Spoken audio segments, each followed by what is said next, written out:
So, as the title of this video stream, wherever you're watching it, implies, I am going to be learning how to heal Mythic Plus today, for the most part. It's like, I already have a basic idea, at least for Resto Shaman, so I guess the main things that we're going to do today is work on Resto Shaman, Preservation Evoker, and Disc Priest.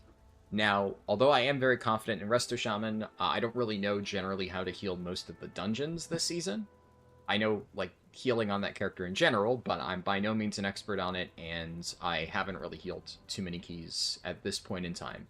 So, still going to be a long learning process. And I really don't know much. Well, I'll rephrase that. I am not very experienced with Prez or Disc, like, at all. I have done about as much research as anybody could realistically do before picking up the spec. I've, looked at logs, I've read guides, I have looked at, Raider.io runs to see what top people are playing. I've directly spoken with friends of mine that play Disc and Prez and asked for their opinions on stuff that I wasn't sure about.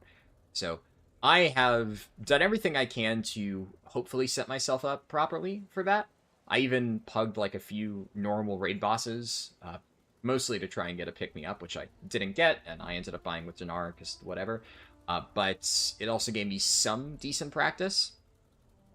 But it's very different when you're healing raids and healing dungeons. I think, honestly, it'll be easier for the most part to heal dungeons, at least in terms of what I need to do and what I need to manage. The whole, like, reacting thing, I get that that's probably going to be harder because it's all on me, but that I am at least used to in theory from playing Resto Shaman already.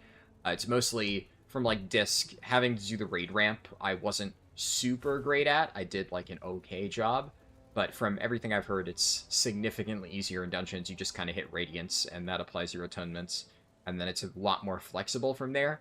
And Prez also seems a lot more straightforward. Prez has, like, some crazy raid ramps that I honestly was not able to figure out. I get them in theory, but, like, in practice, it was rough. I've been trying to figure out Chrono Ward in Prez, and most Prez and Raid play Flame Shaper, so it's also a little bit harder to compare one-to-one in that particular case.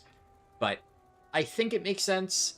I get, like, the general idea on both, and I'm sure that as I get more practice with it, I'll start to feel comfortable, and it'll make a lot of sense. So we'll see how that goes.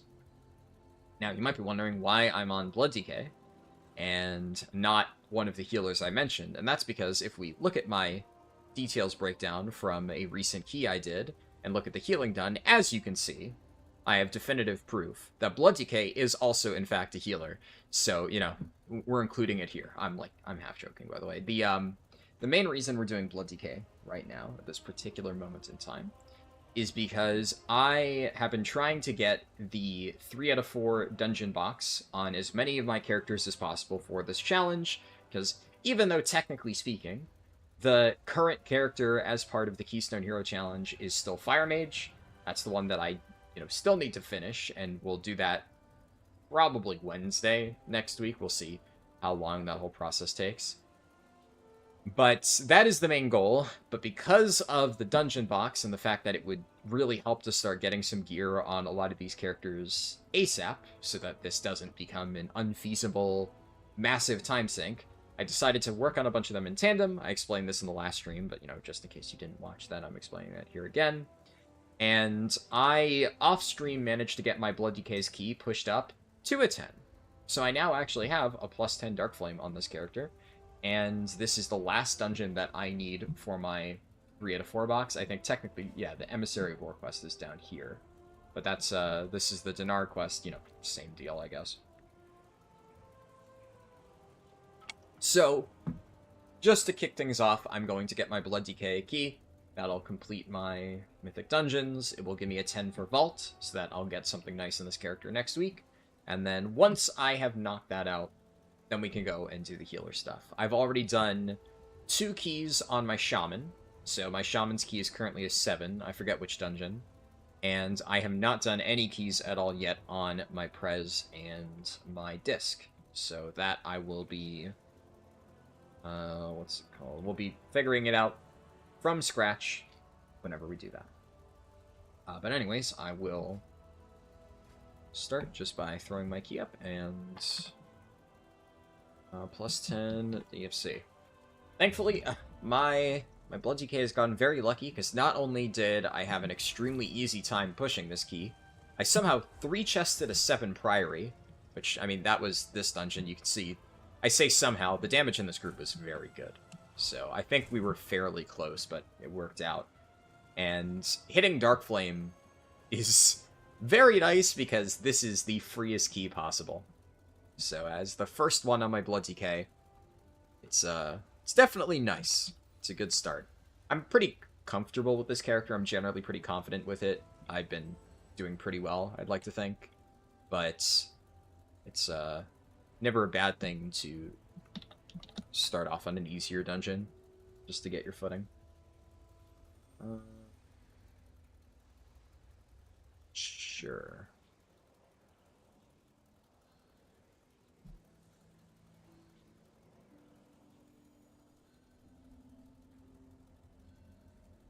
Alright, this might be a pretty quick forming one. I'm just gonna double check to make sure none of these people are, like, boosted animals. Because you can never be too sure. Yep. Like I said, you can never be too sure. Right. Oh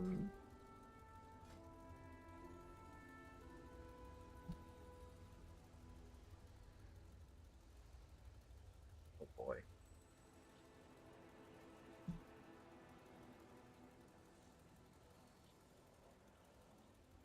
The monk looks good.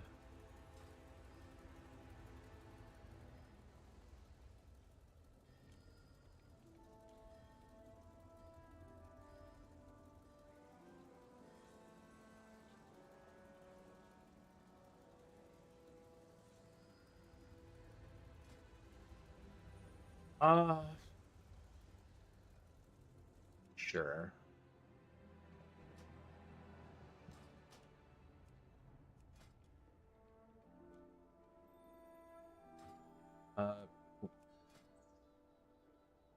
Yeah, okay, they have enough stuff. Should be fine then. We're within Dark Flame.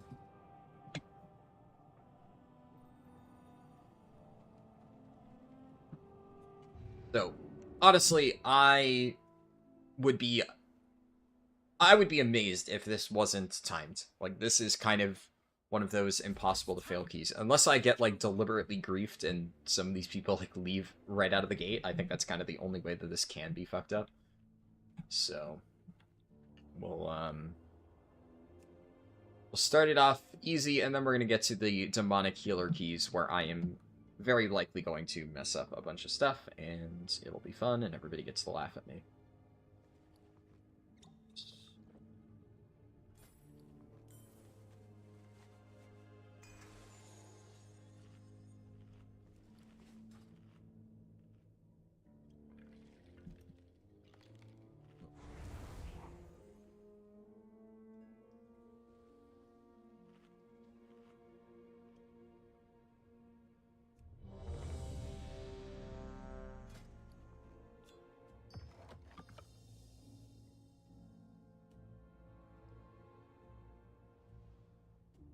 I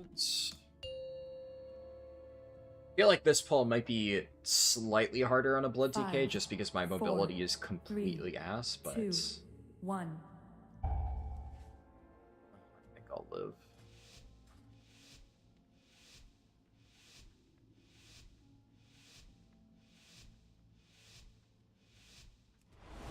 For some reason it wiped Mark of the Wilds. Not sure why, so I'm guessing the druid hasn't noticed.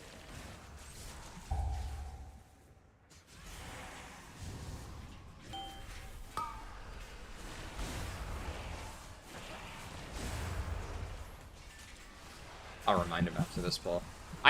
Wonder why that happened, because I definitely saw him apply Mark the Wild, but then it looks like the moment... Okay. I just ripped threat. That is crazy.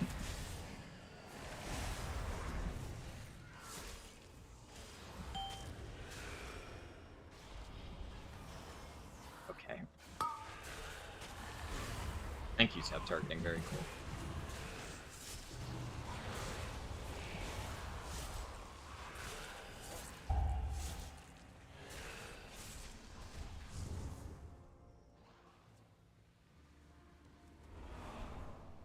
Cleared.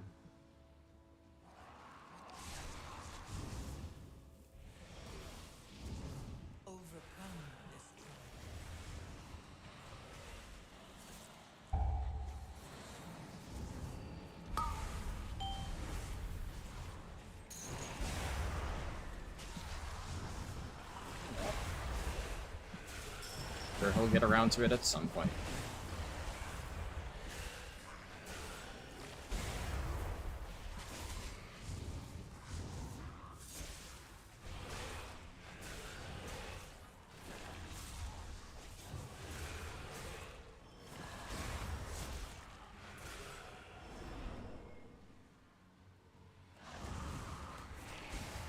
Round all this up.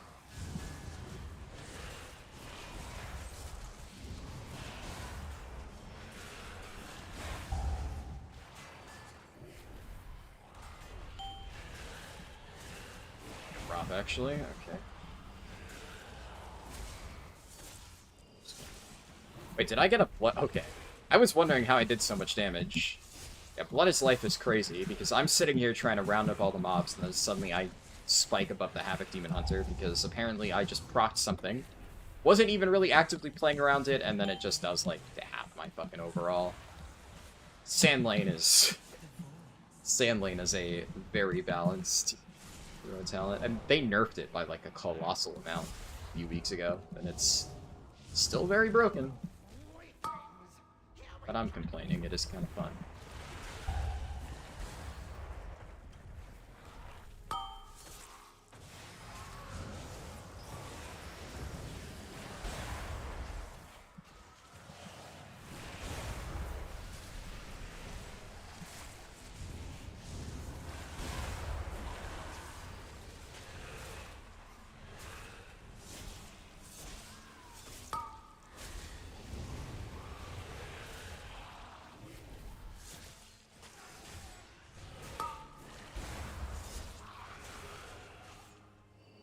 Blazer said, "Hey Harldan, you're working on a rep pally. You started at 55, you got 10 levels on 1 bottle of Mysterious Wisdom.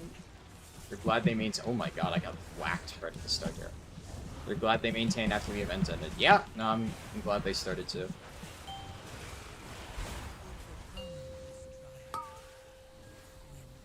Nice thing is, I am talented into Purgatory, right?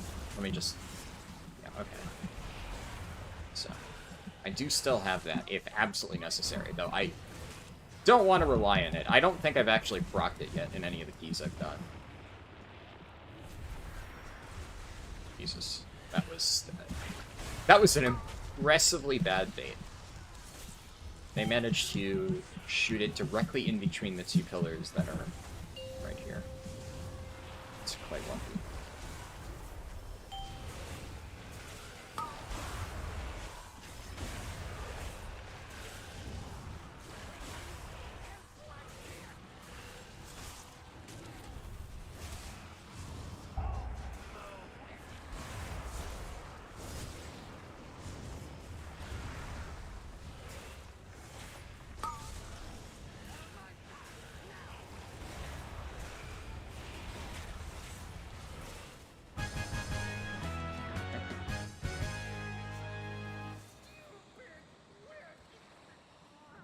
I did, man, when I was doing some of, like, the push keys off stream, I did, it was only a +2, so this was my +2 on my, my Resto Shaman.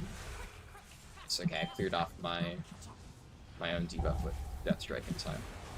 Yeah, so I got this as my Resto Shaman's +2. You know, made a group, was running it, and I've seen the minecart bug out before, like in the section at the end. I've never seen it bug out to the degree it did in that +2. The minecart started at the very beginning, and it just did not stop. It kept going the entire way through. There were mobs in the minecart pretty much 100% of the time, because me and the entire rest of the group were like desperately chasing after the cart, trying to stay inside it while the mobs were chasing after us, and it just kept going. It literally went all the way to the end, to the final tunnel, and did not stop moving. I don't know what fucking broke. I'm glad I've never had that bug happen in a +10. And unfortunately, literally my first key healing this season at all, if that happened. So I'm like freaking out because I mean, the tank was kind of a beginner, so I kind of let him die by accident just because I kept, like, I was dropping my fucking healing rain, and then suddenly the cart just keeps going, so it's moving out of my healing rain, so I can't fucking keep anybody alive. I'm just desperately trying to run to the front of the cart, hit, like, a chain heal, hit a quick healing surge, and then keep moving to chase the cart, and using my, like, fucking movement shit. And somehow I didn't die, because basically at the very end, when the tank died, we basically got to the final corridor creeper, and then the tank fell over. And then I just, like, went full Ghost Wolf, sprinted through the darkness to the dynamite section at the end. Because the other issue is that, like, we got the corridor creeper buffed, because at one point when we got to the final ones, all of the little guys died. And then the tank had, like, 4 corridor creepers whacking him, and I, like, dispelled him, but then his stack just went, like, way too quick.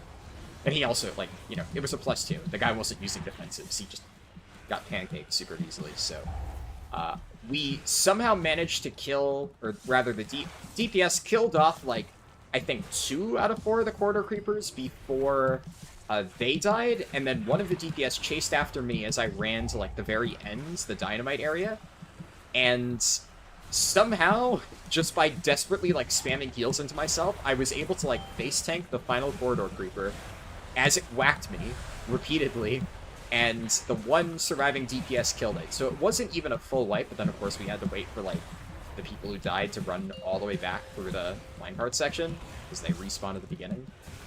And we still +3'd it, so it was a +2, it turned into a 5 Theater of Pain, and then I +2'd that, so my shaman now is a 7. But for a moment there, I was about to be really, really pissed off if I somehow did manage to +3 the 2 Dark Flame, because of, like, the dumbest thing I've ever seen happen in this key. And watch, now that I've said it, now it's totally going to happen in this 10 as well, but a pretty egregious bug, honestly.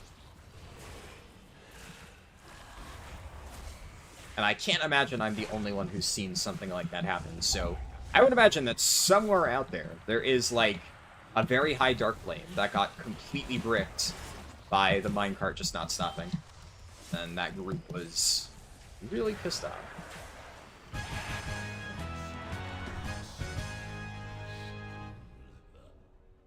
Canadian Zombie said, glad to see another Blood DK take TD. Oh, Twilight Dev, yeah.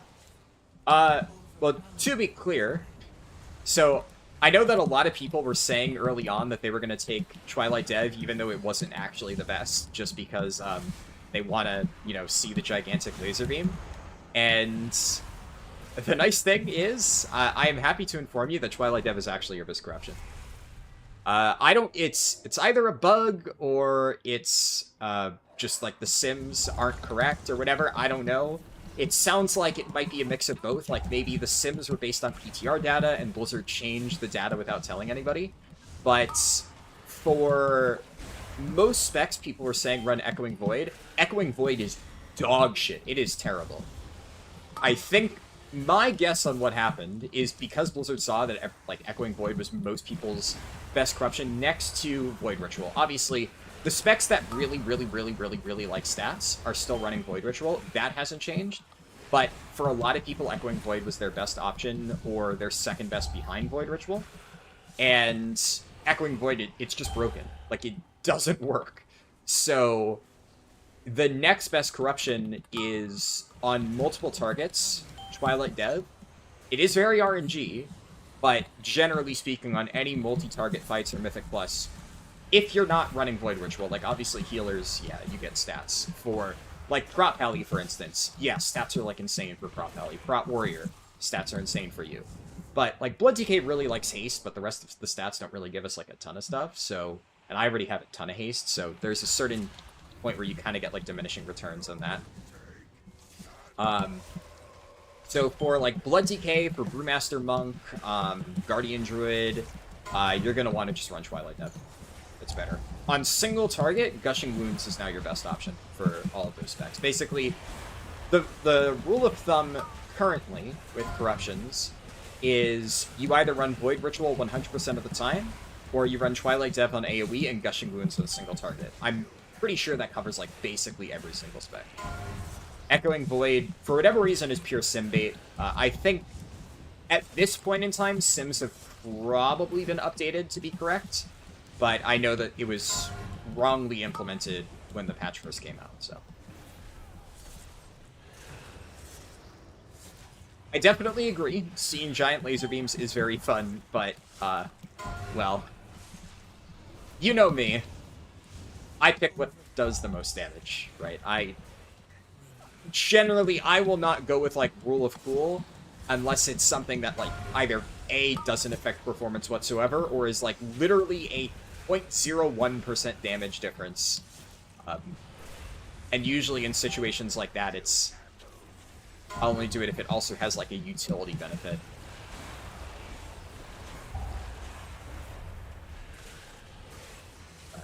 In this case, it's the perfect storm. The coolest thing also happens to do the most damage, so there you go.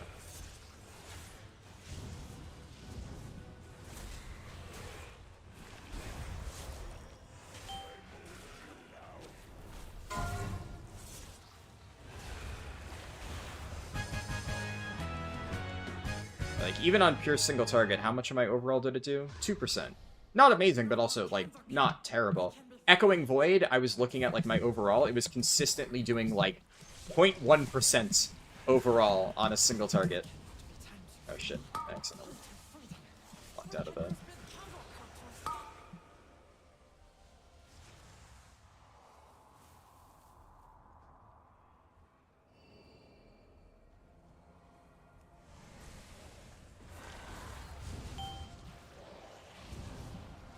Okay, well, okay, it stopped. I was about to say, no fucking way I get the bug 2 runs in a row. That would actually be so dumb. Because I've seen this happen, right? I've seen it, like, it goes through a few mobs, but then it hits, like, the big cluster here, like, with the Corridor Creepers. I've almost never seen it not stop at Corridor Creeper pack, if it keeps going. What was so crazy about that is it plowed through. And then I'm like, surely when it gets to the double Corridor Creeper pack up ahead, it's gonna stop. And it just didn't. It just went straight through all of them and just didn't stop moving. And I'm... Yeah, that was a nice welcome to healing key.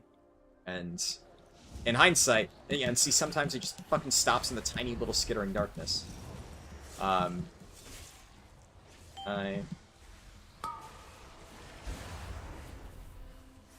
definitely, in hindsight, wish that I had been streaming for that one, but... I mean, I've done a bunch of other +2s on some of my ults, and they've been entirely uneventful. So, that was the only one where something even remotely spicy happened.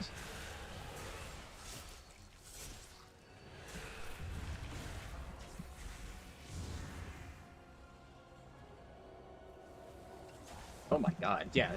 Getting the opposite this time. Just, it hits a single skittering darkness and immediately grinds to a halt. This is by far my least favorite part of the dungeon, because I don't understand how the fucking handle cart works. It is so inconsistent from run to run. I've, like, had people tell me ways to manipulate it, and every single time it's like, sometimes the thing people say works, sometimes it doesn't. Candle cart just does whatever the fuck it wants.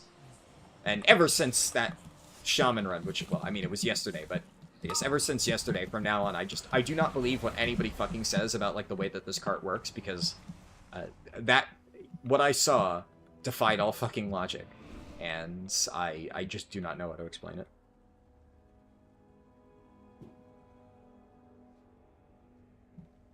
If the card is 90% or more, it'll keep going, even if mobs are in the ring, but only if it's 90% or more when they go into it. Like, if you're stopped and then fill it, it won't move until they're out. It's weird. I mean, I suppose... I have no idea if... There may have been people in a +2 just routinely, non-stop, burying candles 100% of the time to keep it up, but also... I mean, I don't see people in fucking +10s doing the mechanics remotely that well. I'd be amazed if somebody in a +2 was constantly ferrying candles. I sure as hell wasn't. I was desperately trying to keep everybody alive. But I guess anything's possible. But it's interesting. I didn't know that interaction.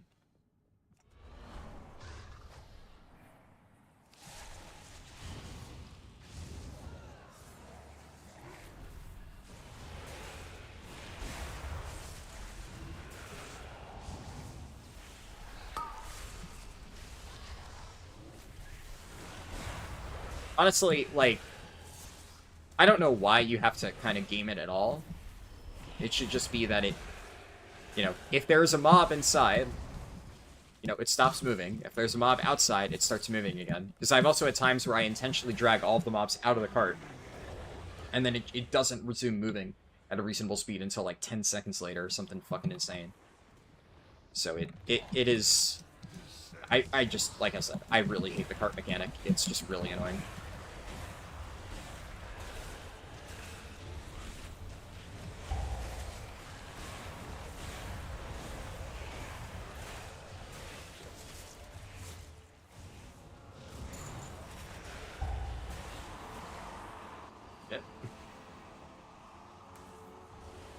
As I went to do this, I accidentally whacked my keyboard.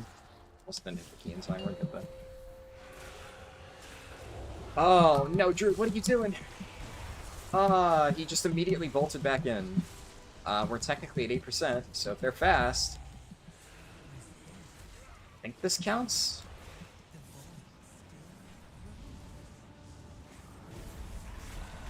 Yeah, I guess... If it works, it works.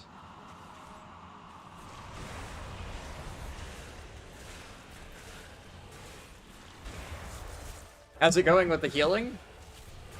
I mean, pretty good. Pretty good. Yeah. Just to reiterate, because I said this at the start, obviously for people watching the recording, but I know some of you guys are hopping in here.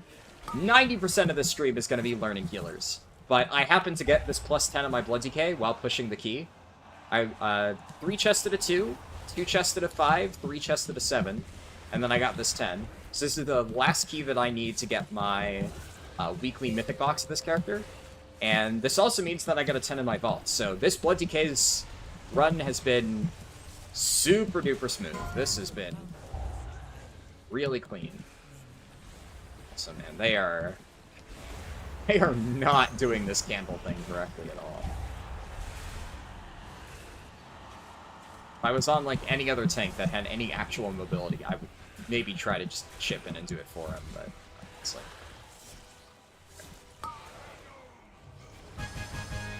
Nice. Yeah, so now, my Blood Decay, I forget if you get a 10 or a 9 out of your vault. If I get a 9 next time, it, like, honestly, it doesn't matter. At least I've gotten my key pushed up on this character already. That's all that really matters. Obviously, the challenge is, like, technically being partially completed here, because I have made progress towards the Blood Decay Keystone Hero, but I'm not actually going to do the rest of it now until it gets voted on the poll. But as I said, like, at the start of this week, what I'm going to start doing is, like, chipping away at a lot of them. At least the very first spec for every character, because once I get the first spec done, the rest are going to be a lot easier. But this first spec is really important because getting that done early means that I'll have all the gear and stuff set up. I've already done that for every character. All my gear is ready to go for the first one. And I'll already have the IO set up so that the future specs will be easier because I won't need to try and join a 10 with like 1000 IO because I'm missing like 3 dungeons. And most importantly, I'll be able to start collecting myth track pieces out of my vaults because I will now have one spec that I can do a weekly key with. So that'll be good. So that is going to be the goal going forward, but we're not doing any more after this. As for my box here, I'm probably going to open this... I'm going to open this with blood just because it would honestly be nice to get a bomb suit. And although House of Cards would be really good for Unholy, I still have plenty of time. Like, Unholy won't come around for a while, so... We'll see. I got some shit. Yeah, that's not useful. Whatever. Most of these boxes are going to be complete ass, and that's fine, but this is like... The box was kind of a bonus incentive. I needed to do this at some point, realistically, for this challenge to be reasonably attainable, because although I am confident in my ability to do this, the time concern is the biggest problem. There's only so much time, right? And some people, I think, have been a little bit confused by my intent here. I'm planning on doing all Keystone Heroes in this season, right? This isn't like eventually I will get them all. No, the goal is specifically for this season. By the end of the season, I will have all 39 specs done. And while I do believe I can do that, there's just a lot of work that needs to go into that, so I need to be realistic about, planning ahead. So we got a bunch of work done on the Blood Decay. Let's pop the spreadsheet open. Can make some updates here. Flashbang warning. There we go. So I can go down to my Death Knight, and for dungeons, I have now 334 for Dark Flame. 275 for Priory. Where is it? 75. 229 Theater and 170 Floodgate.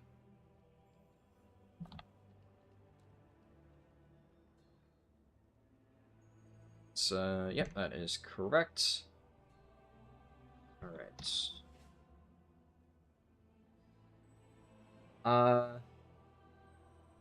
Glad it doesn't go as slow as it did before. Yeah, definitely. You don't like stuff like the minecart. It doesn't affect you in theory that much, but in practice, people in low key start optimizing the minecart and do shit that isn't necessary. And for high keys, it's basically a key skill to even remotely be able to do a top key. If this would be on top on a hard timer dungeon, it would be really awful. Yeah, that's fair.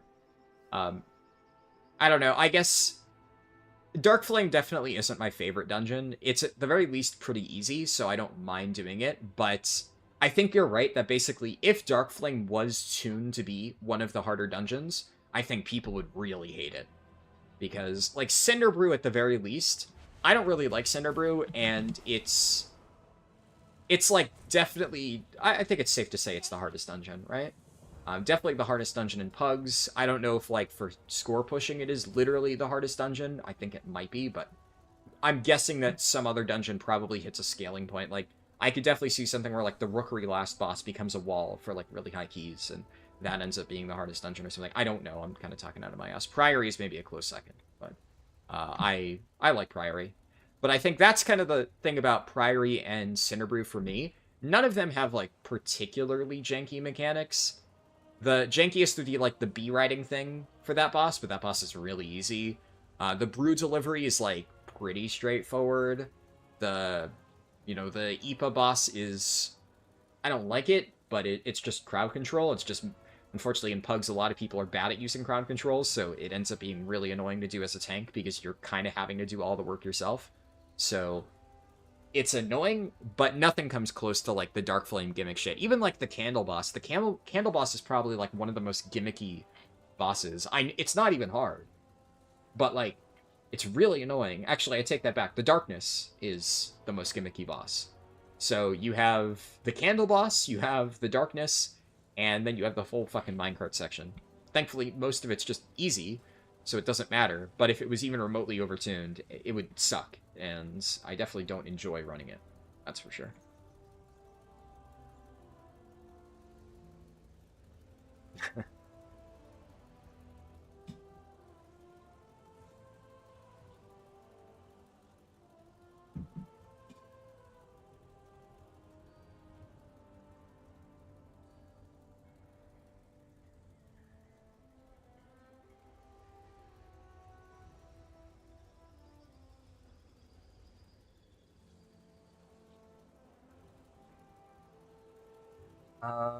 Let's see here.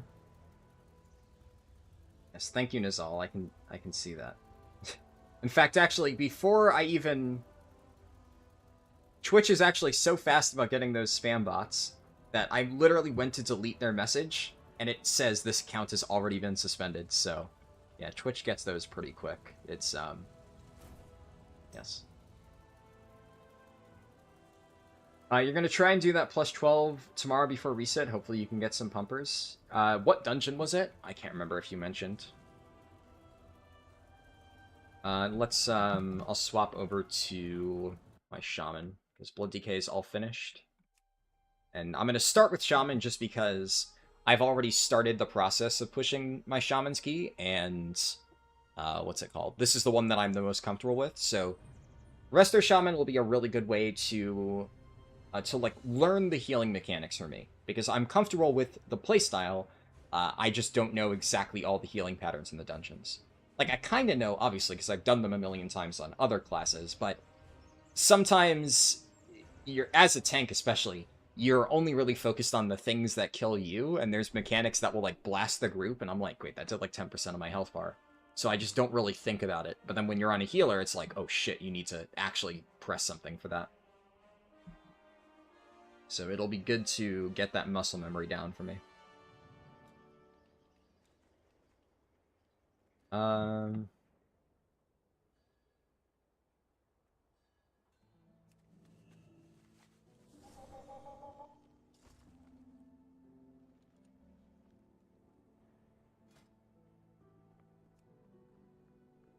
What was my 7 again? I had a workshop. Alright. 7 workshop.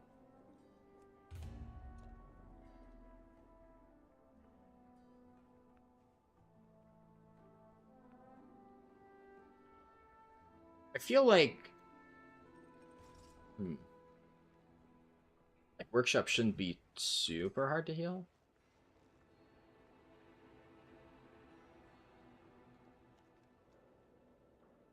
The first room probably will hurt a lot, but then...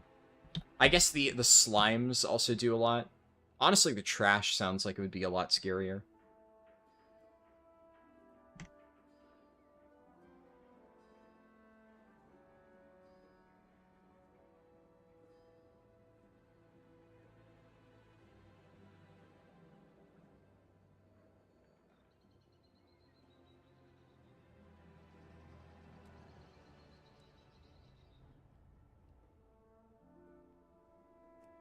Yeah, as always with this stuff, I'm gonna be very patient.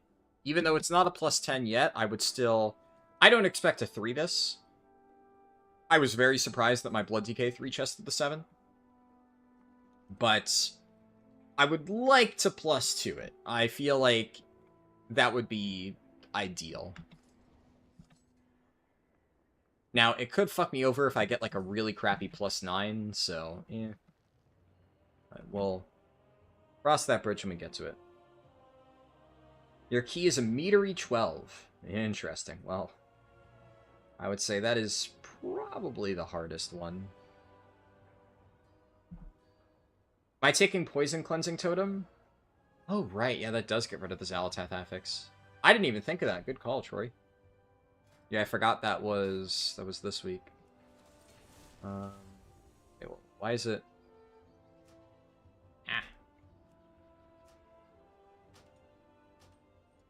Why it's bugging out. Yeah, you're right that I should do that. What do I want to drop for it? Probably drop this. It's fine. Good call.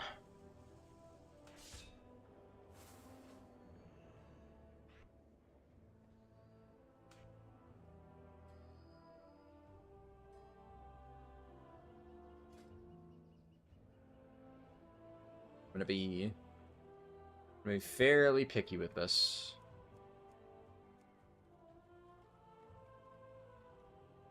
It's an interesting name. Yo Life is Mine.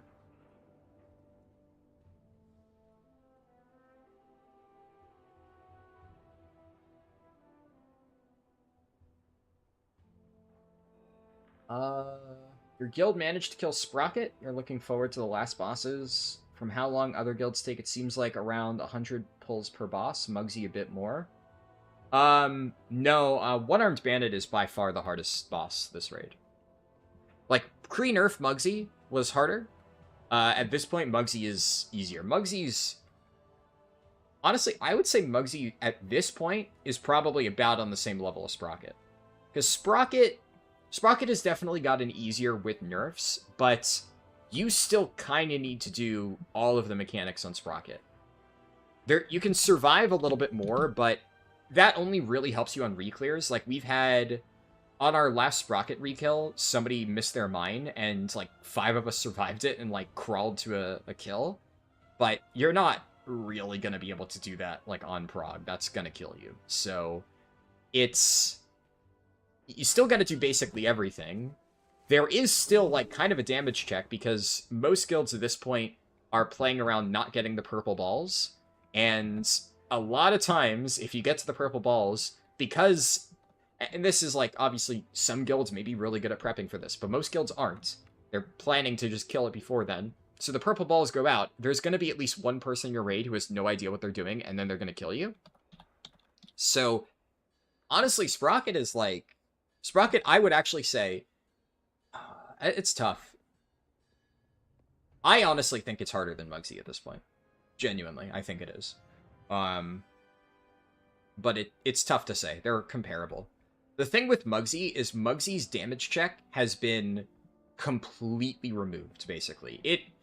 It's so easy at this point. There's, like, no damage required, which means that you can play super duper safe, and you'll be fine. Mugsy, like, you have to learn the basic mechanics, but the cages are also very forgiving right now. So, that's not really that much of a concern. There's, like, really 2 different things for P1 of Mugsy. Making sure everybody understands their cage assignments and where they should be dropping their cages. Which, obviously, that's, like, some sort of learning curve, but the reality is, by the time you've got into Mugsy, like, you kind of already need to do that for Sprocket, right? Like, you need to have people understand their mine assignments. So, if they're able to do that mechanic, they should be able to figure out Mugsy cages without too much effort. And then you need to have people figure out the mine pops. The mine pops are definitely what's going to wipe you like 90% of the time in Mugsy P1. And that is mostly on your tanks. There is definitely potential for like terrorists messing it up. I would say that the 2 biggest considerations is your tanks need to figure out what they're doing. Because definitely if they aren't super familiar with like the order in which they're popping, or if your paladin doesn't really know how to do their bubble pops, that could cause you a lot of wipes. The other issue is making sure your DPS don't stand in mines, which, on paper, very easy, right?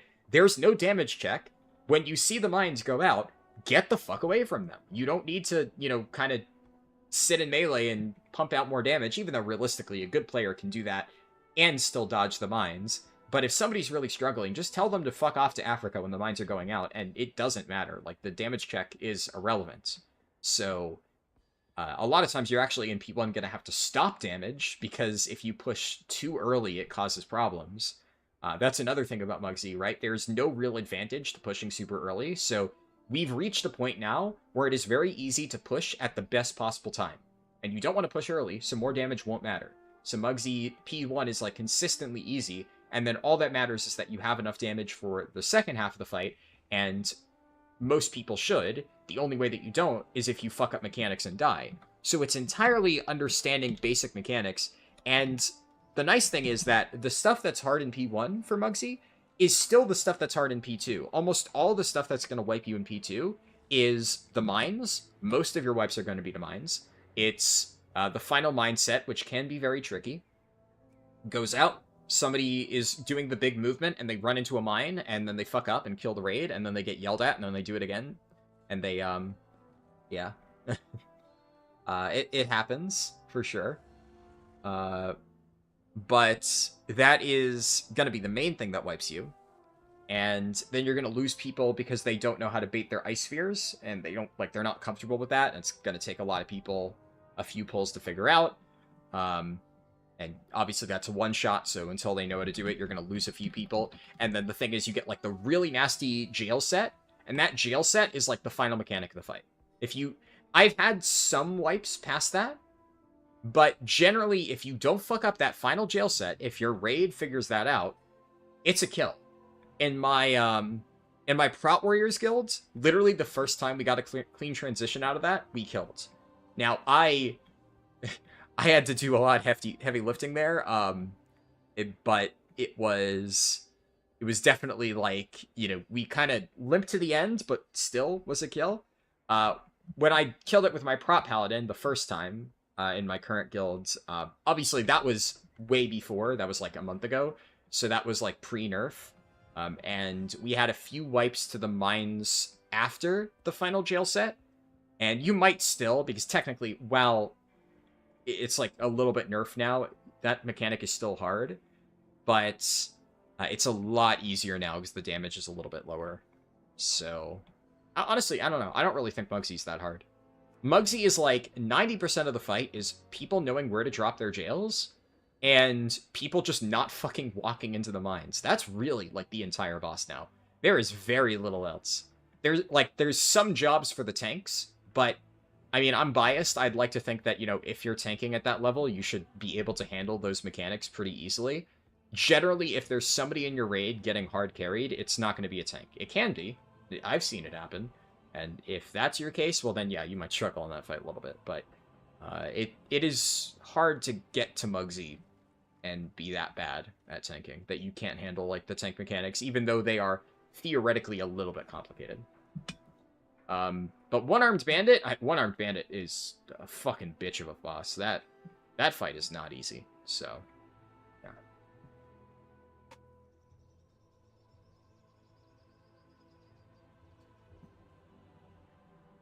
And I would say, so I'd say Mugsy, because you asked specifically about pull counts. Mugsy, you can probably expect roughly 100 pulls. I think that is a reasonable estimate. And the thing about Mugsy, right, is Mugsy honestly doesn't feel like a 100 pull boss, because even though that's probably a reasonable number, Mugsy is a fight where you are going to die, like, basically within 10-15 seconds-ish, multiple times in a row. Like, your first 5 pulls will end under 30 seconds. They're going to be very quick. So that's going to add a lot of time. And then a lot of your wipes from there are going to be within the first minute. Because you're going to get a mindset very early on. So super quick into the fight, you're going to get the mechanic that's going to kill you the most often. But once you figure out that first mindset, all future mindsets are like the exact same thing with a slight variation. And if your tanks understand how to do the mines correctly, they should be able to adapt and do the other mines correctly as well. Like, it's not that fundamentally different of a mechanic when you see it later on. So you're going to die to it. People, like, the other thing is people need to soak, right? So getting the soaks properly, well, very easy. Honestly, that mechanic is less of a other people thing, and it's more as long as the tanks pop at the correct pace, and you don't, like, double pop, or somebody, like, steps in a mine and pops while a tank is popping, and then you get, like, double the soaks. That's what's going to wipe you. That's less, like, people not soaking and more they're just being way too many. But once people know to stand in the soaks, once you get the mine pops down correctly, and you figure that out within the first minute, every time you see it from then on out, it's really not that hard. Same with the jail sets. Once you understand the basics of the first jails, then everybody from then on out should at least have seen the mechanic and understand the basic assignment, so when you get to, like, the second and third jail sets, it's really not that complicated, and you're not really going to have to prog it a lot. So, like, half of your prog in that fight is, like, within 2 minutes, so it's a lot of very quick wipes. And then, like, the last 50% of prog is a little bit slower, because you're going to start reaching intermission, and intermission is pretty free once you get around that point. So, like, once you prog the first 2 minutes of the fight, you're going to very quickly hit intermission. And then intermission is like an entire 30 seconds where it's basically impossible to wipe, and then there's another 15 seconds until the mines come out, and then you're going to instantly die. So that kind of adds like a minute onto every single pull. And then you're going to start progging from then on out. That's like where the real boss begins, and then it'll slow down a bit. But One-Armed Bandit is like, honestly, pretty easy at the start, and then it just gets harder and harder and harder as things go on. But you still got to do it well at the start, right? It's not like doing the mechanics at the beginning magically become easier just because you've progged it a little bit. It doesn't help that also, I'm actually gonna check these people because I've seen some demonic stacks of people. Yeah, okay, they left. That's fine. The last time I invited a 4-stack, they fucking almost griefed my key, so. Especially considering one of them was under-geared. So I would be hard carrying one person. This guy's kind of shit, but whatever.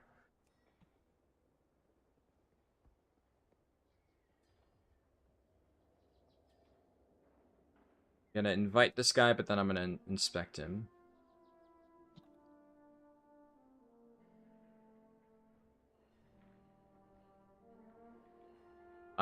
It's a holy paladin. So let me make sure. Okay, he has strength stuff on. Alright. Double check this guy.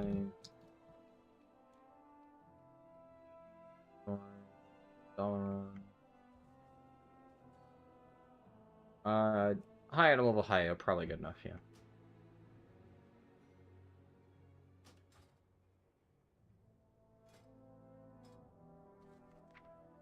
Yeah, honestly, the biggest issue with One-Armed Bandit, and I'm really surprised that they haven't fixed this, is the RNG.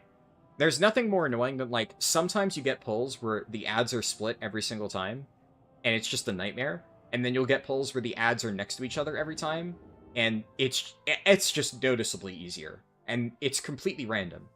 You could have, like, 30 minutes of prog, where every single pull, the adds are split, and then you could have 30 minutes of prog where every single pull, the adds are stacked up. And it's very frustrating, because you're going to get more prog when the adds are consistently stacked up. It's just easier. There's not really much else to it. It's a very annoying boss. I do not like One-Armed Bandit. I think One-Armed Bandit is... I don't know if I want to say it's like one of the worst bosses they've ever made, because it's...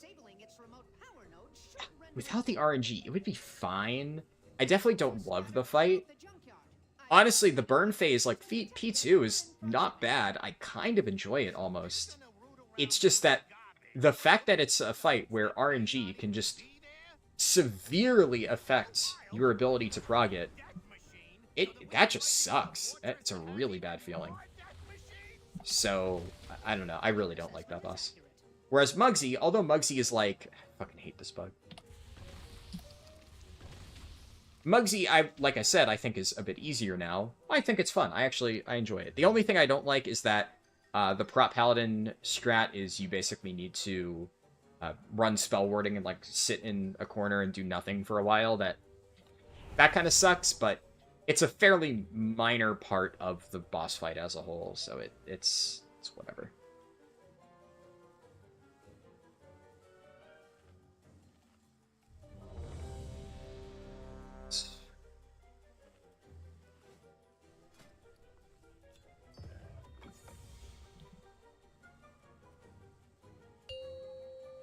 On low keys, even if a player can spell their own buffs 60% of the time, they don't. Yeah, no, you're absolutely correct. Because I was scrambling to do that in the last dungeon that I did, and I completely forgot that I can just run Poison Cleanse.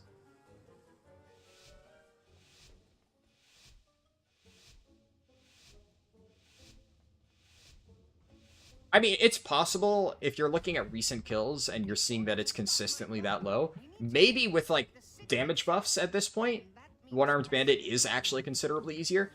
It's not impossible. I would just be very surprised. Because I also, my Warriors guild killed it, like, only a few weeks ago, and that guild struggled with it way more than they ended up struggling with Muggsy. Oh, fuck me. Alright, whatever. Well, I'm actually having to do my job instead of just spam damage.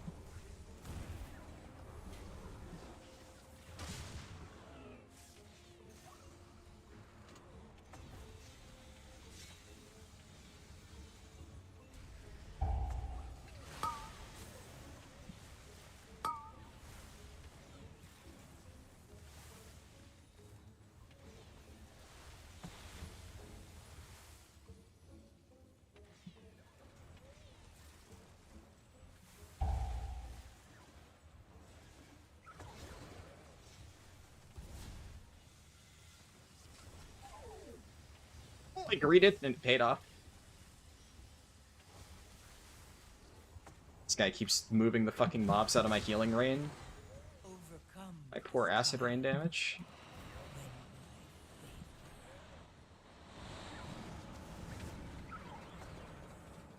Honestly, I probably should have cleansed this myself, because it would have been better to have it for the boss fight, but yeah, whatever.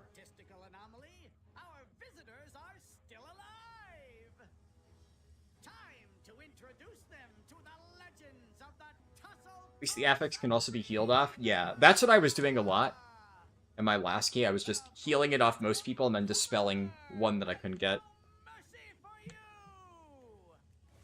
The city's entrance is located just past this arena. You must hold your ground until we can clear a path to it. No sweat, pal. I'm putting 20 large on no mercy.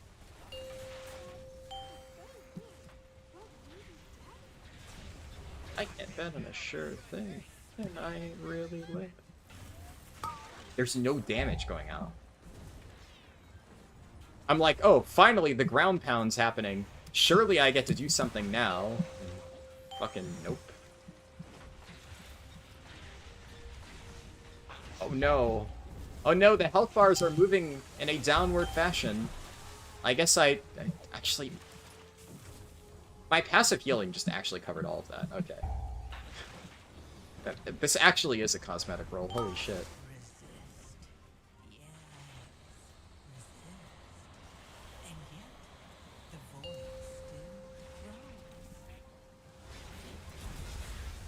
I didn't even need to use it that time, just chain heal, blast it.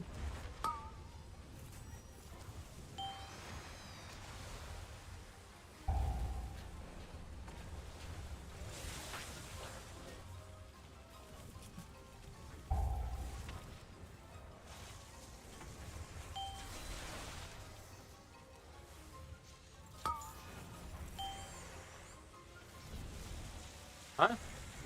I didn't get... Why didn't I get knocked? What the fuck? I was supposed to get knocked. Okay. I mean, I won't question it, I guess.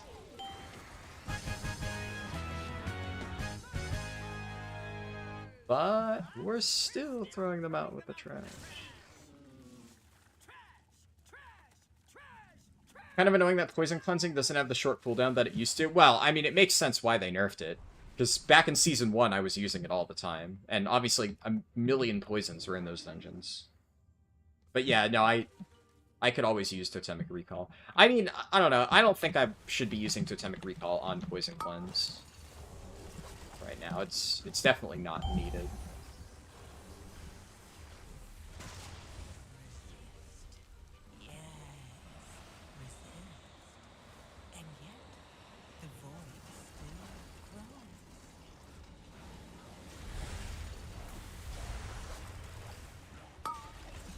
Like, I'd rather use Poison Cleanse for situations where we're taking, like, a massive beating.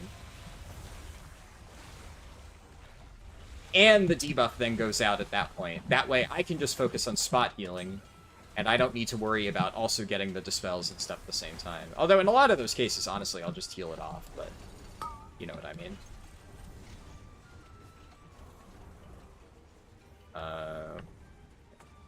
Seems good.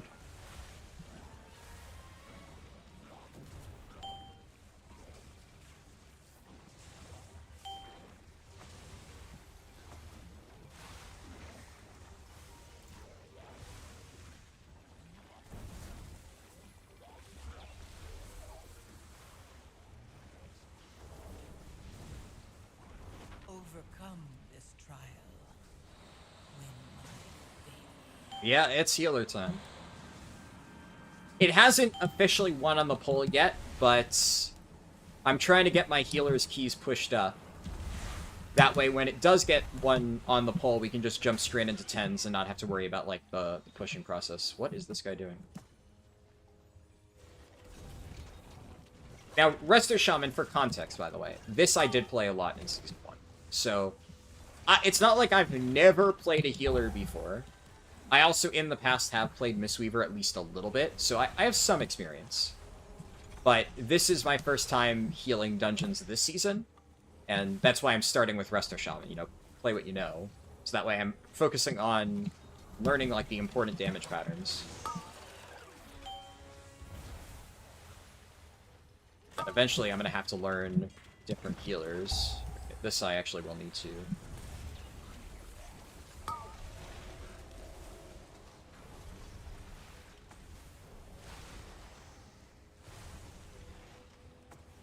Totem. Probably go back to doing damage.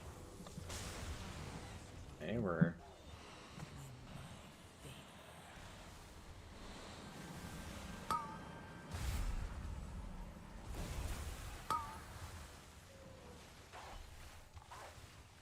Wish this guy would stand in my healing range, but...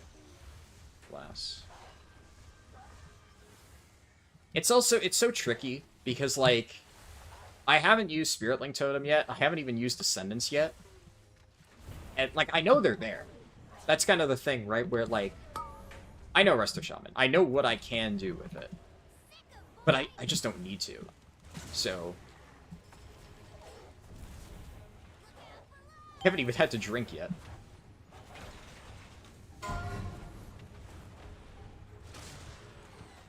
Shit. Rumpy, my bad. Shit.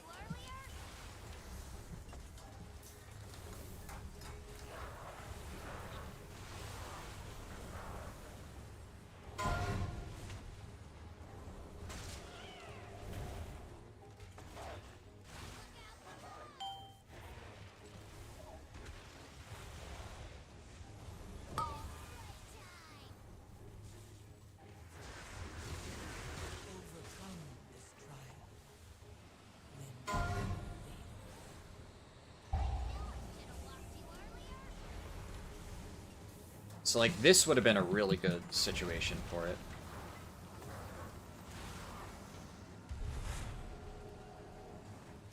Oh, he has his debuff, but I don't have Dispel for a little bit because I used it. Okay.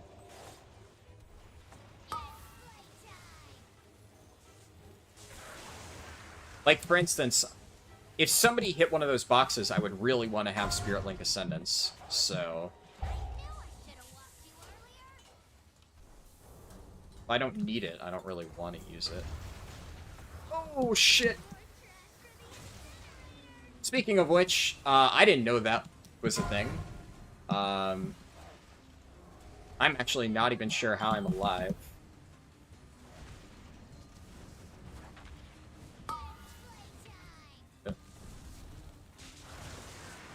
Well, now I gotta do damage.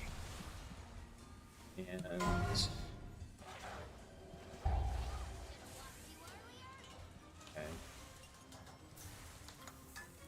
If I was ready there, I probably could have SLT'd that. But I genuinely had no idea that was going to happen. That's a really stupid interaction. Honestly, it's a good thing I didn't die. I don't know how the fuck I lived that. Because I did not have Astral Shift up, but, you know, we'll take those.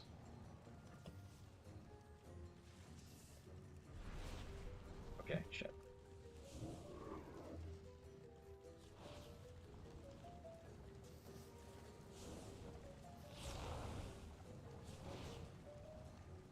Yeah, I think if I had been ready for that, I'm pretty sure Spirit Link Ascendance would probably have lived it, but whatever. Recovered. Oh, shit. This'll work, because I'm hoping that it's just gonna hit them as they come in. Nice. I think Poison Cleanse reach them.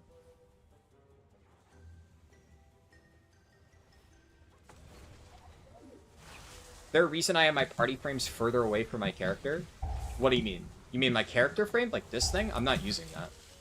I'm using my character frame on the party thing.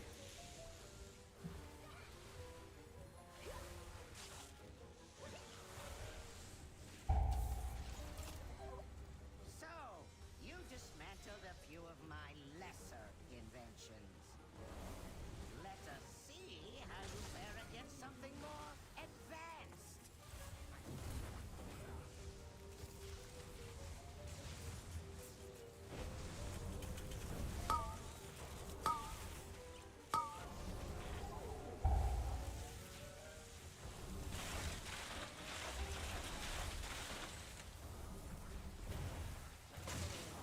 Usually healers have them closer to the middle.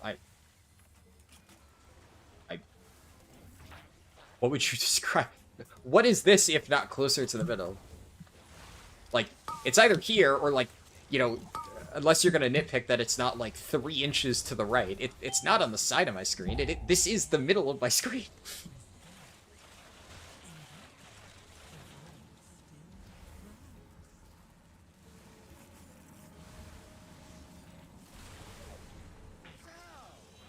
Unless I'm really misunderstanding. Like, I have my interrupts here, my frames here. If it was literally dead center of my screen, well then guess what? You can't see shit, right? How are you gonna dodge mechanics if it's center of your screen? I guarantee you no healers do that. I've watched a bunch of healers.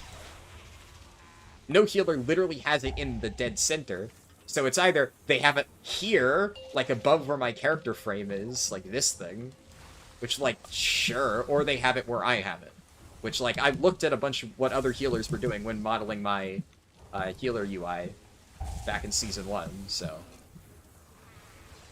But if your nitpick is on, like, yeah, if your nitpick's on, like, a few inches, I mean, it's... personal preference at that point.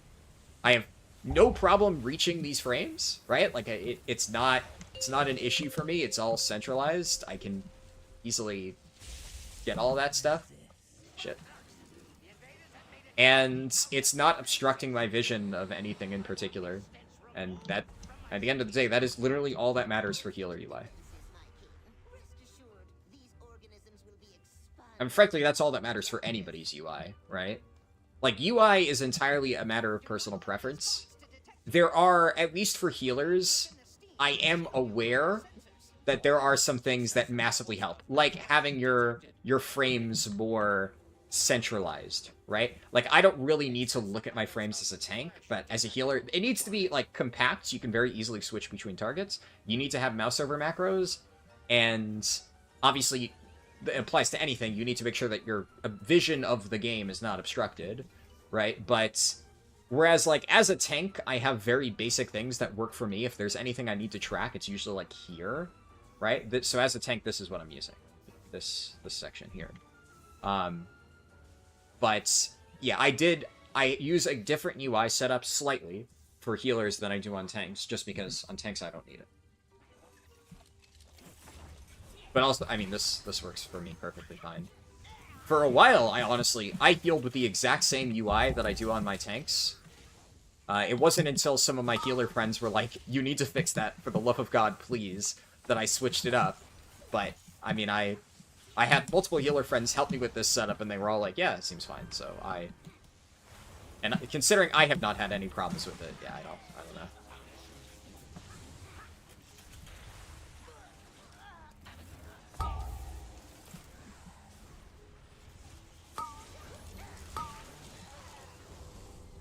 Your personal preference is having my party frames where my ability bars are placed? Okay, that's fair. I have seen some people do that, but yeah, that is 100% personal preference. I am not going to fundamentally change where my abilities are located. Like, I play like this on all of my characters. But yes, I am aware that some healers, a lot of times, that's just a fundamentally different UI decision. I mean, frankly, I know tank players who play like that, but I don't, right?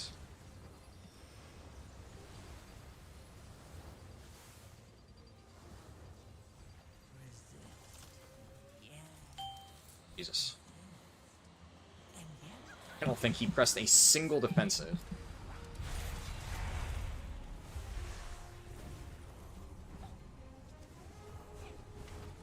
Yeah, I mean, I will say, I've had people dog me for my UI in the past, for sure. And I get it.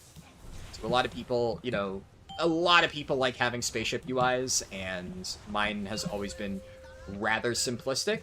I like it that way. I don't like tons of stuff getting in the way. I feel like I only have the information that I personally think is necessary. Everybody will have different information that they personally believe is necessary, though. So, okay, that guy, I don't fucking know what to do for him. I think, Jesus, again with the fire.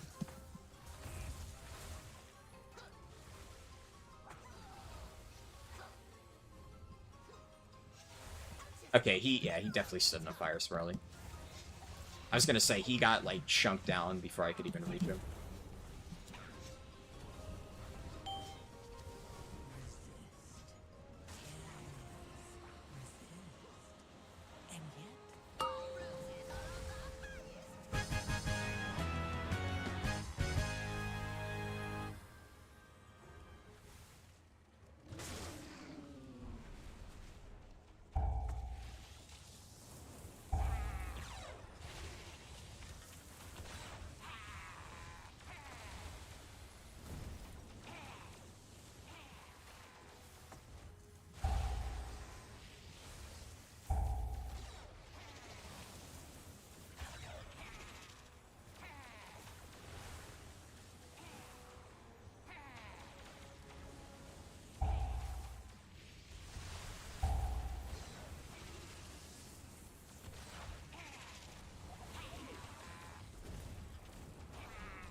We can commandeer that transport to access Mechagon's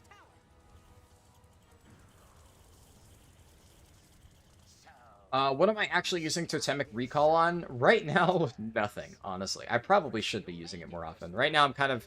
I'm approaching it with, like, I will use it when I need it type of mentality, but, like, there's nothing that I really need to use it on. I don't know. Yeah, I guess I don't think you can use them in Spirit Link, right? So... I don't know. Back in Season 1, I definitely mostly used it on Poison Cleanse.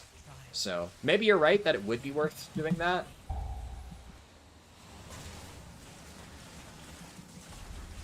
Fuck it, why not?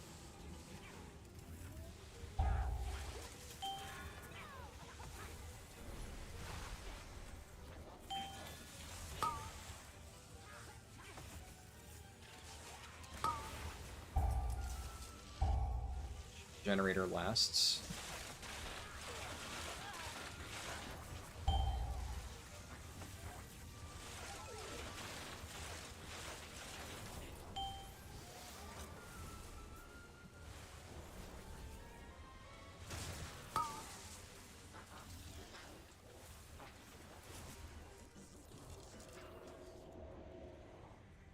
You hate these mobs? I mean, these mobs are the first ones in this dungeon that have really made me feel something, so honestly can't complain.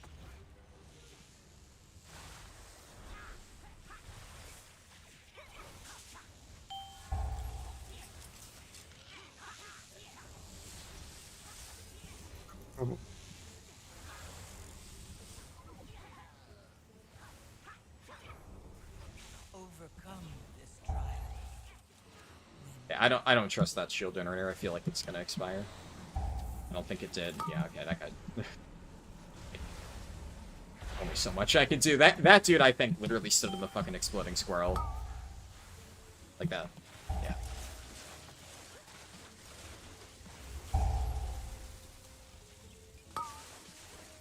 I'm LOS from this dude.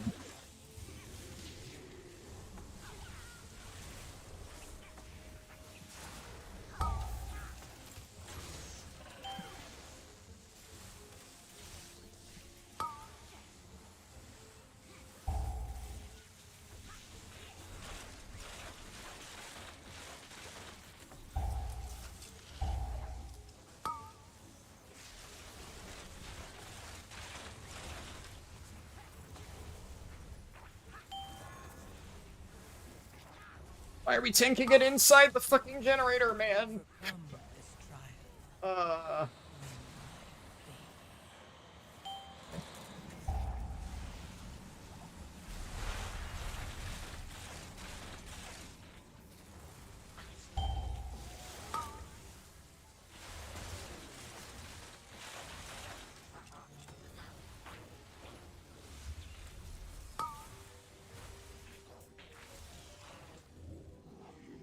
And I definitely need mana now.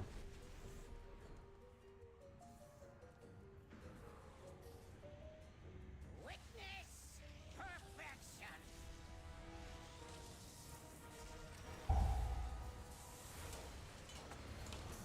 Cannot elude my targeting system. Whoa! We're taking it around the world.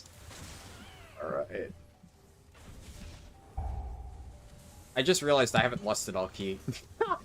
But, man. Well, whatever, I'll lust stuff. Dude, I hate being in charge of lust. I'm so bad at remembering to lust. God.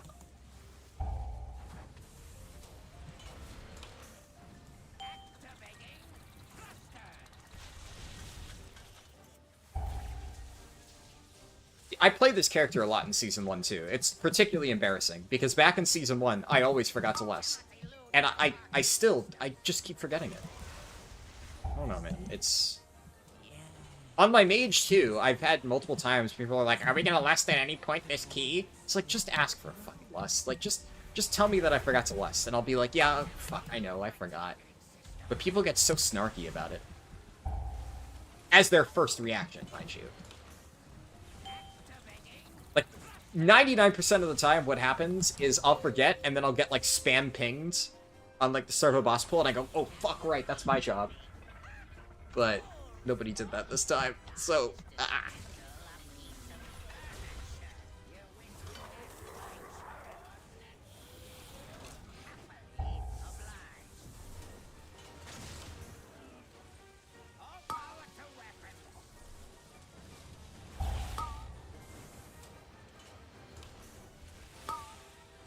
Oh, they're cleaving each other. Oh, they're cleaving it. Oh my god, this guy has 2 stacks.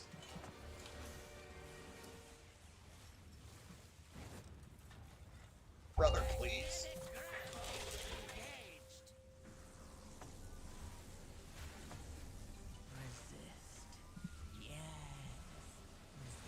I'll use Spirit Walker's Grace on the next one. Hunting Totem there.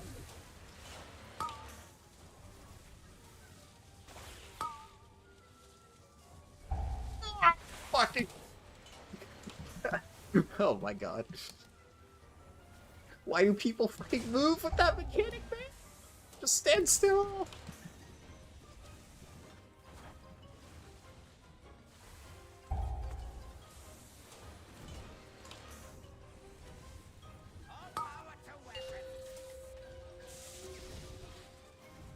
Oh. Made it through. And we 2 chests. Nice. Okay. Got some fucking pants. Sure. I don't think... Yeah, there was no mailwares.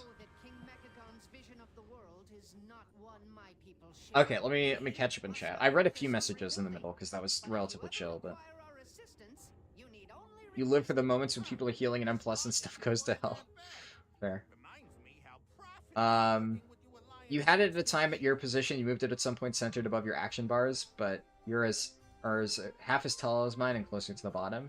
Yeah, I mean, so, put it this way. If I was, like, fully maining healing, and another thing is, like, from what I've gathered, that's more important for raid healing. Because raid healing, yeah, it gets, like, a lot if there's, like, 30 people in there. For raid healing, I get it. I'm not really healing raids. If I were to heal raids, and, like, healer was what I was maining, I might... you know, put more work into, like, redesigning it into something that might help a little. But the reality is, it works perfectly fine for dungeons, and I'm not maining healer, and I probably won't anytime soon, so I'm not too concerned about it. It works fine for me, and I'm able to get the stuff done, and that's really all I care about at the end of the day.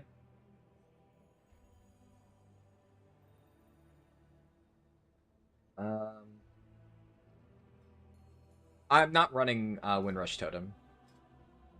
Where is it? Windrush Totem. Yeah, I'm not talented into it. Like, there's maybe a case to be made, but everything I read seems like the other talents are too important in M+, and yeah. I know they changed up some of the talents, so I used to be able to take Windrush Totem basically for free, so I used to be very good at using it, but yeah, I'm not talented into it, and... Like, I guess technically, can I drop Purge for it? Maybe, but I know that there are some dungeons where Purge is going to be important, so I kind of want to have that handy.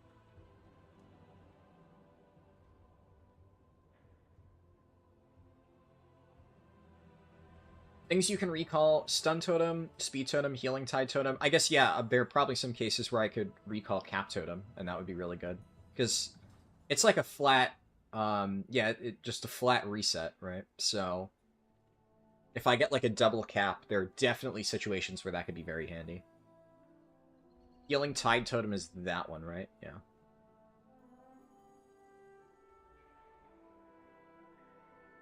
Yeah, that makes sense. I think a lot of times I used it for Healing Tide Totem. I couldn't remember which one. I mean, Healing Tide Totem's nice, especially for Totemic. It's not, like, amazing. No, I don't think I used it a lot here just because I was kind of holding on to it. So, yeah, like, it didn't do too much, but I barely pressed it. So, it's... I'm curious if the free, chain heal that you get, I don't know if that counts as its healing. Or that might be, I think that might just be under chain heal. I'm not sure, though. But... yeah, oh yeah, true. That's definitely a good one, Lumion. That pack.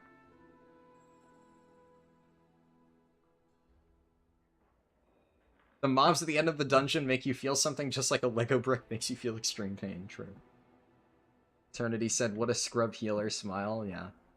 Like, I am not pretending that I'm gonna be even remotely, like, super good at this. Give me 1 second, because it is extremely hot in there.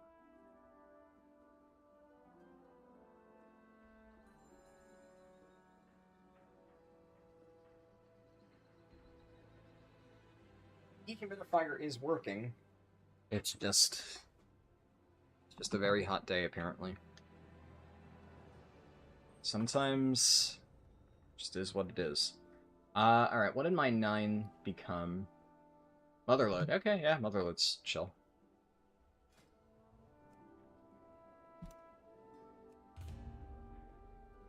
So right now, that was my... that was my 3rd key, right? Yeah, that was my 3rd key. So the +9 will be my 4th. Obviously, there is a chance that this gets depleted. If this gets depleted, then Shaman's done for the week. The main goal is to get the key pushed just in general, and to get the weekly box. If, and I will only do this on Shaman because I am reasonably comfortable with Resto, if this gets turned into a 10, then I will do the 10, like, probably at the end of the stream. But I would still want to make sure that I get the box on both Prez and Disc. I'm also probably going to do Disc first. Not that it really matters, because we'll do both of them today, but I'll start with Disc after this, so...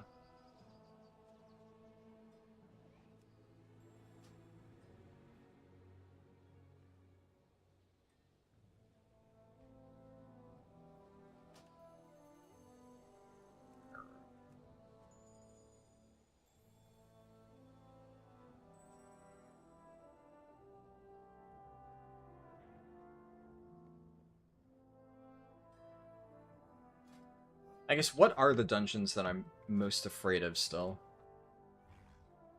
It probably would be, I think... I have a lot of scary ones left. I'm kind of terrified of Priory. Priory, Rookery, Floodgate all have stuff that I'm like, oh... that seems spooky. Cinderbrew, honestly, I don't think Cinderbrew would be that bad, right? Because, like, Cinderbrew can kill you, but, like, the Hobgoblin packs are a lot of damage, I guess. But I feel like so much of the scary stuff in Cinderbrew is, you know, people getting 100 0'd by just standing and shit. There's, like, I don't really think that many things where it's just massive pulsing damage onto the group that the healer just needs to keep people alive through. At least none that I can really think of. But, yeah, I mean, Floodgate has some spooky stuff. Priory has the Sacred Tolls, which I have seen so many pug healers just crumple to that. The amount of times I've done the double pull there, and they just fall to pieces and have no idea how to keep people alive. I'm really hoping that's not me. That I can, figure it out. And Rookery is like the first room of trash really scary. I've seen a lot of people just get blasted there by lightning bolts and stuff, so I feel like that might be spooky. I feel like the latter half of the dungeon shouldn't be too difficult. The hardest part would be if somebody fucks up Hot Potato, because theoretically they're healable, but, I mean, most people are just dead at that point. I'm going to invite this guy, and then I'm going to inspect him.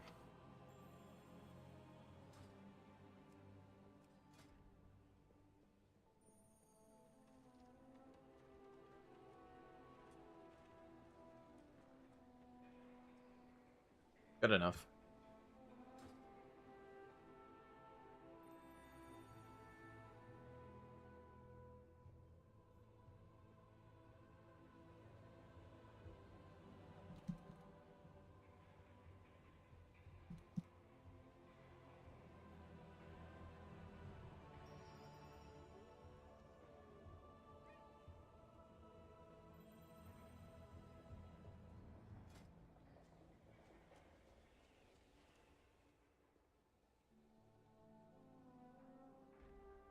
I don't know why Twitch keeps, like, spam pinging me with random stuff. Like, the tab will say that I have, like, a new notification.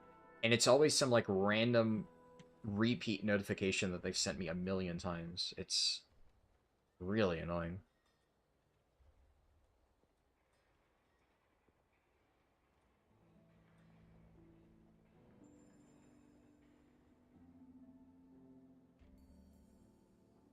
I'll be picky for the last DPS until we find a tank.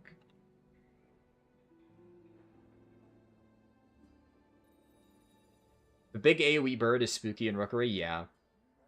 Yeah, that, like, basically the first half of the dungeon is kind of what I'm the most scared about. All the trash leading up to the first boss seems like it would be kind of spooky. The guys that do, like, the pull-in effect in the hallway seem like they'd be really scary to heal.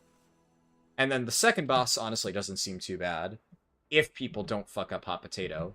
Because it's kind of like, if they fuck up Hot Potato, they're mostly dead. If they eat a laser beam, they either pop to defensive, or they're just dead. And, you know, at that point, it's like, go fuck yourself. You know, it's not my job to keep you alive. Dodge it. But the actual damage shouldn't be that bad. And then last boss I don't really think is that hard to heal. It's, like, very spread out, so Presevoker healing that last boss, oh man. That's gonna be a fucking nightmare. But otherwise, it should be fine. How would you even heal that as Pres?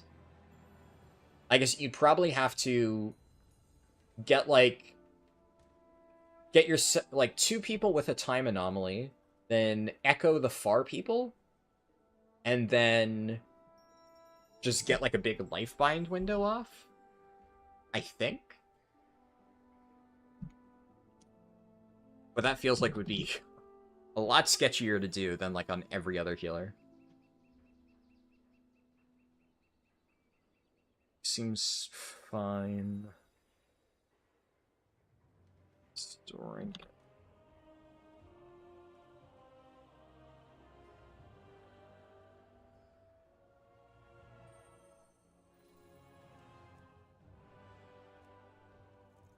I'm gonna inspect the boomkin.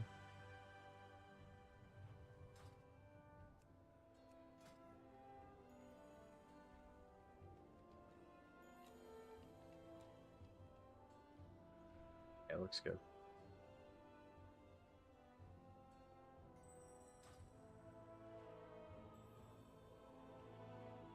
You hit 70 on your rep heli? Nice.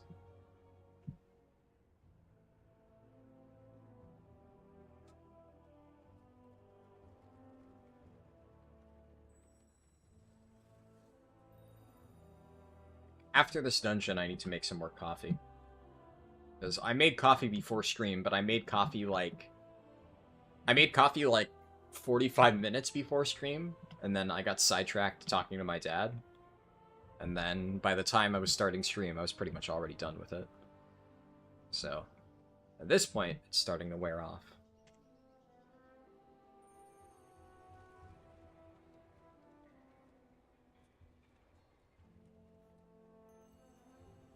Just need a tank now. That's always the hardest part about this, though. I have found that tank privilege is definitely much better than healer privilege. Whenever I was making groups of my tank, it was really quick. It has still taken me quite a bit on my healer to find a good tank. Unfortunately. And the reality is, like, if I'm playing my tank, and I see a healer that looks, like, fine, a lot of times I'll just take them, because, you know, on Blood DK, I don't need healing. On a lot of my other tanks, you know, I only need bare minimum spot healing, and I'm fine. But as a healer, I can't single-handedly carry the dungeon. I'm also, I mean, I'm not good enough to hard carry on characters like this, like I am on tanks, but, I mean, the best healer would not be able to hard carry a dungeon in the same way that the best tank possibly could. It's just, you know, you don't have as much control over how the dungeon goes, plain and simple. So I need to make sure that I actually have a good tank. The last boss is a boss that you ask Blizzard why they thought about this. Some DPS think they go to the far edges to spare space. Yeah. Yeah, it's annoying. I mean, a lot of times I will go to the far edges, but I usually don't require healing. Like, on my Windwalker Monk, which is one of the main DPS that I played, I can keep myself alive really easily. I have lots of self-healing. So, I'll just kind of fuck off and Touch of Karma and, you know, Vivify, and I use so much shit as Windwalker. And when I did BM Hunter, I would usually, like, stay out there for a little while and, like, use my Exhilaration. But then I still, if I was, like, starting to get low, I would, like, disengage back towards the center so the healer could reach me.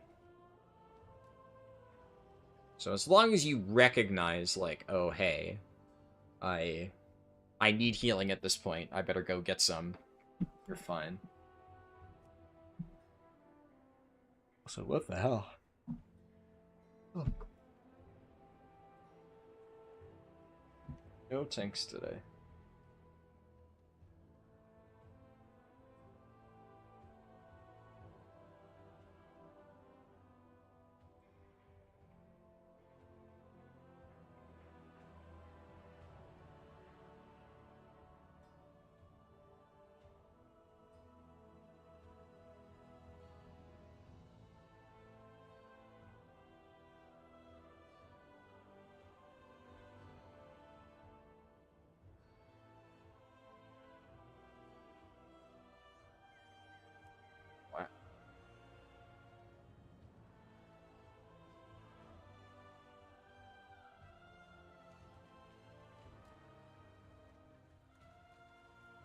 What sucks is that there's a very good chance that a, like, 645 Vengeance Demon Hunter will apply to this key. And whenever that happens, I'm always so tempted to just be like, yeah, fuck it. Let's just get this over with. But then, like, you know, 5 minutes later, I'm sitting there with a +8 key questioning my life choices, and now I gotta do the exact same thing again, except I gotta find more DPS. It's, ugh. It's rough.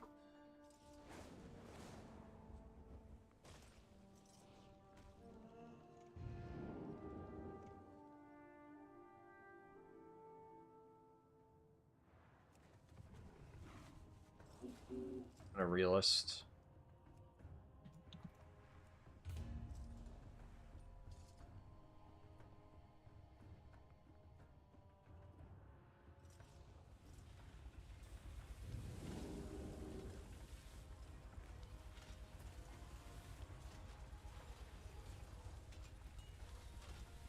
For making groups, people more likely look for tank groups over healer groups? Yeah. You're not wrong. Oh, there goes another DPS, yeah, I mean. Honestly, that's one of the main reasons to be very picky on DPS until you get a tank in the first place, because a lot of times, you know, it doesn't matter if you get your DPS and you're just sitting there waiting for a tank. They're, you know... Like, why would I invite these two? Unless they were, like, both insane. When I'm just gonna have to sit here wait for a tank. And sometimes the tank queues with a friend, so... Yeah.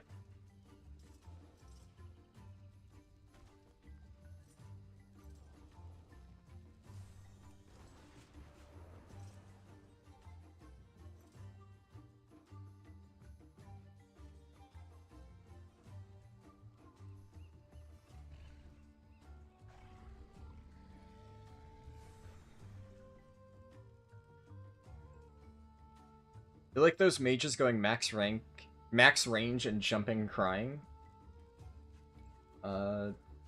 Sometimes you'd like to play God here, like either you come to me or you die, decide what's more important. And there goes all the DPS.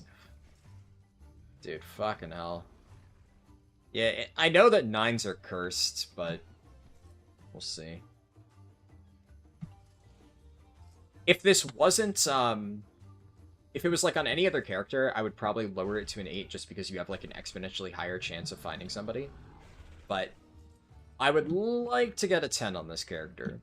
So the odds of like 2-chesting an 8, they're not like 0, but they're, depending on the dungeon, they're not super high.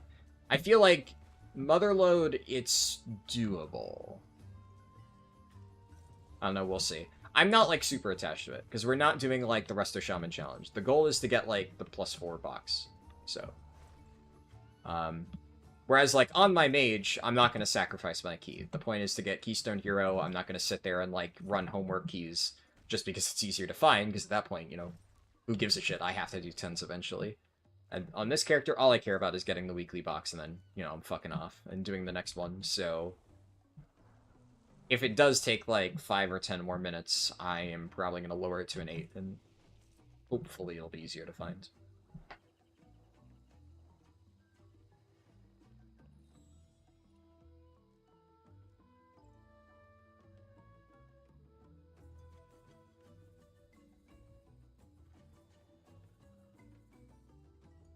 Yelling in one word, babysitting your group. Yeah, pretty much. Pretty much.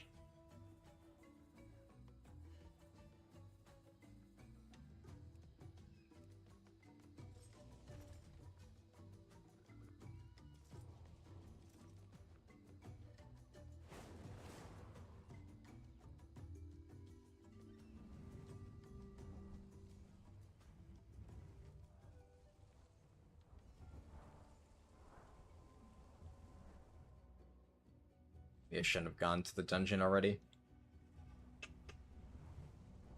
Yeah, okay. Is what it is. Gotta lower it to an 8. 9s are just actually fucking impossible to find people for.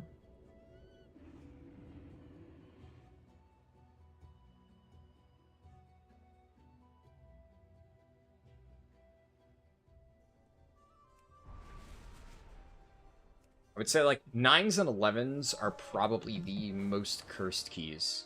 Nobody actually wants to run those. At least, nobody who is qualified to run them wants to run them.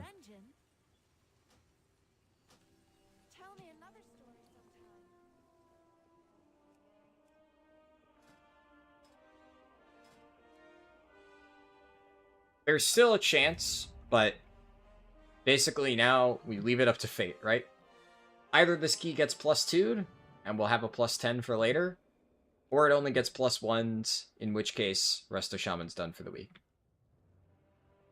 We shall see.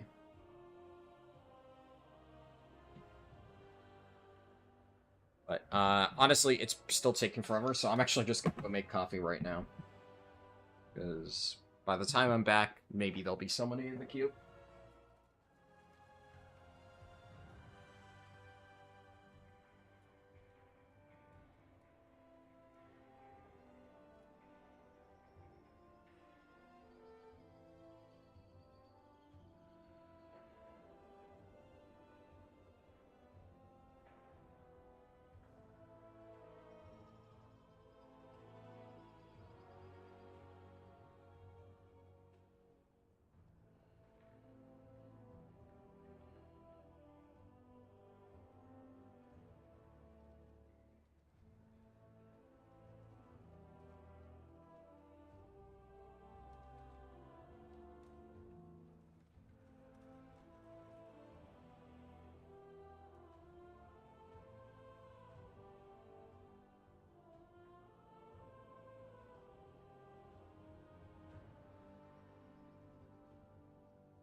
Alright. Was that a tank? It was a tank, but probably fine.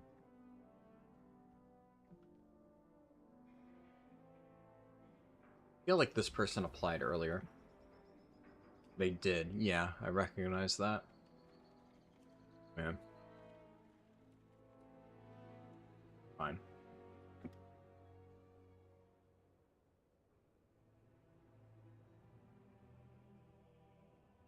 I'm gonna mute my mic real quick while I wait for people to apply, because I brought down chips, but I don't want to, like, chew chips directly into the microphone, so, you know.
Man, this is exhausting.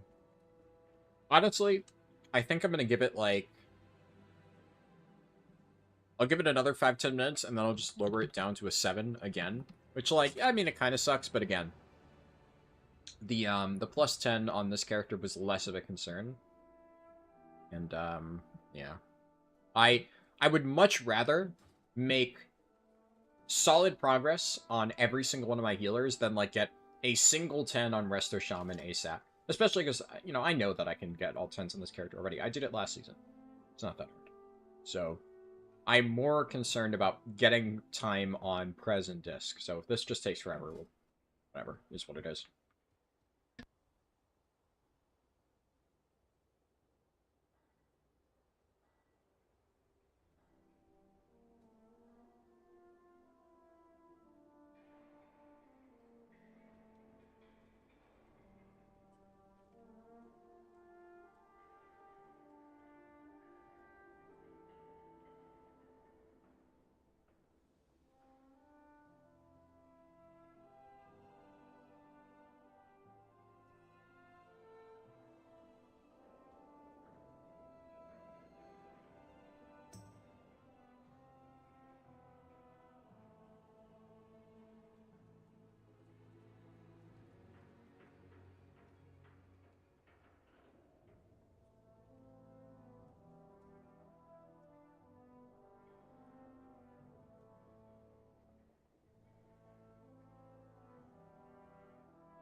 Okay, as I sat here eating chips, I just kind of had an idea.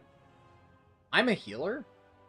I don't need to form my own group. I could look for groups that just need a healer. Because as a DPS, you know, who the fuck cares? Now, obviously, it's still going to be easier to form my own group in most cases, but this is not working, right? Like, I'm not able to find a group for this. So, at this point, it would just be way more time efficient if I just applied for a group that needed a healer. It would be the same thing, effectively. As for whether or not they'll take me, I mean, if you really need a healer and you're just sitting there waiting, and it's for like a 7 or something, you'll probably take the 665 Resto Shaman. Like, it's not the worst thing ever. I'm gonna look for, let's look for 6 to 7. And, oh. Alright, this group looks just demonic enough to invite me. Alright. Yeah. This is the classic. Beat timer in the title. And they're, I don't know, they say, what does the group say? Alt run main is 2.7 IO. But none of these people have a 2.7 IO main. So, you know, that is, yeah. The main reason I'm applying to this one is because it's Dark Flame, which actually there's multiple really good items I could get from Dark Flame. And let me make sure, because I want, what trinket is it? Yeah. Okay, so this does drop for Resto Loot Spec. I'd really like to get Carved Blazikron Wax or Burn of the Candles King. Both of those are really good trinkets. So, a lot of good stuff in Dark Flame. It also has a crit verse necklace, which I already have one, but this is higher crit, so it could potentially help me balance my stats a little bit better. And it also has a crit verse cloak, which I have one, but it's crafted. So this one, theoretically, I could upgrade a little bit more. We'll see.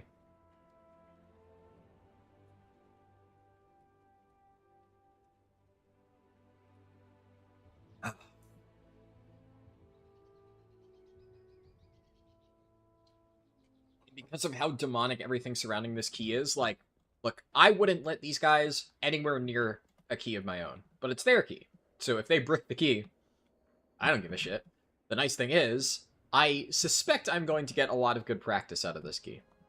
I have a feeling that that's going to be the case. Alright, we have a... Okay, the guy has a Mistweaver score, but at the very least he has an Agi staff, which... You know, never be too sure. Alright, so we're not getting a... Locking it in, no plus 10 in the Resto Shaman, which, again, that's fine. That was a stretch goal.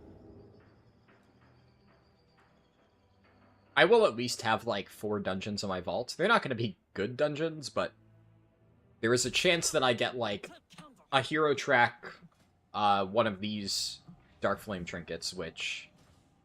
you know, would still be good. It would save me time from having to farm it, so fingers crossed that that happens.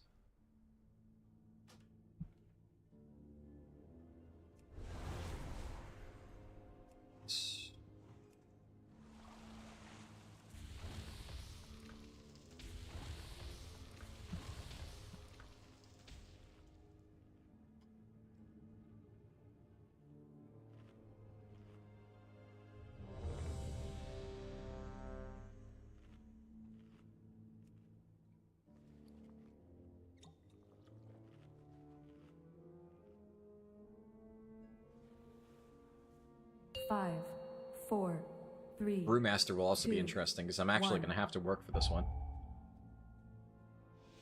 Huh.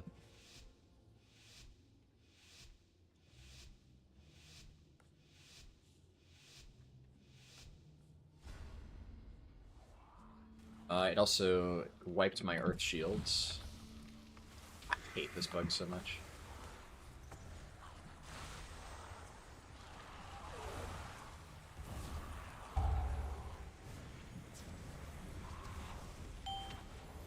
Looks like my Earth Shield is actually staying this time, thankfully.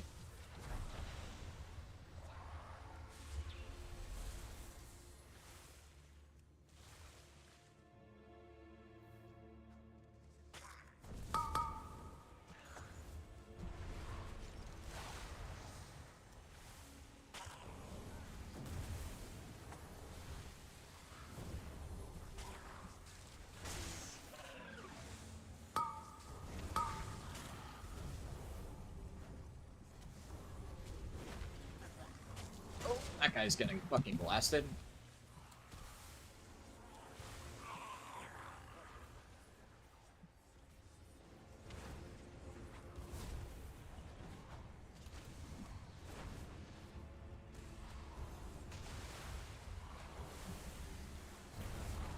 Overcome this trial.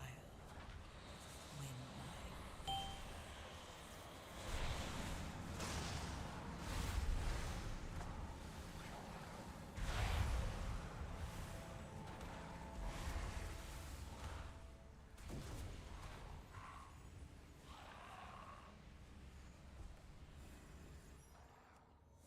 It's a weird Ring of Peace. Did he pull those mobs? What was he dropping?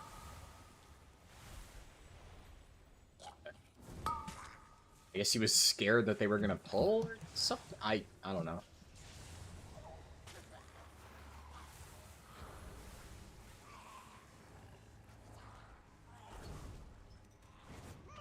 Okay, he's going for the corner.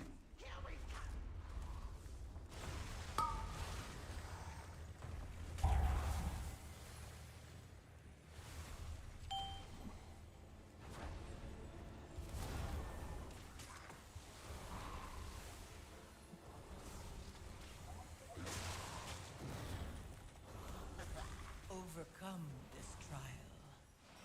Win my faith.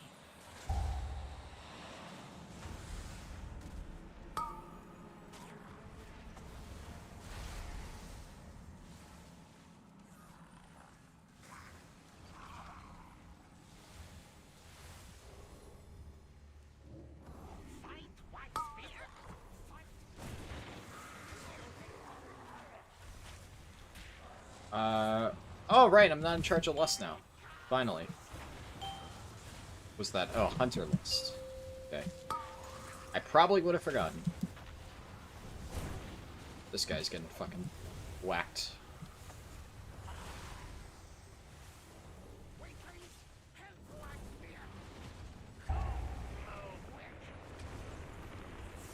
What is that bait? This this guy thinks you have to go behind the pillar. Okay. Sure.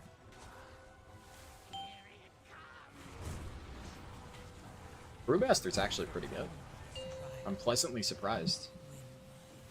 I guess it is a player who seems to have, like, some experience. This is, like, their alts and off-spec, but... As a Brewmaster main, I am pleasantly surprised. What are they running? I know they're running Tome. They're running Tome and Pacemaker, okay. Pacemaker, not your best trinket, but it is good, still, so... I know this place. Old Wakespirit's been here forever. They're building crit verse. Yeah, okay, shit. They know what's up. Faster, faster. I'll catch up.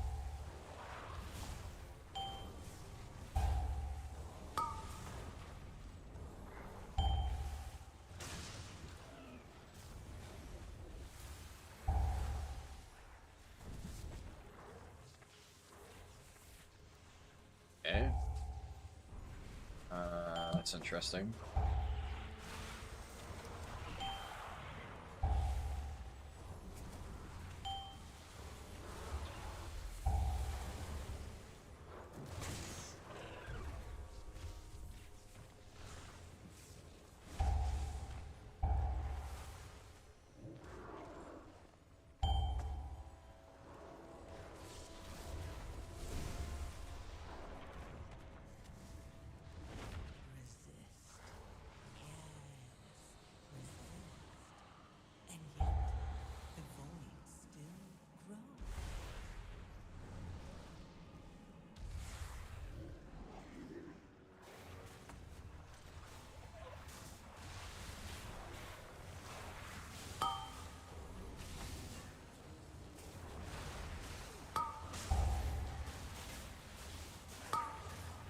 ship.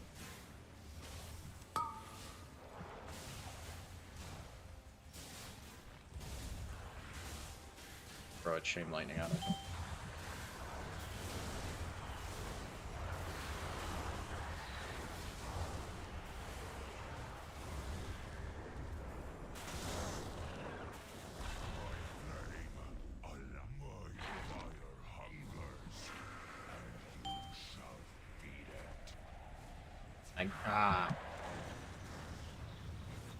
Didn't quite get the cast.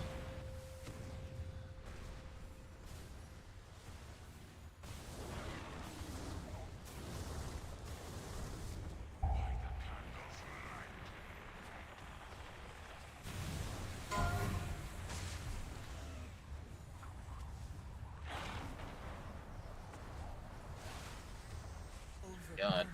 What are they? Did that guy, like, eat his own tornado or something? What is he dying to?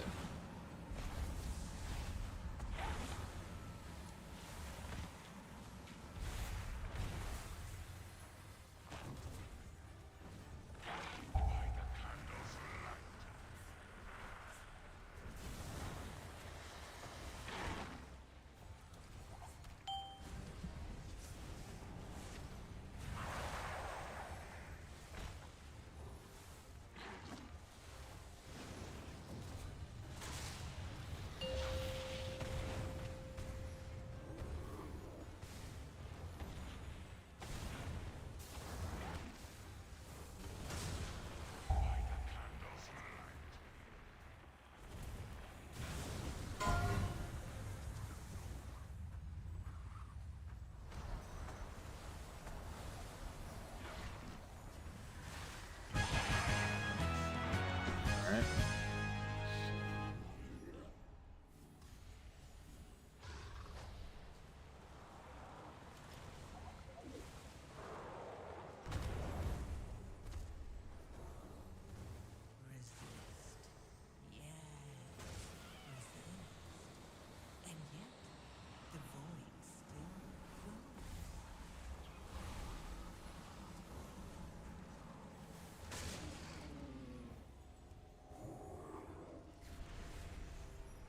I'll just recast Searching Totem. Shit, I kinda fucked up the placement a little bit there. Should be fine. Okay, we're gonna get a massive stomp. The massive stomp does, like, no damage. Alright. I guess, I mean, I don't know. That's why it's so hard to tell. Like, it's a +6, but nobody actually takes any damage, so... You just can't really get a gauge for how hard anything hits healer until much later.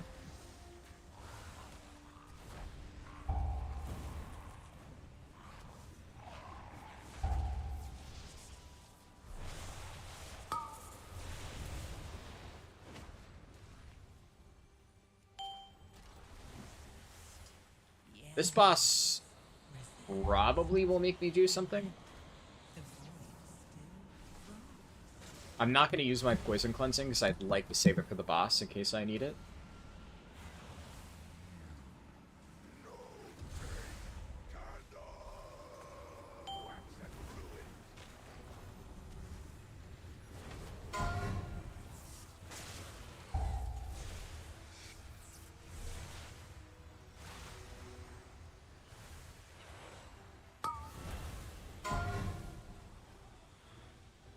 This guy...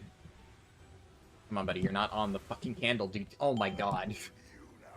Come on. It's negative situational awareness.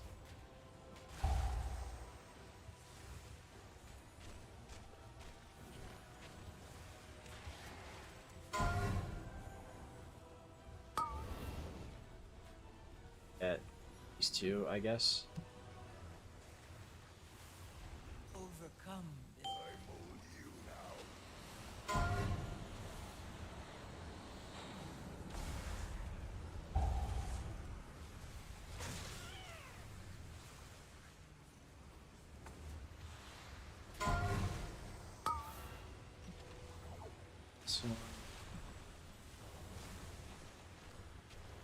Honestly, this boss isn't nearly as bad as I thought it would be.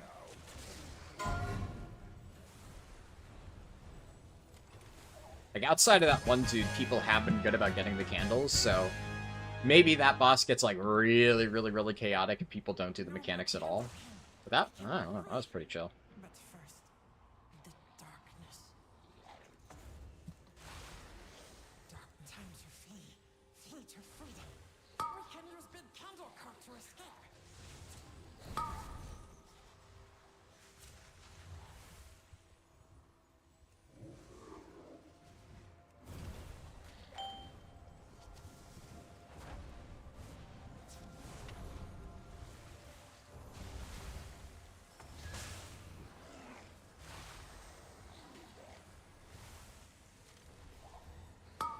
He needed to dispel? No, his stacks fell off. Maybe he diffused it.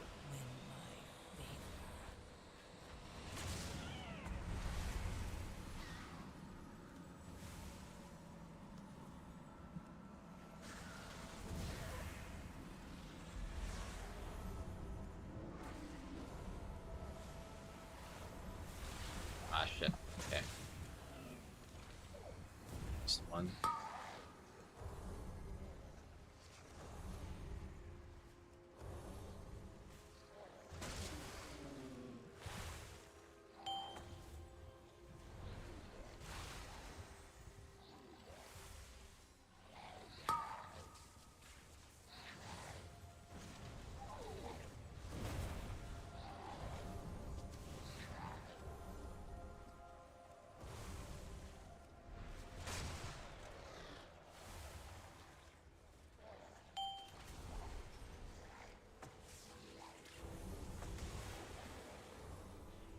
Oh, here we go. Okay, thank God.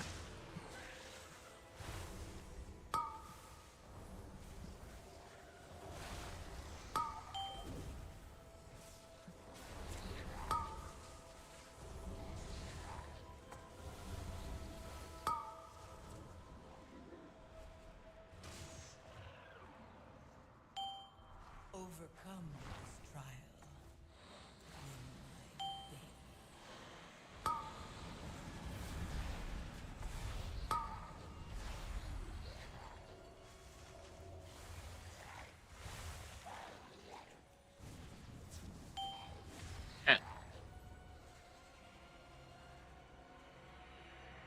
Oh! You know, I didn't even realize that you can diffuse off the corridor creeper dot and it actually does big damage. That's really interesting. I probably did that by accident at some point, but I don't think I ever realized that was the case. Huh. Neat.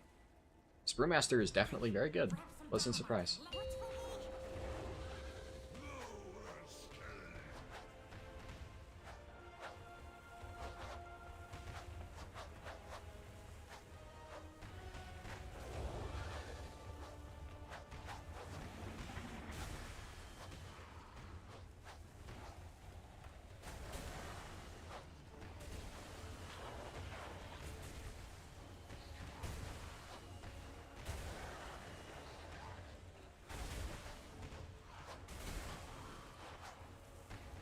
Oh, I got 19? Oh, ho, ho, ho.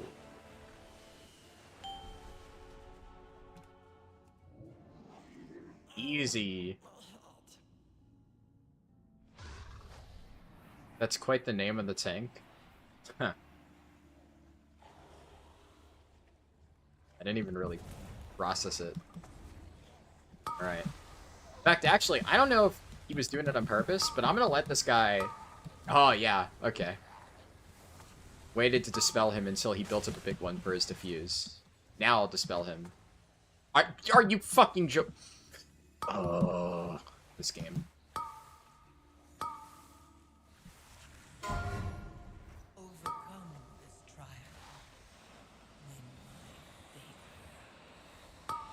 I hate that. This is why on a lot of my stuff I don't use at cursor macros. But it's like you kind of need to, but it's just annoying because every now and then your shit just ends up in the ceiling. Okay.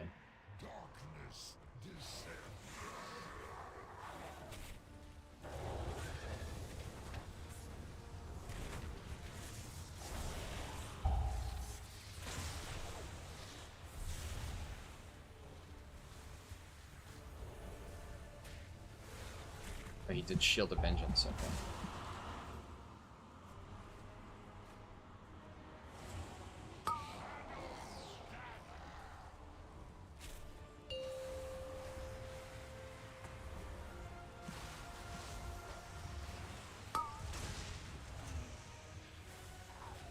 Look at me, doing the mechanic like an ethical healer. I totally didn't almost forget until like halfway through that mechanic that that's what I was supposed to be doing.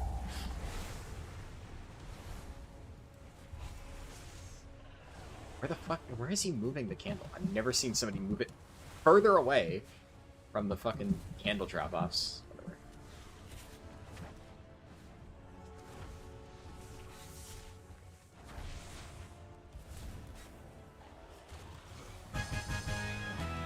Jeez, that melted. Alright. That was a surprisingly good group.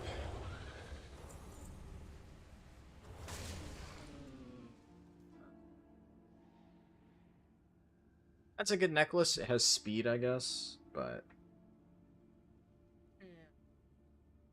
Head leech. Alright, let's see what I get.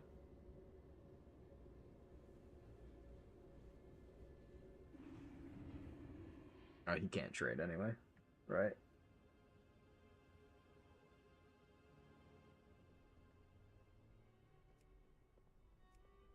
Alright, let me update the sheet.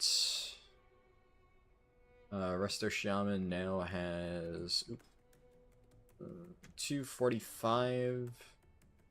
Oh, I actually never filled this out at all. Dark Flame, 227 Theater,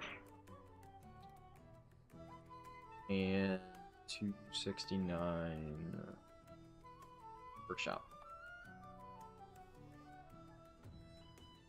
Alright, and then my Shaman has a bunch of whatever keys, but my box is finished. I also forgot to update my Death Knight. Okay. Cool, so... now I get to turn in this quest. Now, I already have Pick Me Up on this character, so... I can also convert runes. Are there any upgrades I could do? Not really. None that would really matter that much. I guess the main thing I would be hoping for is Mug's Moxie Jug, so... probably better to go Elemental Loot Spec, just because, you know, I can't use a second Pick Me Up. And I got garbage. Yeah, this thing is... that's disappointing, because that's an actual trinket. But this thing is fucking terrible. Yuck. Well, it is what it is. Look, at the very least, I pushed my Shaman's Key up a little bit. We'll start with, I don't know, a 6 or something. I made some progress. I'll still... whenever Resto Shaman... well, actually, Resto Shaman is next up as part of the challenge, after Fire Mage. I honestly might be able to finish it next week. We'll see. But what I'll do for it is, after I finish Fire Mage, I will probably off-stream push my Resto Shaman's Key up. Because at that point, we'll already... like, I guess, how do I put this? The main reason that I'm streaming this, because I said that, you know, a lot of the stuff I'm going to do off-stream, is because this is the first time that I'm really playing healers at all. So I think seeing the brand new beginner healer process would be interesting, whereas you would gain absolutely nothing out of seeing me do, like, the push keys on my Bear or my Blood Decay. Because they're, I mean, those are specs that I'm very comfortable with. Like, they are piss easy. And we're gonna have to do the 10s on that character anyway, so if all you want to do is watch me, like, absolutely slaughter keys on a Sandlane Blood Decay, like, there will still be plenty of time for that. But, you know, I already know how to play those, so I didn't really think that pushing a +2 was very interesting. The end result of that is I did half of the group's overall damage in a +2, and my Blood is Life procs did more than, like, the entire lower DPS for that, because, you know, what are you going to expect at that level? Nothing too super interesting, but, like, here, even though I have some experience with Resto Shaman, I think those keys were definitely a little bit of a learning experience in terms of, like, out of the dungeons that I ran, I had to get comfortable with it. You guys obviously didn't see the theater, but, you know, we did the other two. So that was fine. But now we get to the real interesting stuff. Because, like I said, Resto Shaman, I got Keystone Hero last season. So, like, I know this one already. What I'm not familiar with is Disc Priest and Prez Evoker. I'm going to start with Disc Priest. Blazera said Disc Priest will be a cakewalk. You have way more confidence in me than I have in myself. Look, Disc Priest is meta. It is a good spec. Don't get me wrong. But whether or not something's meta doesn't mean shit if you never played it before. I mean, I have seen so many dog shit Disc Priests. Now, I feel like I have a basic understanding of what I need to be doing, but does that mean that I feel completely confident in my ability to heal? Not really. Yeah, Farscream said preservation is pretty brutal. Yeah, the one nice thing is I've definitely heard that. A lot of people are saying Prez is really tough. I'm definitely prepared for that to be the case, but I actually think I have a slightly stronger idea on what I'm supposed to be doing for Prez. Now, it seems difficult, but I think it's one of those things of, I know my game plan now. I'm, like, I did a lot of research and stuff, and I think I get it. Disc, I also did a lot of research, but the main thing that seems iffy with Disc is, for raids, you see a very detailed outline of, like, what you should be doing for your ramp, and then you go to the Mythic Plus section, and they're just like, yeah, wing it, I guess. And, like, that... Disc is, like, inherently kind of a ramp healer. A little bit. And most people have told me, like, yeah, it's kind of fucking easy, and you don't need to worry about it at all in M+. So I guess we'll see how that feels when I get into it. But... whereas, like, Prez seems hard, I understand the basic loop of what I should be doing to keep people alive. Disc is like, you're inherently kind of a bursty healer. It sounds like you can just kind of take off bits and pieces of what you normally do in a raid environment and just do smaller subsections of that, but I don't know. You usually play all the healers and Prez is the hardest thing you've done in a few years. Yeah, I guess we'll see how that plays out. Disc, you just blast? Yeah. From what I've been told, for the most part, in keys, you just kind of hit Radiance, apply Atonement to your entire party, and then you just do, like, your basic shit of, you know, Power Word shield yourself, Mind Blast your main target, put up Shadow Word Pain, Penance, Smite, Penance, Smite. Like, from what I've been told, that's all it really is. And then you have, like, CDs. Like, this is apparently more of a defensive CD for you personally. And then, like, Premonition of Insight you use on Penance. So you do, like, Mind Blast into Insight, into Penance Smite, Penance Smite, Penance Smite. I think. I'm pretty sure that's how it's supposed to go. And then you want to use, like, you have your big burst window with Shadow Fiends and Evangelism. But, like, obviously in Raid, you build your Atonements, then you Evangelism to extend the duration. Then you go into, like, your Shadow Fiend burst window, Shadow Fiend Premonition of Insight, Mind Blast. I'm probably getting the order slightly wrong, but Mind Blast, Powered Shield, and then you do the and, like, bounce between them after you've gotten your Atonements all up. But, like, I would imagine that in dungeons, that's, like, massively overkill, and you're not going to want to blast all of that in one sitting. Just like for Resto Shaman, I sat on Spirit Link Totem for, like, 90% of the key. But with Resto Shaman, it's a little bit easier, because Resto Shaman is, like, all spot healing. It's like, okay, you're going to keep your Riptides rolling, and then if somebody's single target taking damage, Healing Surge. everybody's taking damage, chain heal. Healing Tide Totem, which also casts chain heal. So Resto Shaman's entire thing is just throughput spot healing, which is really easy to understand. If people are taking damage, press the thing that makes them not die. But the whole idea of, like, atonement and stuff is just a lot to wrap my head around, basically. You were surprised to see me shift action bars on my shaman? I guess that's something that I've generally always done. I'm not doing that with, like, disc, because disc you have to do damage.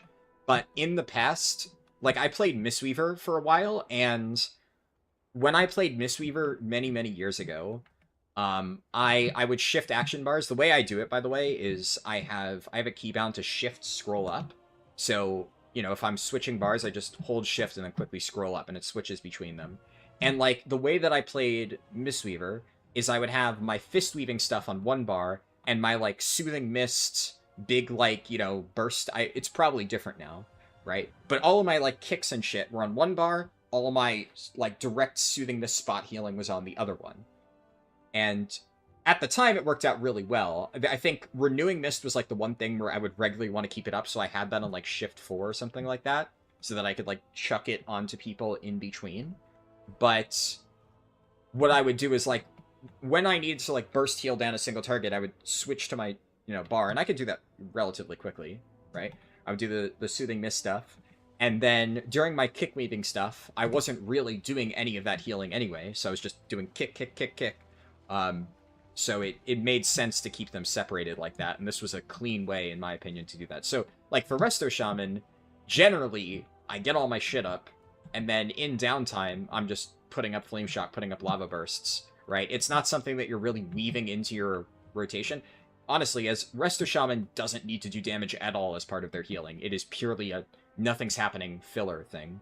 So that's the only reason I do that. Like, Disc obviously is different. Disc, that is a core fundamental part of how you heal, so I don't have, the shifting action bars, but yeah. You doing Oracle? Void is easier, but not as good. No, I'm doing Oracle, so you can look at, this is what I'll be running.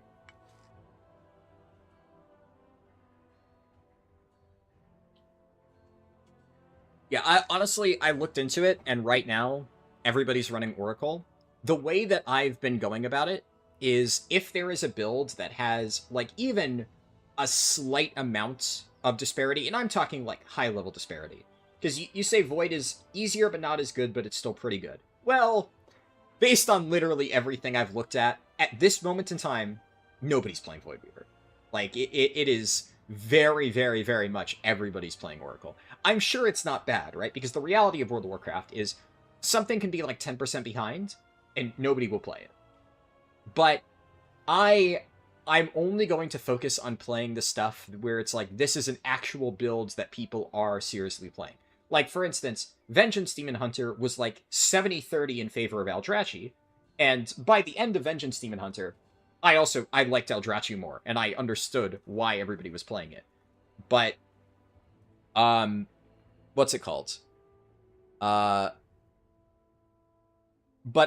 since people did still play Felsguard at least a little bit, and at the very least in raids, it is the more popular build, slightly, but in raids it's more like 50-50 or like 55-45.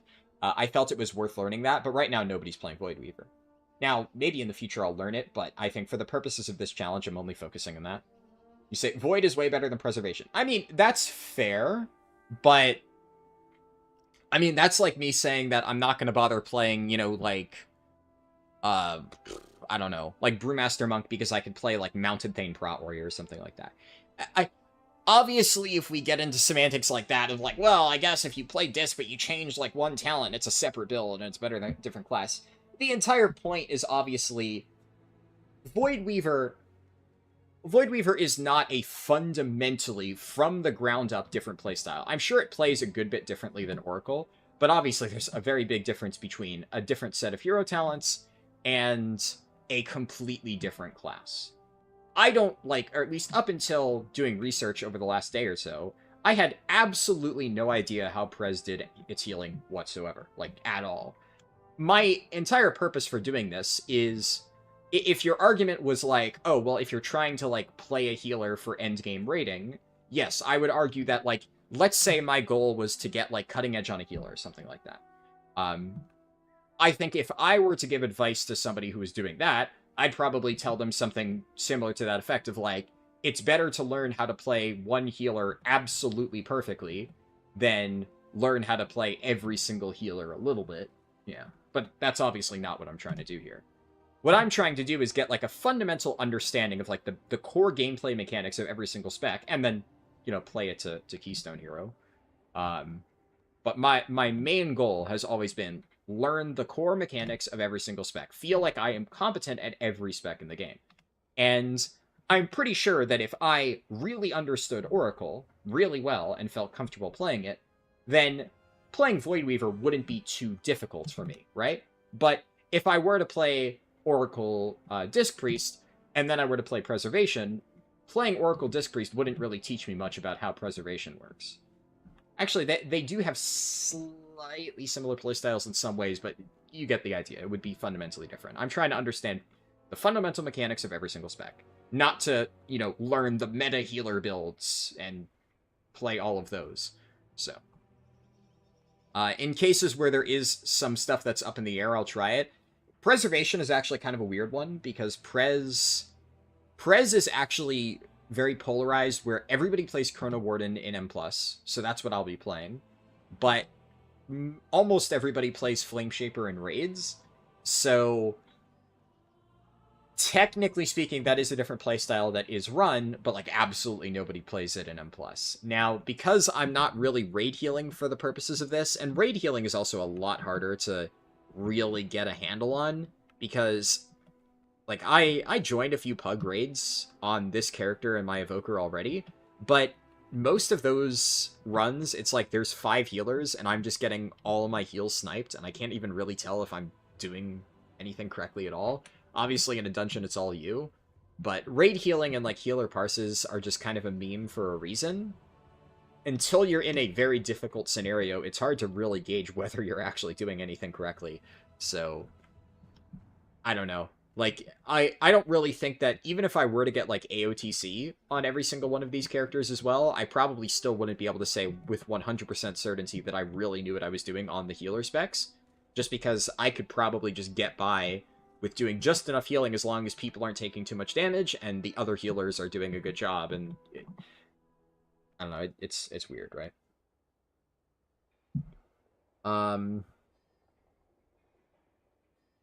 Shark said, Disc is fairly straightforward to learn, you believe. I'm glad that you also have faith. We'll see. We'll see. What is my key? I have a floodgate. Alright, I have not healed any floodgates yet. That being said, it's a +2, so I mean, there's probably going to be nothing to heal here anyway, but we'll find out.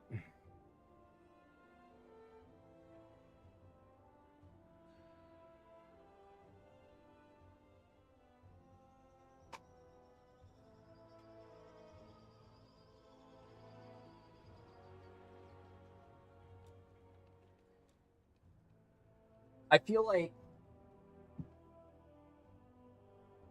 one of the other problems with healers is, in a lot of ways, raid healing and M+ healing are so fundamentally different that even if I were to get, like, Keystone Hero, I couldn't really say that I, like, truly understood it until I did heal a difficult raid environment, but like I said, it's tough. Whereas, like, tanks are weird, because honestly, I would say, like, if you know how to tank a dungeon, you're fully able to tank a raid. Like, it's not that different.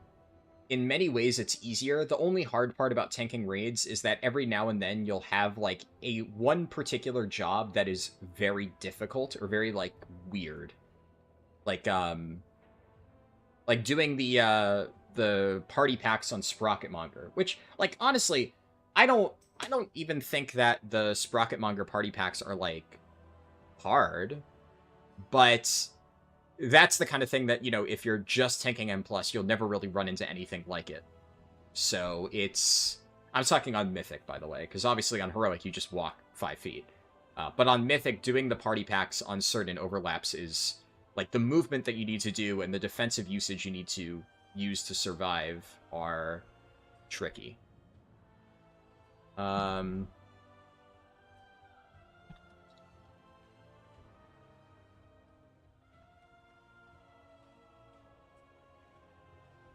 Also,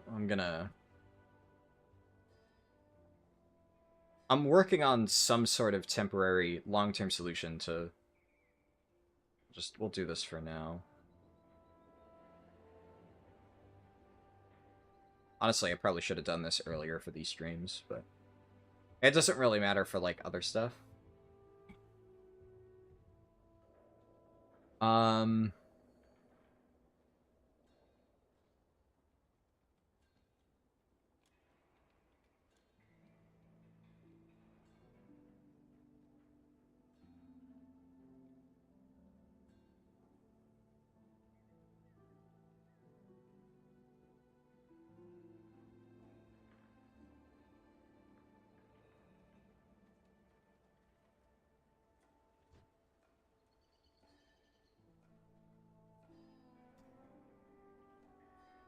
Okay, yeah, for a +2, that's probably fine.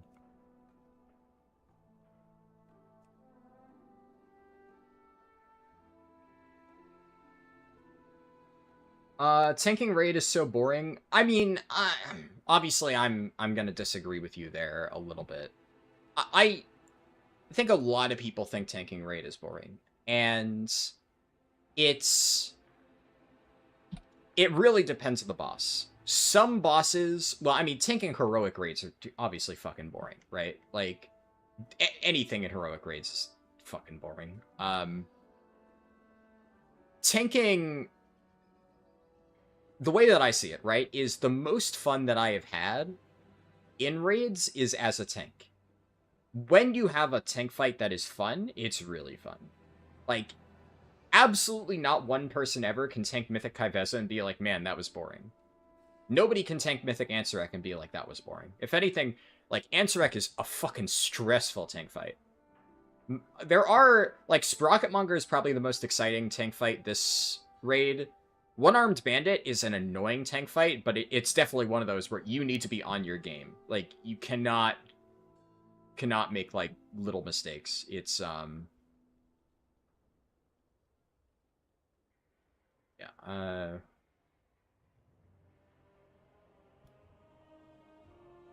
Muggsy is also, like, another one where tanks need to do the bombs, right? They have stuff that they need to. Yeah.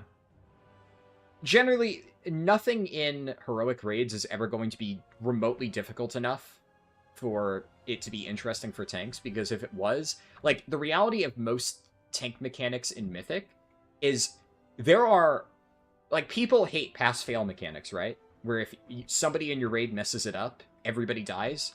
There are so many tank mechanics that are pass-fail mechanics. But most people don't complain about it, because the reality is, if your tank is dog shit, and they just keep wiping the raid over and over with those pass-fail mechanics, you're gonna notice immediately.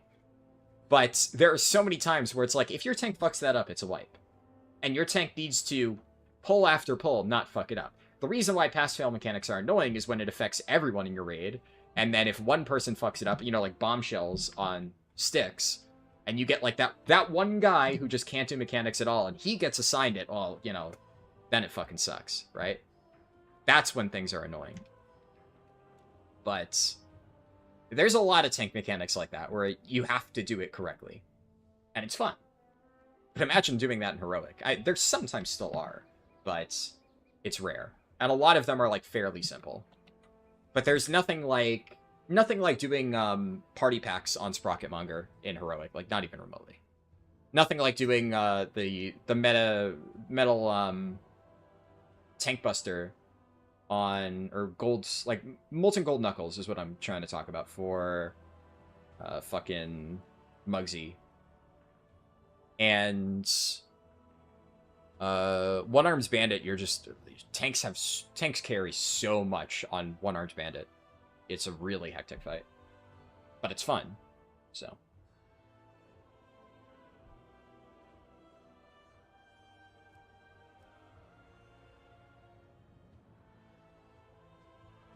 Resto Druid for M+ in Raid is like playing a completely different class? Yeah, exactly.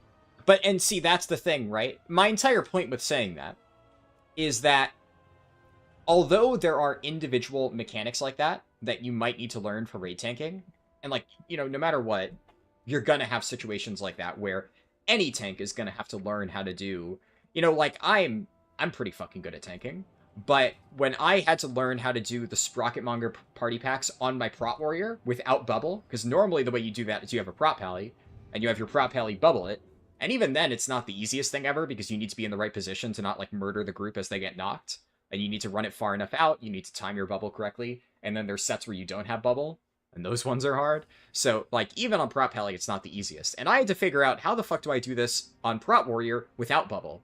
And that was not easy to figure out. But I did. And it was a lot of fun once I really got the hang of it. Like, I had to do some weird shit where I basically, like, face planted the wall, and, like, the Sprocketmonger pushback, like, slid me across the wall.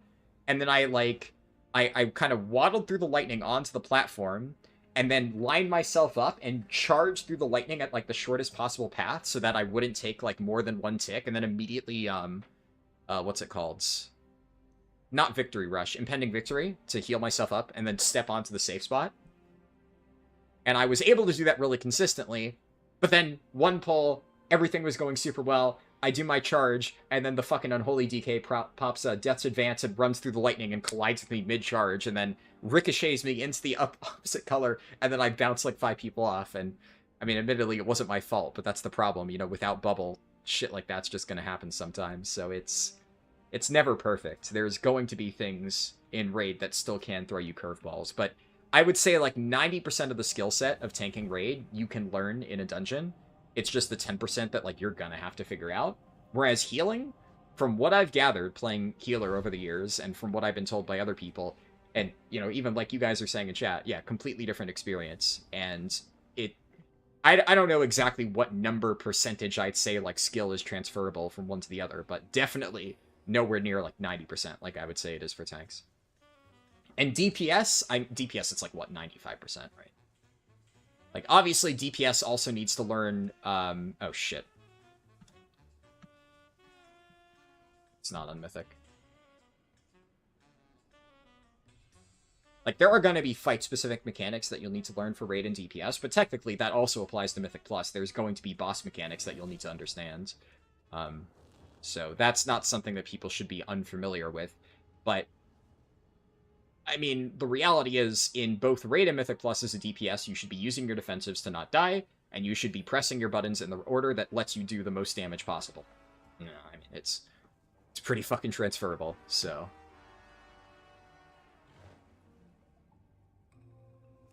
There's obviously going to be different builds, like sometimes there's an AoE build and a single target, and they play differently, but like generally the skill element is the same. Also, I don't have consumes, but I don't. I'm gonna get them after this one. I should have done that, but it's fine. It's a +2. Hey. 5, 4, 3, 2, 1.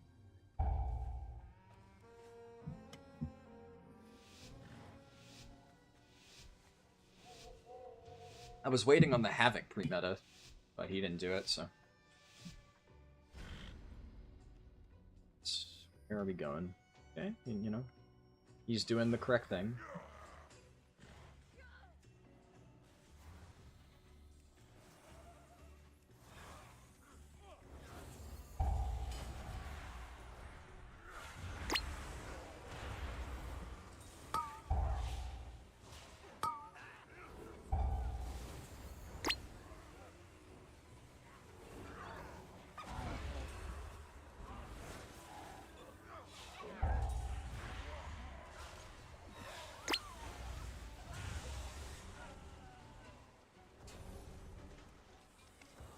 Okay, that one dude standing in Flamethrower kind of gave me a heart attack, but otherwise that was fine, I guess. Okay, they're dying. Why are they dying? Why are you guys dying? Please stop dying. I don't have a kick on this character. Why do I not have kicks as priest? This sucks. Oh, this sucks. Okay. Fuck.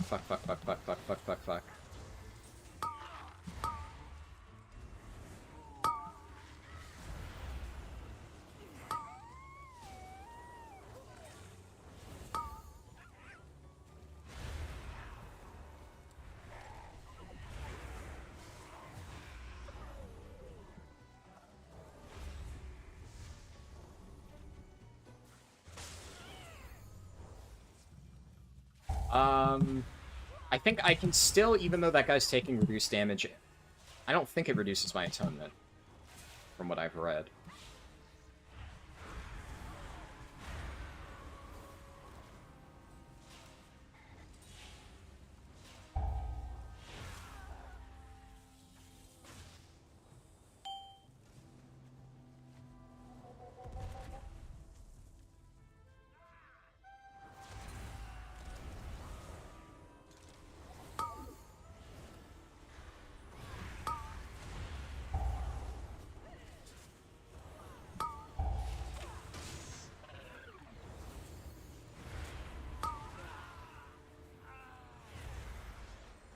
Not what I meant to hit. Oh yeah, also I have PI that I need to use at some point. I'm not going to use it on trash, but I need to remember to use it on the boss. Have any atonements out?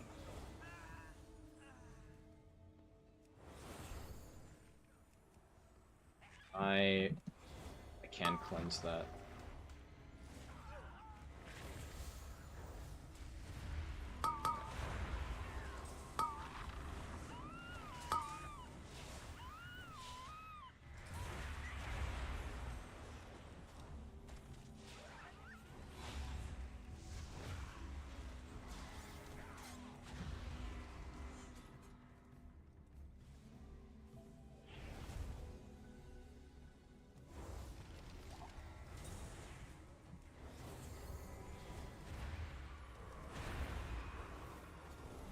Could have done Mind Blast first.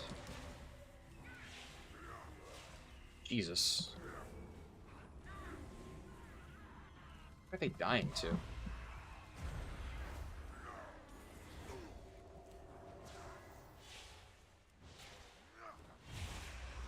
It's a +2. Nothing should. Oh, are they standing the loader bot? They were definitely doing that. Who's doing all the damage? I don't know. I'm gonna PI this dude.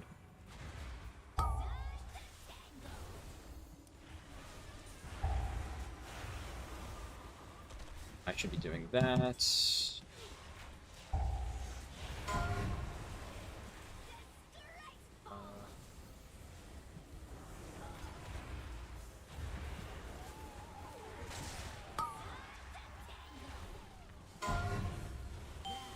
Does it? Mama's mad.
Oh.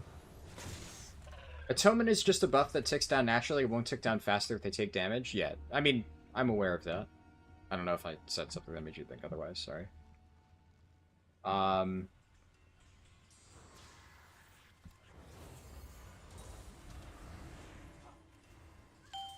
shit. And I did not mean to do that. Whatever.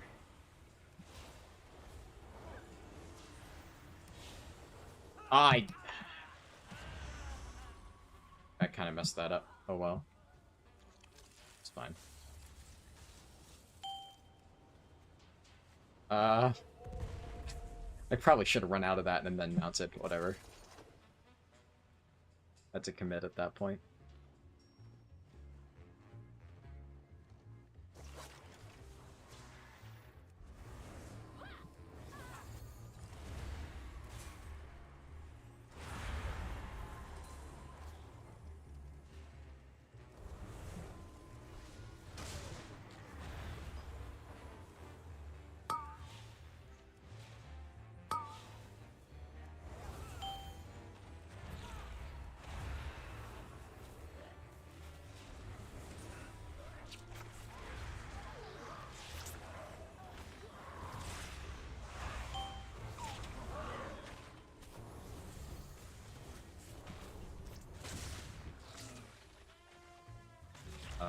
This should be interesting.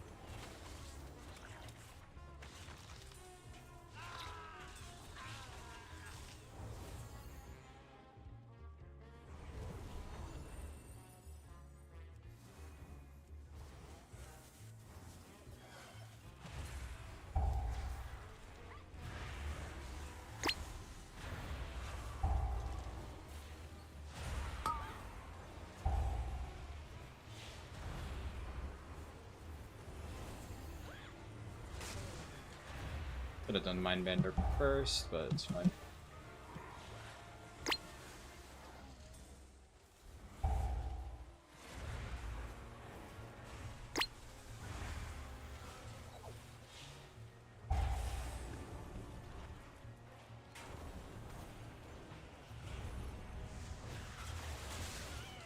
Well, well, what have we here? Welcome to the firing. Trouble is, it's very easy to run out of mana as a Resto Druid. Respectfully, I don't believe that's true.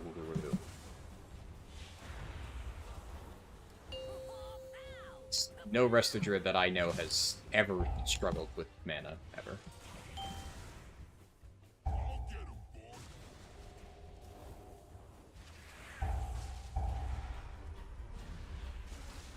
Charge it this way. Okay. I'm struggling a little bit. Is this guy gonna get his thing out there? You gonna move it onto the bomb, dude? You fucking idiot. Okay.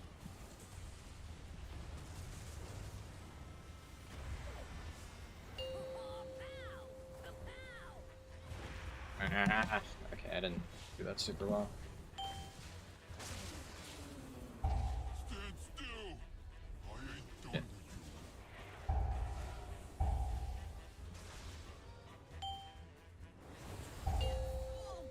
This is a very weird healer fight. I don't like this at all. Okay. This should be interesting.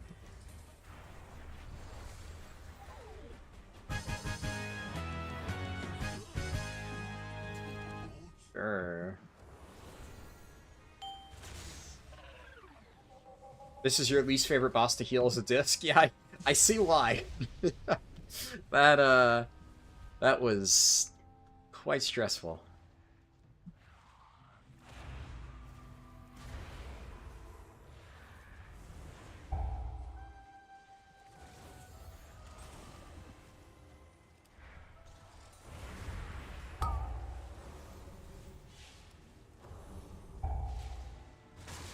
I can mask the spell the restorative algae needed.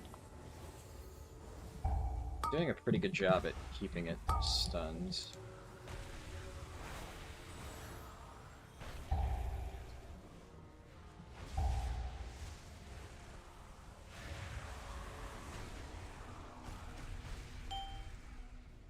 I don't need to deal with the mechanics, right? As a healer in general, like, it doesn't target me.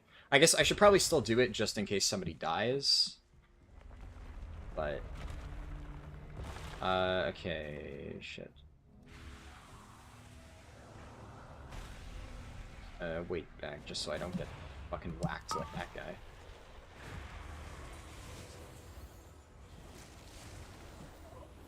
You can stand wherever on this boss as a healer? Gotcha. It's good to know.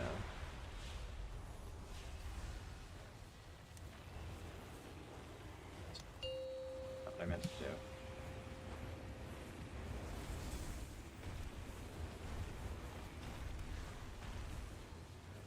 do. Cancelled my cast. I'm a fucking idiot.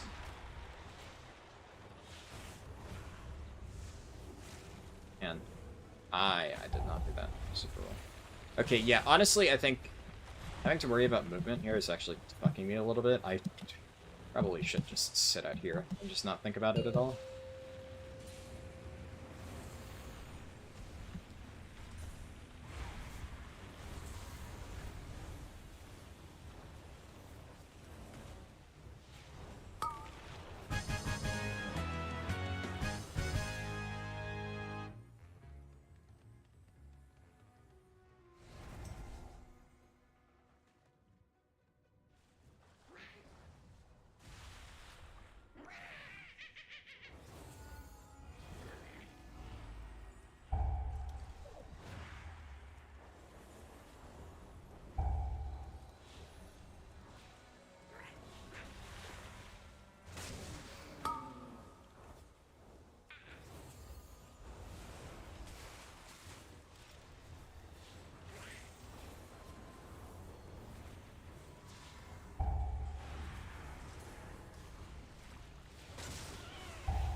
Timed that a little bit poorly, but it kind of worked out.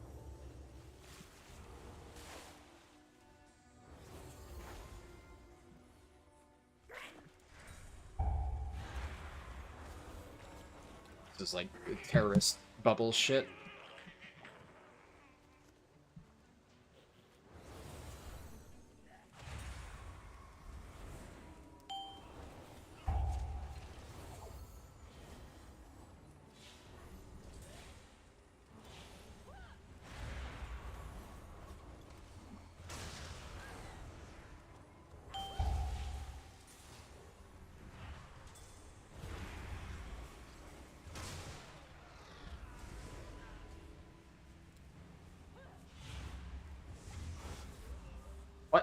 What the fuck?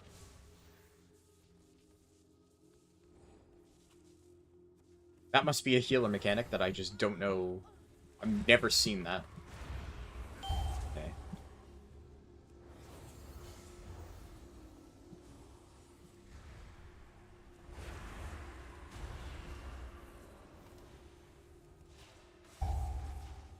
What is this? Is this like a dispel? It must be like I need to dispel myself or something.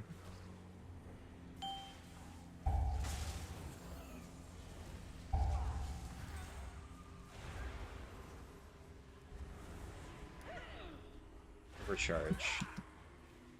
I'm being overcharged. No. Really? I gathered that much. I don't know how. Oh, okay, it's a dispel. Gotcha. Calling your bank to cancel it. Oh my fucking god. Very funny.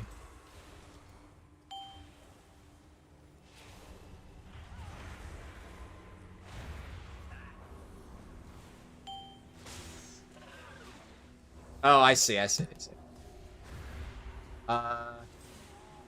I... Okay, well... I guess maybe if I had... It reacted, like, immediately. Oh, that guy's fucked. Oh, I'm sorry, brother. That's on me. Alright.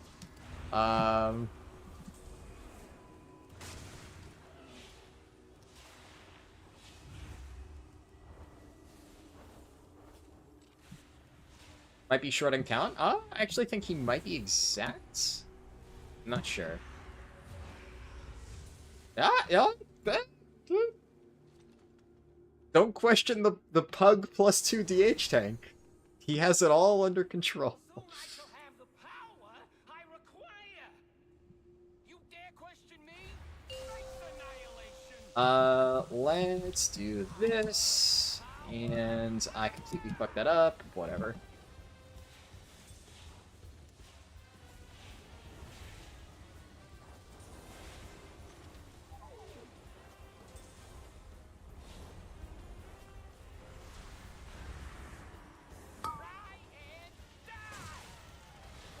I guess I could probably pain sup him on that.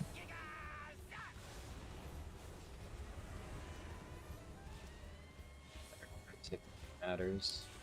You dare pit your wits against mine? Try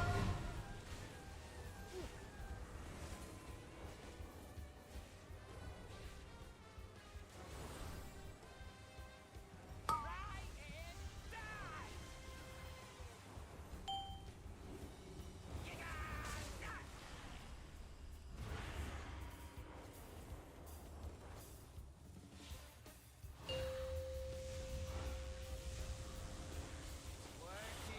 It's working!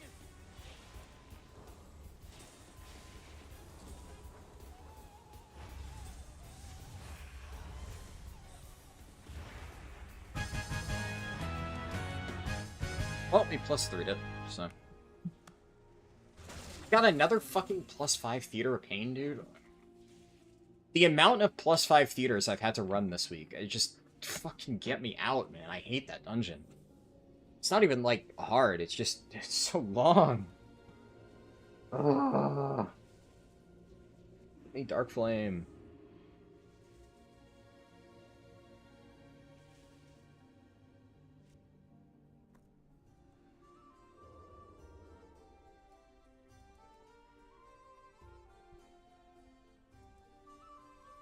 Let me read chat real quick.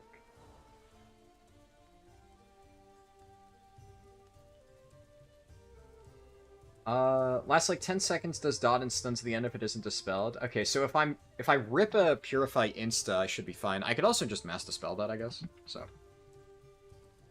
I should probably be doing that. Yeah.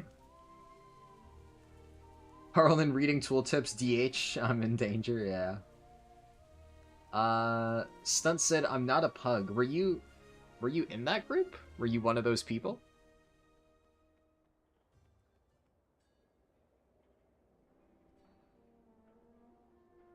Troy said, how did the shaman go? You had to go after the Mechacon run, and how was Disc feeling?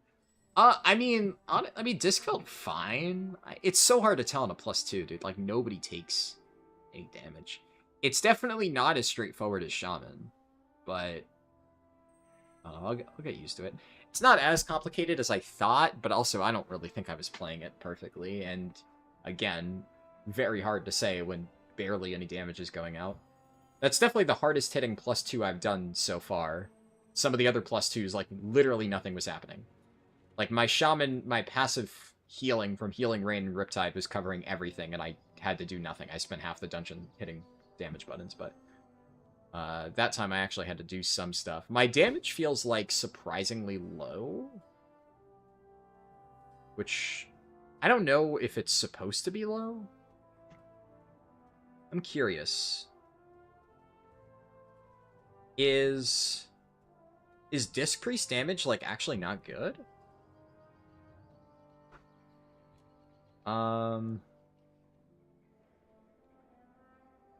Yeah, huh.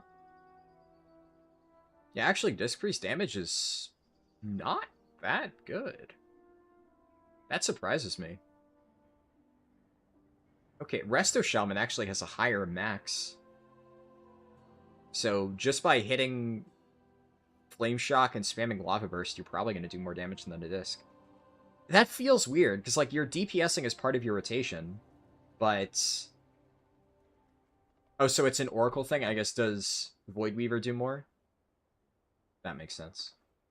Oracle does no DPS, gotcha. You were the tank. Oh, nice. Oh, there you go. People in chat questioning your route, and you had it under control. Good job tanking, by the way. That was very clean. I have seen some demonic tanks at this level. I guess it probably doesn't count because, like, I'm guessing, you know, if you joined the key to help me out, like, I appreciate it, don't get me wrong, but I wasn't getting, like, the true random +2 tank experience. But, yeah, no, you did good.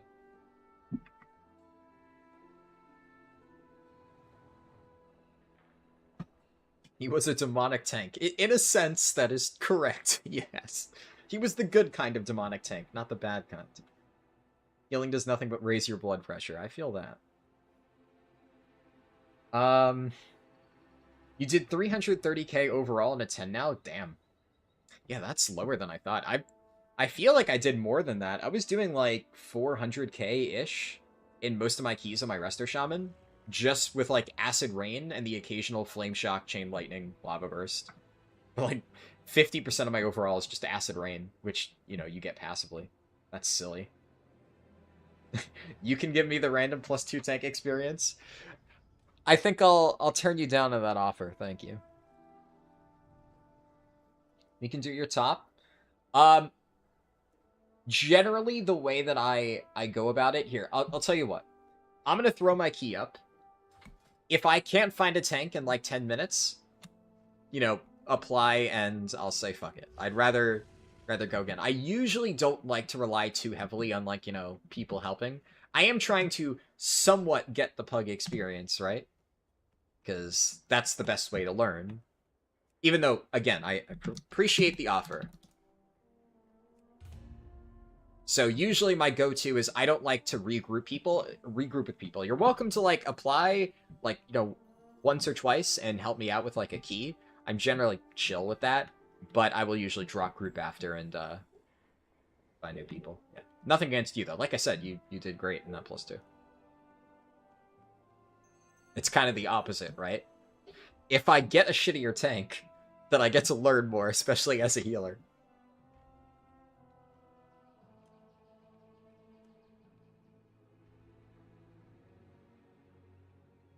We'll see. We'll see if anybody use up. Oh yeah, and to answer your question, Troy, the shaman stuff went well.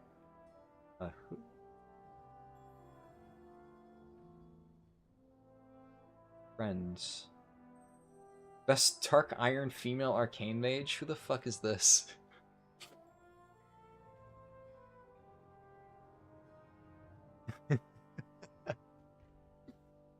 If you had applied for the +2, I may have taken you, Goose. But not for a 5. Not for a 5.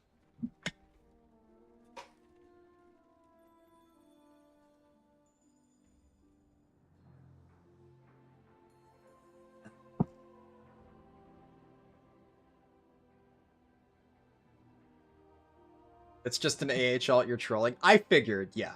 I thought that was the case, but, you know, wanted to be safe.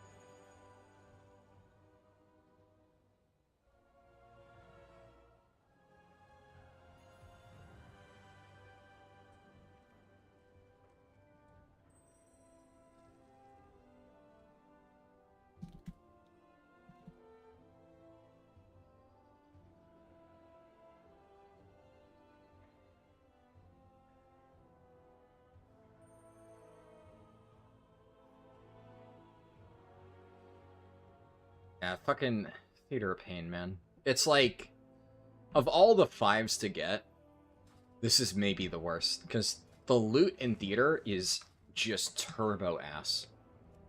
It doesn't have any good loot. It's pretty much the single longest dungeon this season. Absolutely nobody wants to run this fucking place. And I have gotten it every single time. I got it when pushing my Shaman. I got it when pushing my Blood DK. Like, at least if it was a 7, some people might want to run it for, like, hero track stuff. But on champion track, like, it might actually just be one of the most worthless possible keys you can get.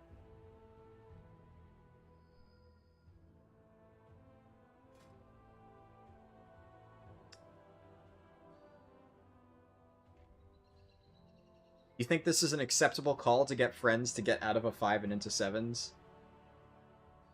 Yeah, fair enough. Fair enough. Yeah. Like, okay, yeah, fucking 5 Theater of Pain's not gonna be hard anyway. If you do want to apply Stuntal, I'll invite. It's, God. Let's just, I guess, at least it can't roll +7 Theater of Pain. But the other problem, Theater is so annoying because, like, it's not a hard dungeon, but it takes forever, and, like, the biggest fail point is right at the end. And I have seen people just chain die to Mordretha, and it... Obviously, I have to heal it, right? So I can kind of keep people alive, but if somebody stands, like, in the middle of the Dark Devastation and the Bulls, God can't fucking save them. They're just dead. There's nothing I can do. I guess I could pain set them if I see it coming. Like, if I see that they're just chilling there in front of the beam. But, also, I don't know if my reaction time will be good enough. It's just rough.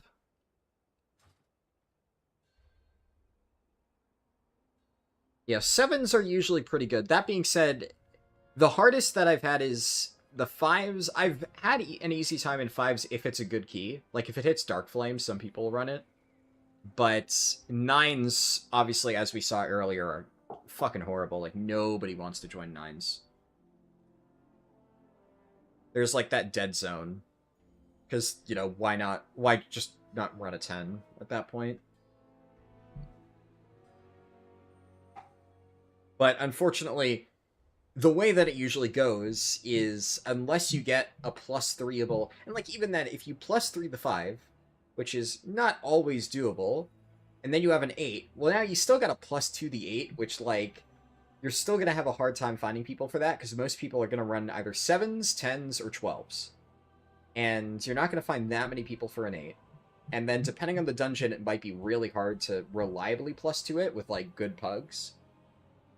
Or without good pugs, I mean. So, it's tough. This is why, like I said, for most characters, I'm going to do this shit off stream, especially for the DPS. You know, it's tough. Honestly, what I could do, because the reality is, I don't need to push my key on this character per se, right? Like, we're not going to be trying to do 10s on this character right now. The goal is just to get 3 more dungeons complete. So, if I just get score on, like, some 5s, 6s, or 7s on this character, and get, like, a decent key halfway there, there's no chance that we do Disc Priest next week. Because next week, we're going to finish Fire Mage, then we're going to probably, well, Resto Shaman's definitely after. I should be able to finish Resto Shaman this week, but I don't really think I'm going to be able to fit yet another character into the end there. Especially because I'm still, like, middle of the week, my Prot Warriors Guild is still finishing up Gallywix. We might kill Gallywix on Wednesday. Like, that's possible, but I don't know. So, if we end up raiding all 3 days, that's like, 9-hour chunk out of my week. That's hard to... Yeah, okay, sure.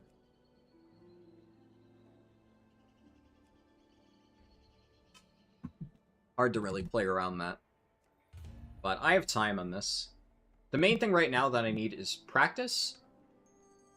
The box, obviously, which, we'll get that no matter what. And score. So actually what I think I'll do is, let's say this theater turns into a floodgate. At that point, I will probably just pug into dungeons, because even having, like, a +2's worth of score, like, that's 170 points on its own. That's not a lot, right? But that's a hell of a lot more than 0. And the issue that I was running into on my Fire Mage, for instance, is I just never got any keys for both Workshop and Motherlode. So even though I had multiple time 10s on my Fire Mage, my score was, like, below 2k, because I was just missing, like, 300 plus score by having nothing for those dungeons, and I had, like, a +2 on another one. So having just a little bit of score means that once I start getting to 10s, if I have at least some and everything, it'll be a little bit easier to get into pugs. So, that's the advantage of doing this now. This warrior's probably okay. There we go.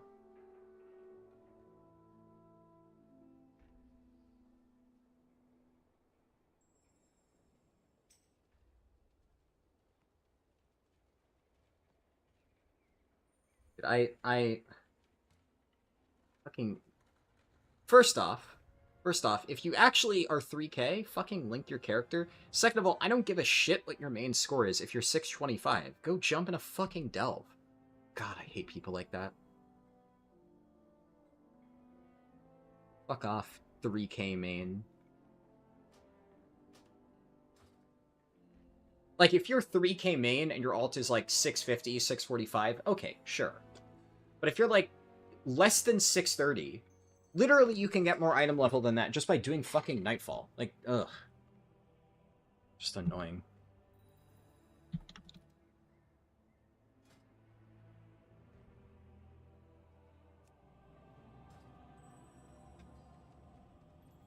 How many classes / specs do I have left? A lot. Yeah, it's still plenty. In fact, actually, I get to test out, let me see if this works. I tried to get a bot set up. Yes, it works. I finally got Nightbot working. So, yeah, that's what I have. Now, that being said, so 6 out of 39 might not seem like a lot, right? But the hardest part is going to be the first one for every class, which is why I'm trying to make a real push to get this done. Because, like, think about it like this. Rep Paladin? My Paladin is fucking 683. It doesn't really matter whether or not I'm, like, perfect at Rep Paladin or not. My Paladin's almost 3k, and I have 683 item level. I have a Mythtrack two-hander. That one's going to be done in like 5 or 6 hours, tops. So there's going to be a lot of specs that... There's also some that I already know how to play, like Havoc Demon Hunter. I've already played Havoc in the past. I know how to play that. What else? Like... There's a bunch of specs that I know, like, a little bit about. We haven't done Blood DK yet. We haven't done Guardian yet. Both of those are, like, you know, extremely easy. So finishing the tanks won't be hard. Presumably, by the time I get to Mistweaver, that should be easy, because my Monk's already very geared. Holy Paladin, same deal. So, really, the ones I'm doing now are the hardest, because all of the stuff I'm doing now, it's with 0 IO, so I'm going to have the hardest time getting into groups. I'm going to have the least gear that I'll ever have, because by the time that I get to the later specs, I'm going to have a bunch more Mythtrack pieces on those characters. And especially if I already have a plus 10 key for, like, the random DPS specs, like Enhancement. Like, do I know how to play Enhancement right now? Not really. Am I confident that by the time I get around to Enhancement and I have, like, close to 670 item level, and, you know, I've played it a little bit in the past. If I do, like, a cursory reading on how it works, do I think I'll be able to pick it up? Yeah, I don't... Fuck me. I forgot I have a random augment rune in my bags. I should also... just buy some of these.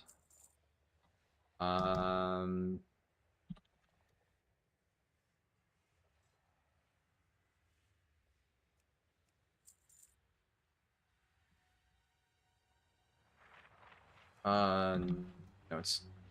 yeah, Cinder Nectar. 200... Our... Bounty... 100... Anna...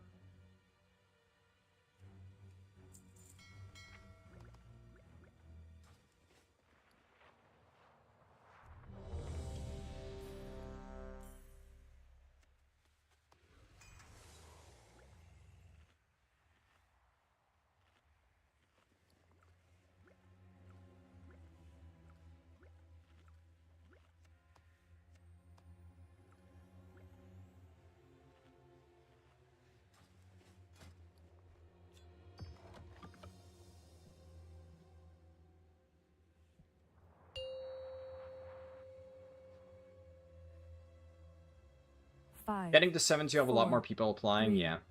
2, 1. Just finished binge watching Season 2 of Andor. Maybe I'll have to watch it. My dad was telling me about it, and a lot of people have said it's really good.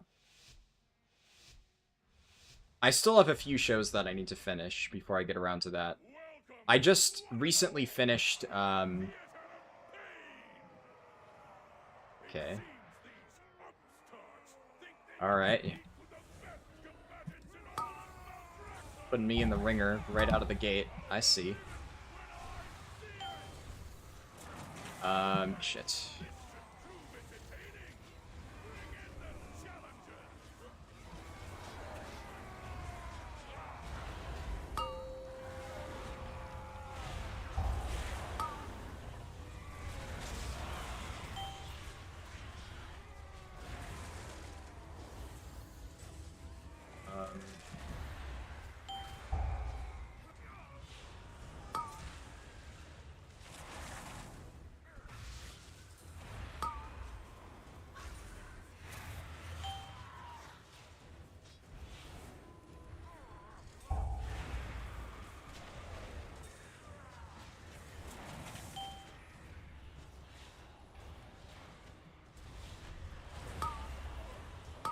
You know what? I was not prepared for you to actually do that, Skate.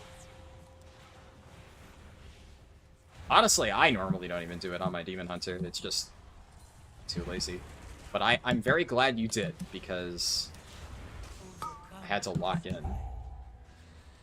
Good shit.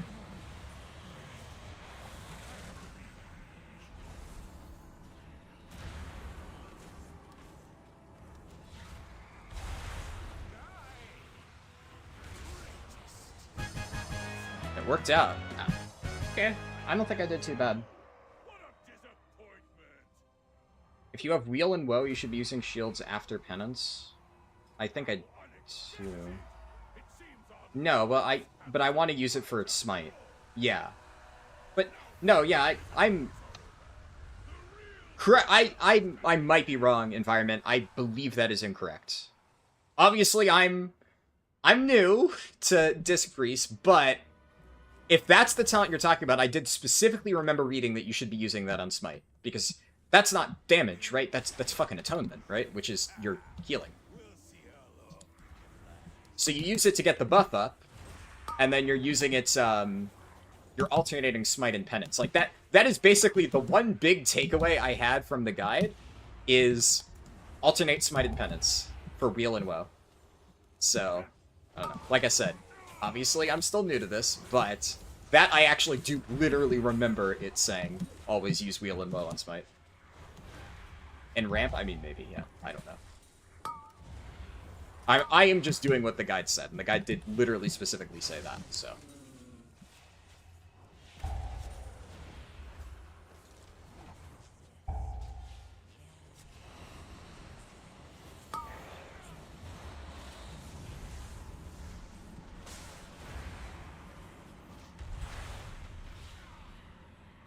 Like, I 100% believe that there are going to be niche scenarios where probably, like, shielding is best, but it did seem to indicate that in most cases I want to...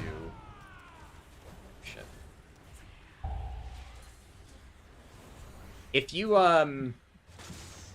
tank the boss, like, here, by the way, it's possible to LOS. I think technically from there I might be able to hide, but it's a little bit tricky. I could probably LOS from this angle. But usually the easiest place is on the stairs. That way everybody can just sit on her butt and just sidestep. It's like super... Yeah, like right here. Exactly.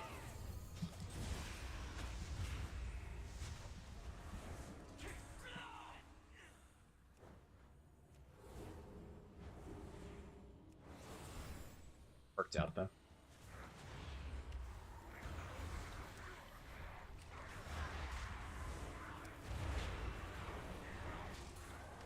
I did that in the wrong order.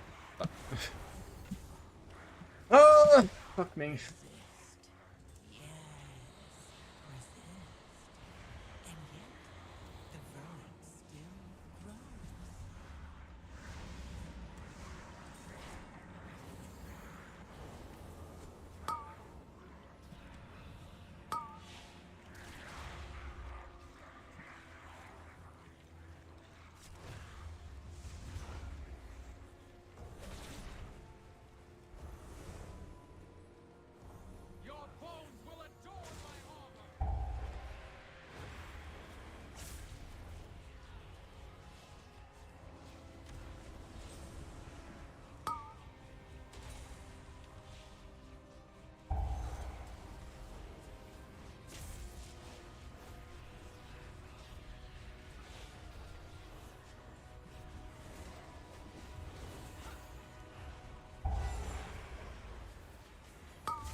Fuck is the... Did the Warlock die?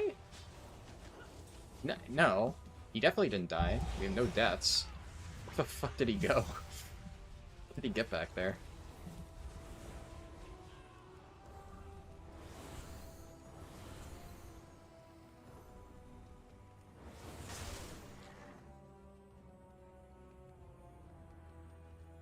You had best make this interesting.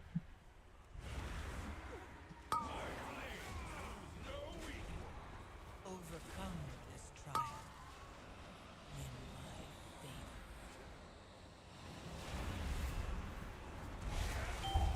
my favor. My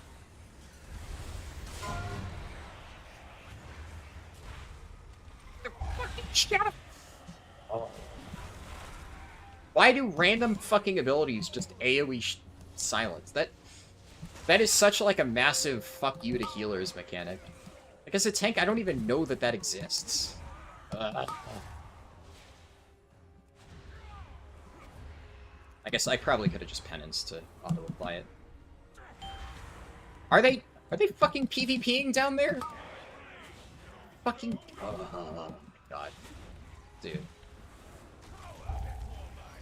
I can't fucking stand it when people just start fucking PvPing in here. Okay, now I'm fully locked. Just do the mechanic. Ugh.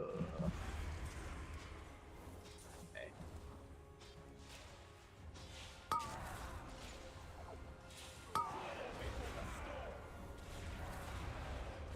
Overcome this trial.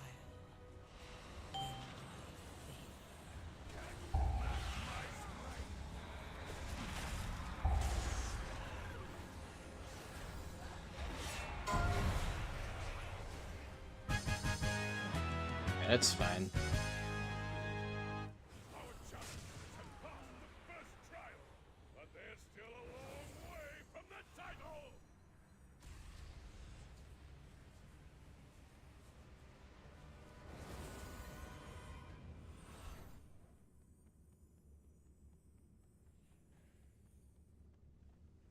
Look what we have here. Fresh meat.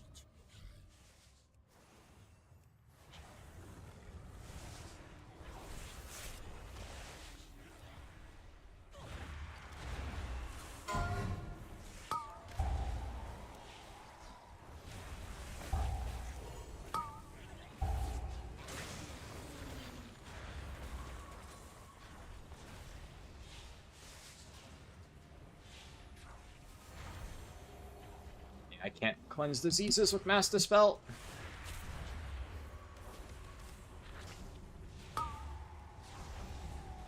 I got a pretty sweet evangelism there, though. Not too shabby.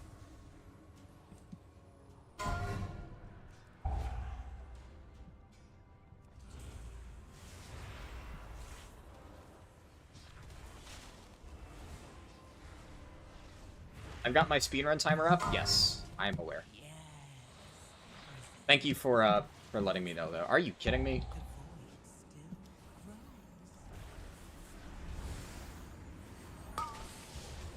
Come on.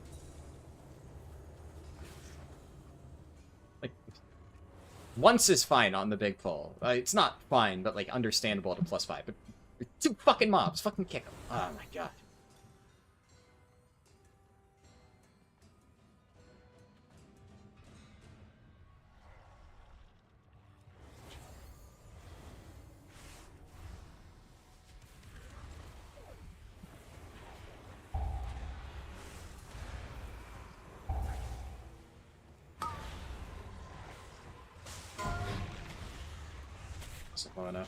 Oh, come on. Thank God. Okay. I was gonna lose my shit. That one went off. It's like the only thing in here that's even remotely scary. I was playing any other healer, man. Any other fucking healer, god.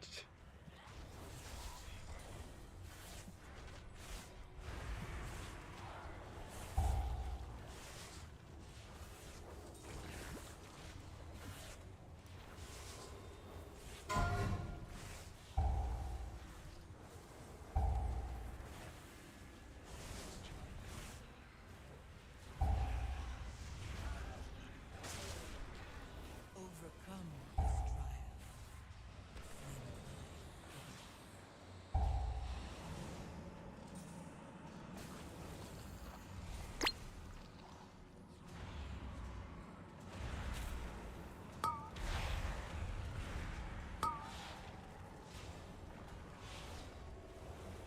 All that.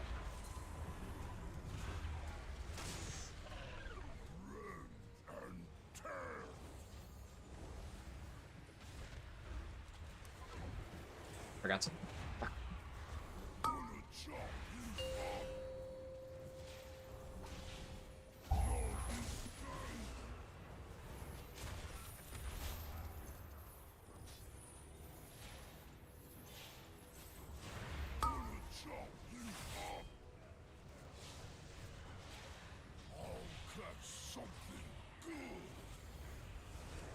I get grips.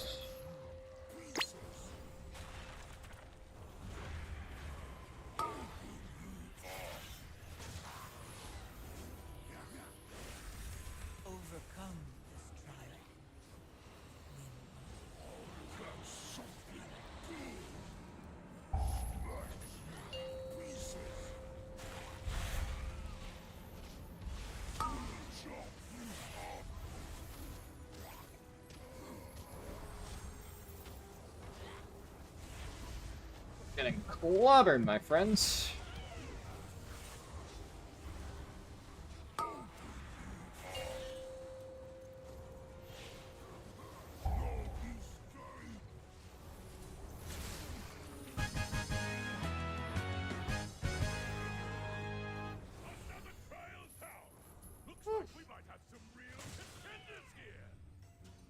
Yeah, I'm guessing you got hooked right before a hateful strike.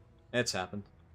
I'm curious. I actually forgot to check. You are running Last Resort. Okay. Yeah, I don't think I let that proc, so. Alright, we still got that. Mortal lives are so fleeting, so fragile.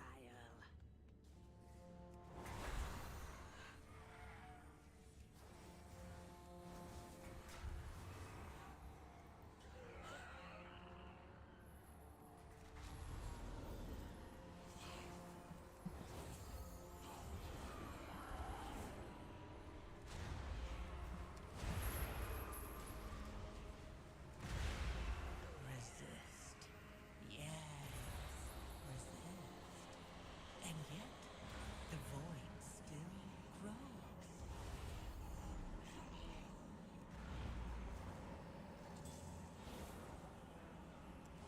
Something I just realized is I've been so focused on only building atonement and stuff off a single target, because like in the back of my head I'm thinking like I need to make sure that my ignite is still on like one target. I'm still in Fire Mage brain. It's kind of like it is a little bit similar in that like you hit one thing and like all your stuff splashes, but obviously it's different than atonement. Nice. Okay.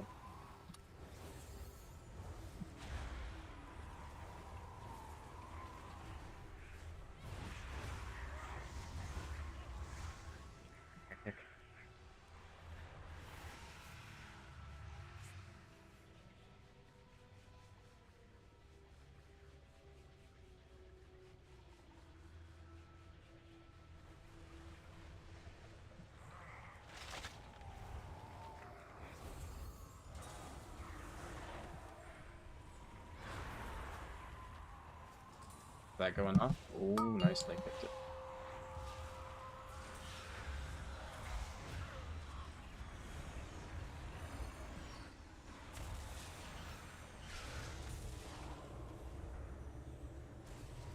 And that hit hard. Why the fuck does the Portal Guardian randomly hit like 5 times harder than every other mob in here? Fucking hell. I guess that Shadow Vulnerability thing. Can I get rid of curses? Not sure.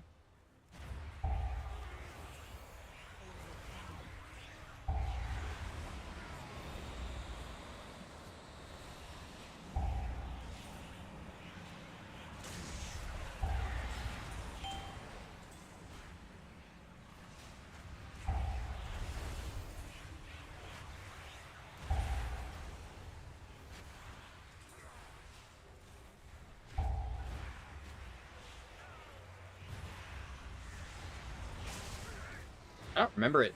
What? Oh. Just a small note. We technically don't... For future reference, not a big deal.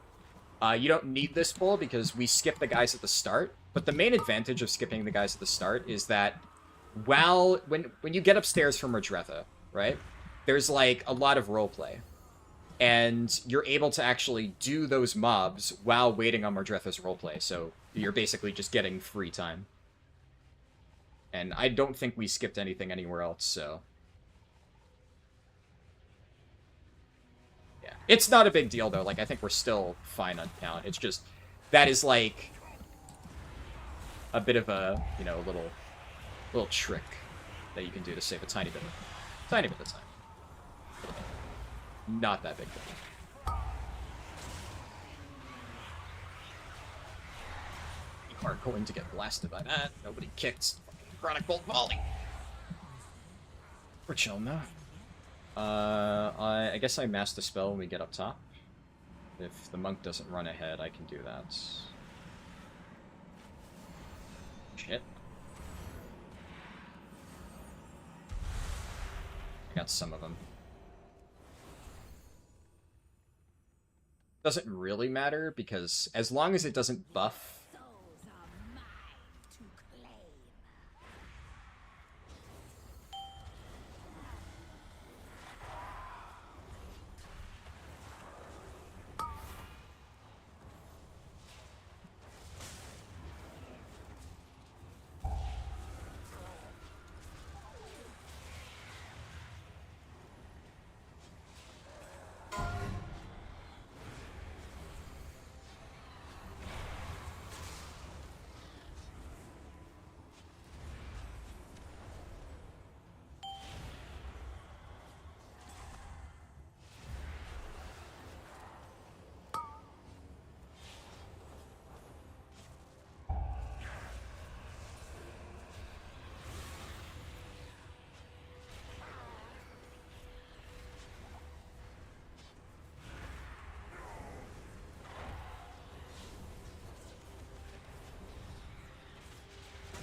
Oh yeah, we are 1% short. Yeah, that's fine. We can get the guys up top. I didn't realize, yeah, actually, in that case, that side pack wasn't quite enough. The one up top would have been. We'll just kill that. Still, at this point, minimal difference, because we should be able to kill it during the roleplay.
Oh, shit!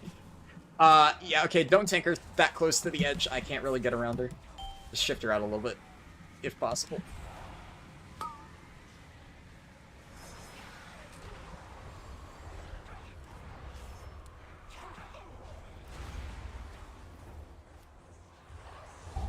that was awkward.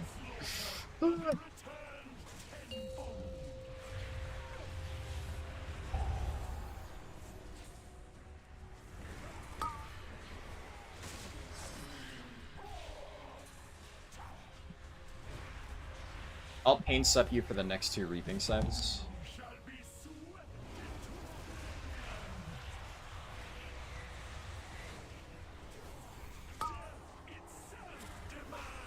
Yeah, pain sup.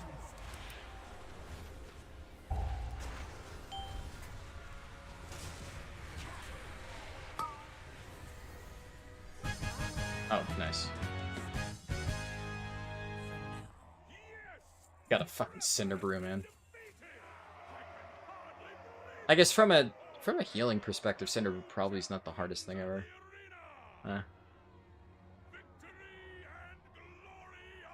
But it's definitely not going to be the easiest.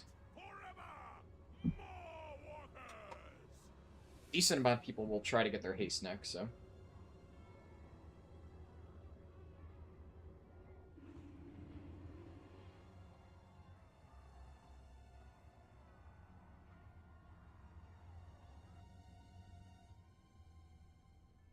You don't ever do top, so you didn't think about the mobs up top? Yeah, no, it's no problem.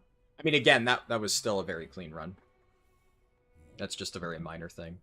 It's, like, it makes sense because I'm sure you've seen a lot of people skip those, but there's, like, there's two main reasons. Obviously, one of the reasons is getting to the boss ASAP lets you put Lust on cooldown immediately. A lot of times that's not as big of a problem, because even if you do that first pull and Lust later, Lust will already be back up by the time you need the second one, and then again it'll be back up from Rajretha, so it's not like you're getting an extra Lust out of that. It can help to just immediately get your cooldowns rolling. That, I would say that's more of a minor reason. It also helps to just drag the bull into boss, which is a little bit tricky to do if you save it after. The biggest reason by far is because you can just do it during the roleplay, which the roleplay is 30 seconds, so by doing it that way, you're basically just cutting 30 seconds flat off the timer, because you're killing trash while waiting for what would otherwise be unskippable roleplay that you would just have to sit there and do nothing during. But, I mean, we still 2-chested it, which is what I was hoping for. 3-chest, it's fucking impossible with pugs and stuff. It's, you know... The Windwalker wasn't even bad, but it's just like, what can you expect? Like, the damage for a +5 is honestly solid. It's just, you know, you would need people super geared for that.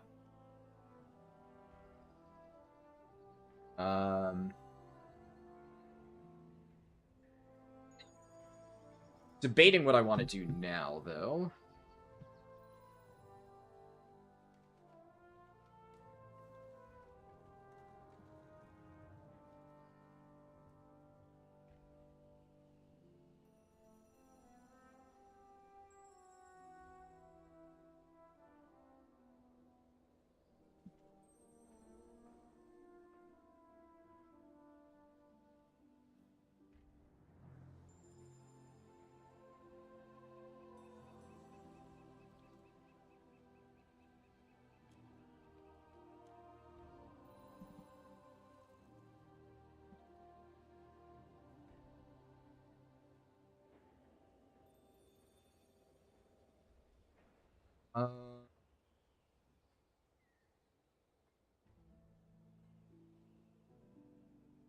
What did... Yeah, my key turned into a Cinderbrew. I guess, like, I could do this. We'll see. See, I'll put it up. So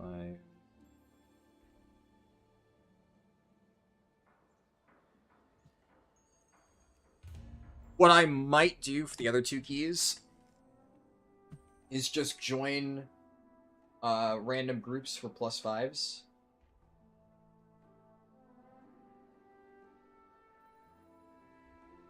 The other thing is, like, I'm not really gonna at all. I'm only doing 5s. So, Demnonate. Sure.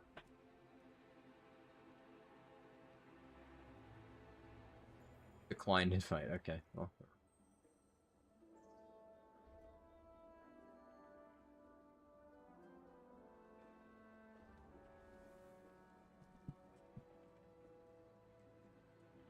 I feel like first boss Cinderbrew actually does have some decent healing mechanics. I don't think the rest of it is like that hard of a healing dungeon, but it's entirely possible that there's like some stuff that I'm just not really noticing in Cinderbrew that actually is really tough.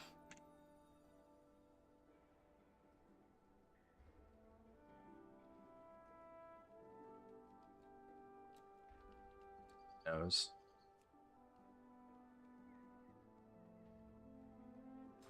And there's also...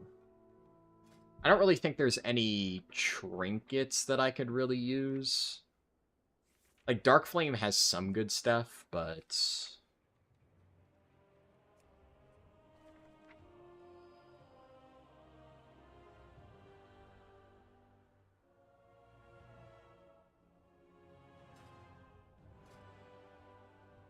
Okay, sure.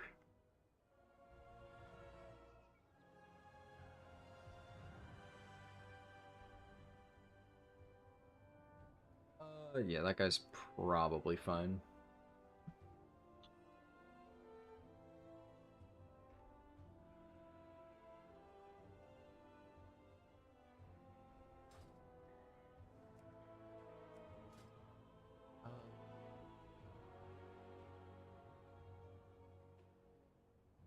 Good enough.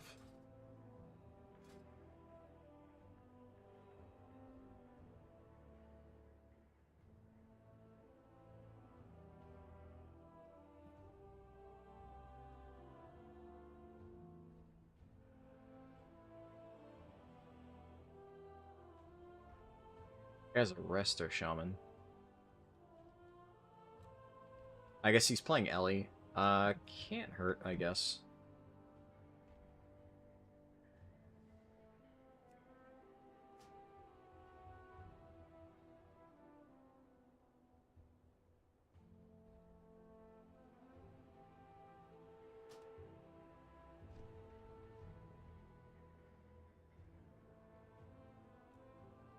Sure.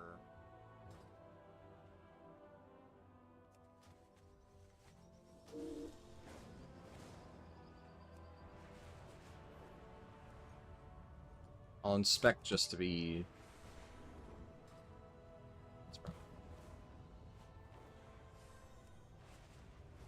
Probably fine.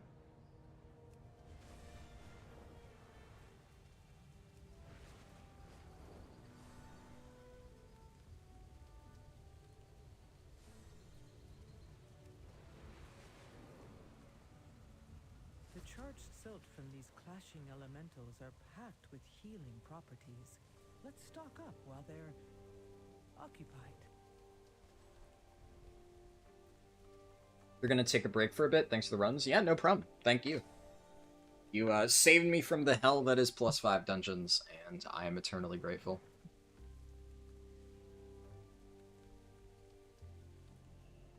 Now I get to heal a fucking Cinder Brew. Fun.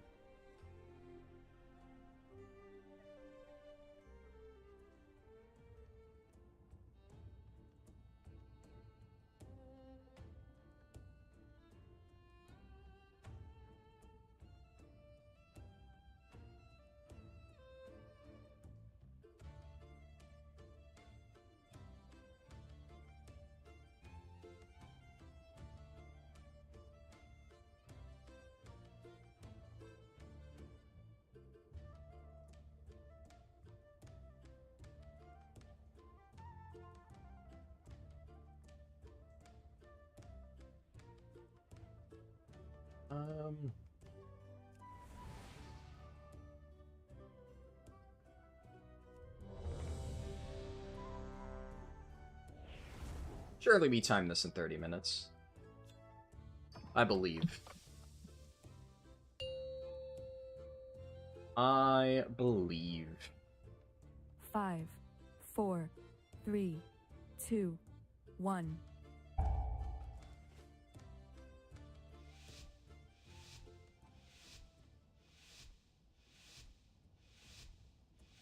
pretty sure the timer is around that much. Yeah, the timer's 33 minutes, so...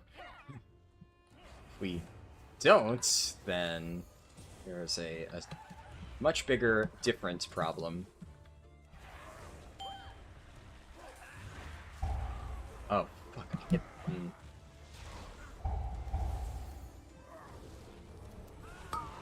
I really fucked that up. Okay, I mean, that guy just straight up died to a one-shot. That's not my fault.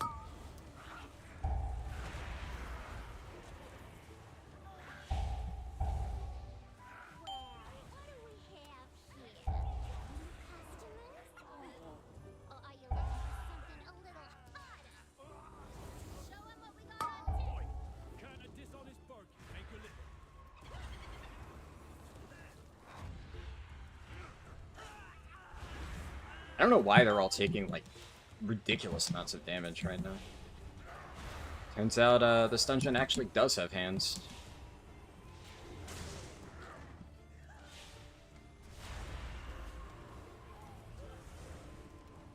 Oh, boy. Overcome this trial. Win my faith.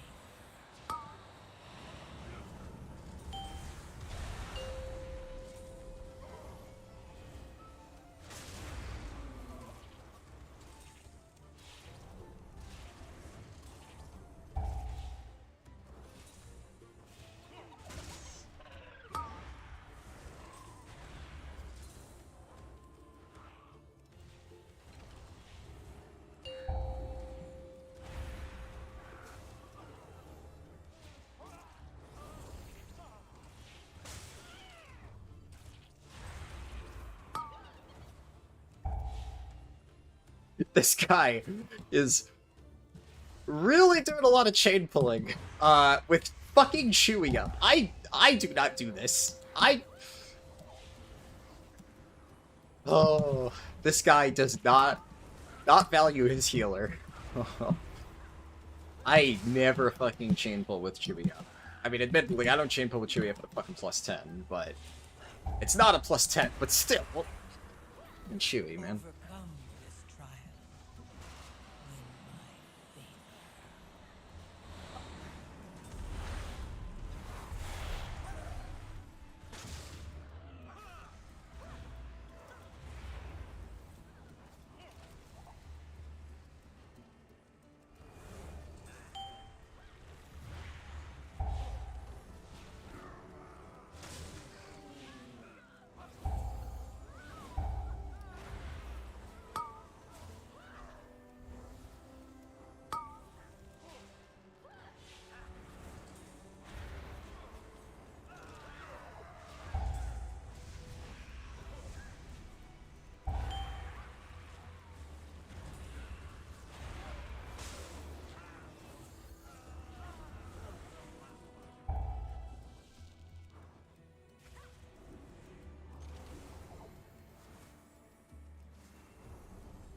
It's to be a bar fight now.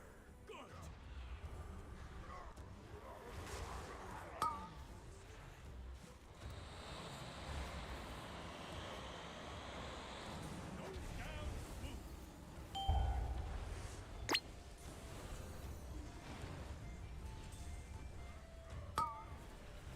Break it up. Time for happy hour. Another one.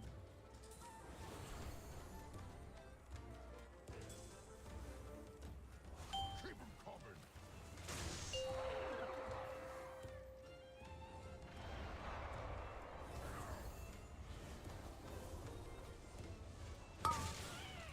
Break it up.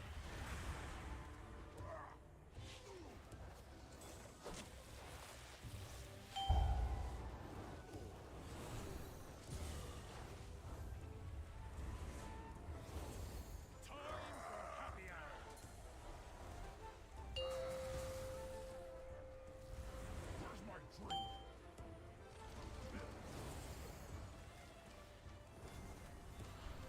Keep 'em coming.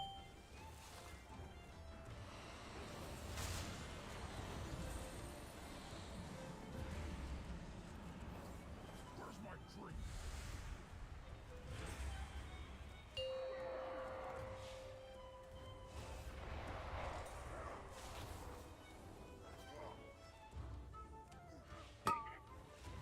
Break it up.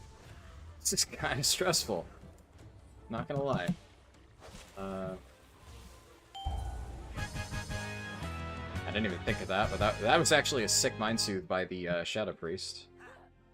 Okay, that was really fucking stressful, but Are you here to help?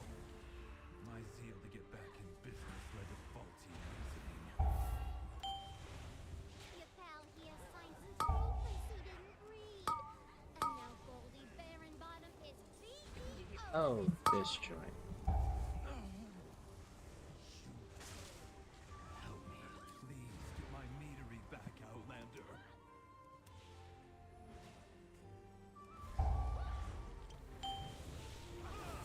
Resist.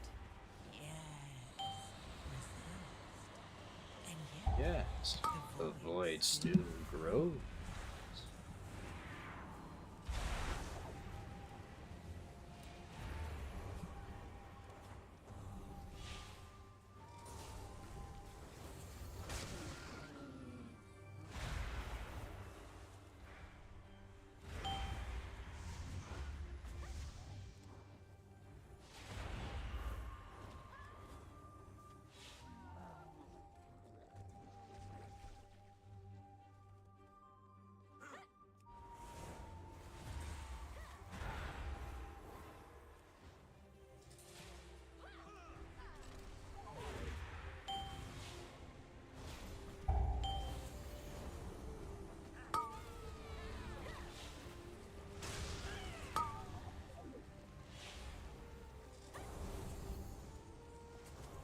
Oh shit. Overcome this trial. Win my favor.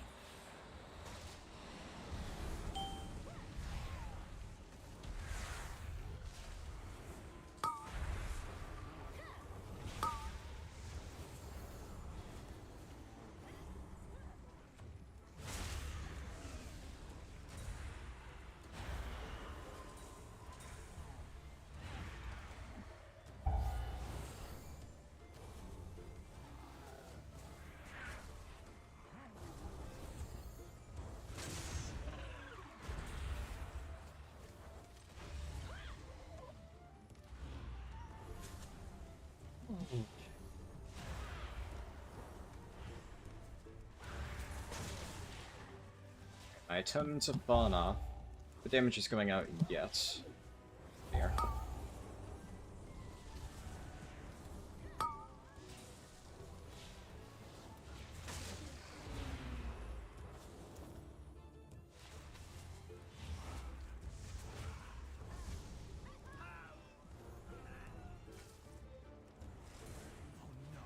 Okay, we're pulling it here. Interesting. Filters!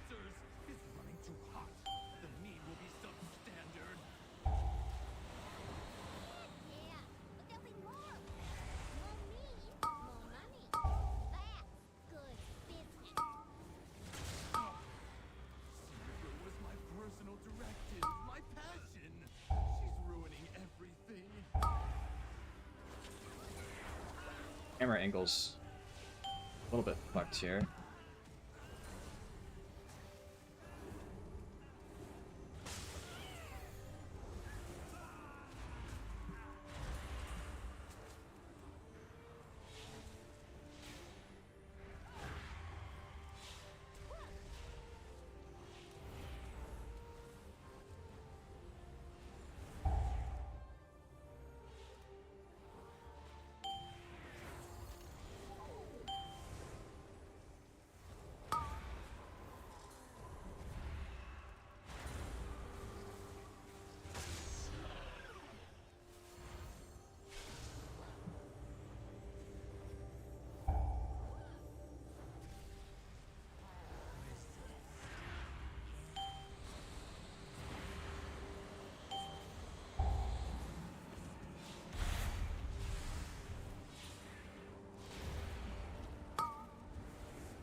Fucking demon pull.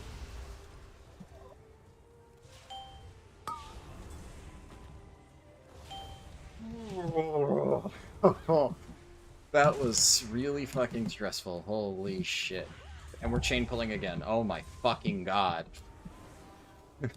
This guy fucking hates me. Oh my god. Please. Oh.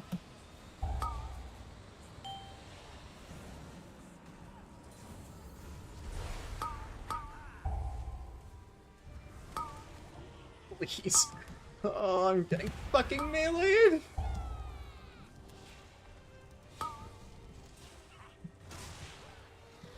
Elemental?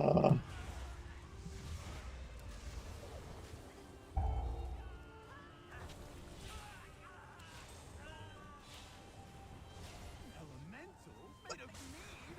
It- My Nairobi, one, but I cannot process this.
The DPS just not killing the fucking brood drops? Is that what's happening here?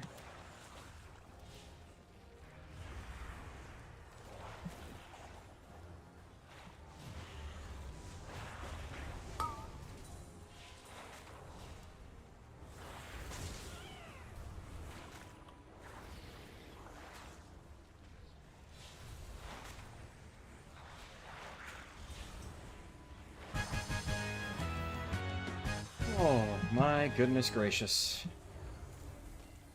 Ah, I fucking meant to hit. Alright, well, there goes my evangelism. It should be fine. Know who you're dealing with.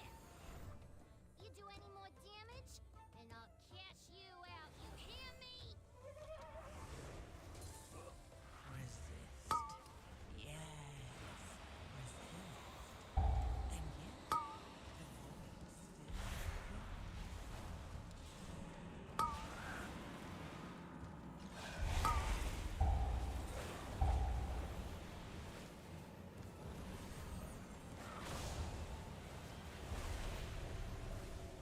Oh, I got it in time. Thank God. I thought I'd be able to just out-heal that, but apparently not.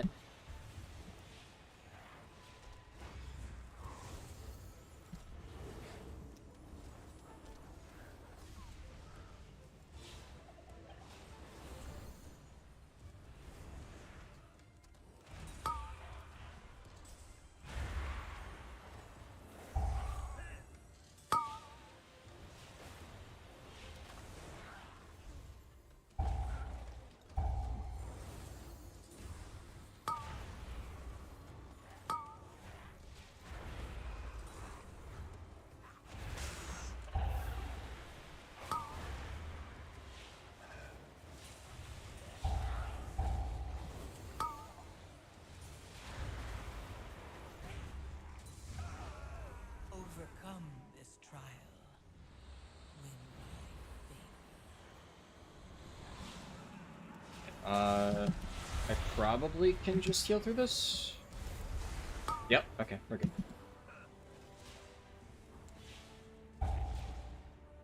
I do technically have Master Spell if I ever need it for that.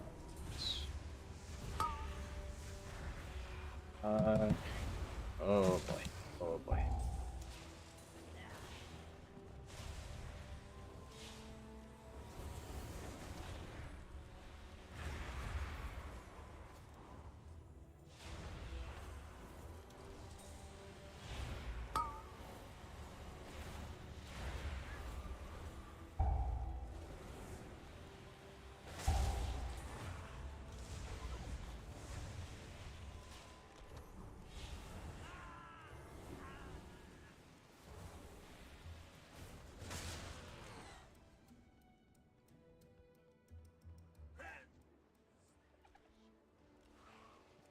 Alright, big pull. I almost never see these guys pulled on purpose, but sure. We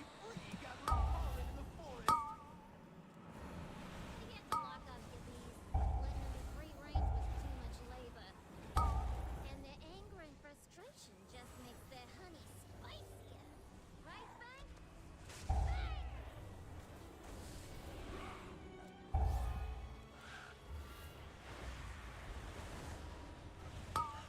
Stop fucking targeting me!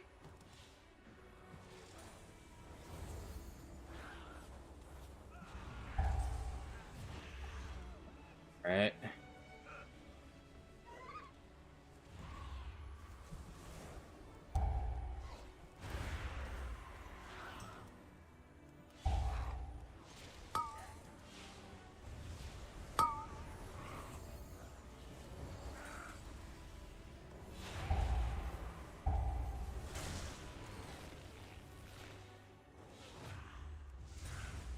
Resist. Yes. Resist. And yet, the void still grows.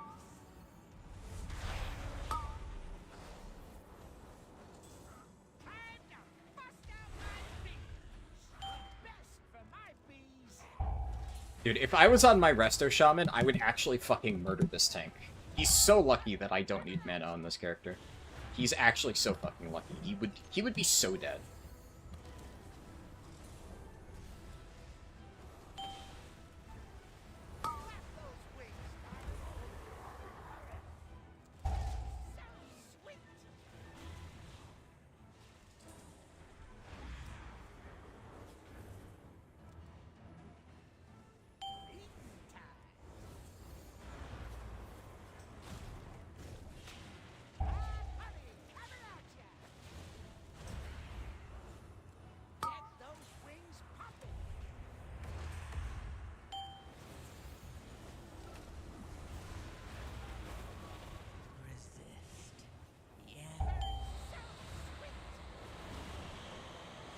Yeah, I know what you mean here.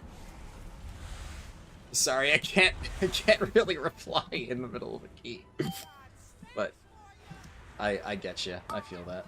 We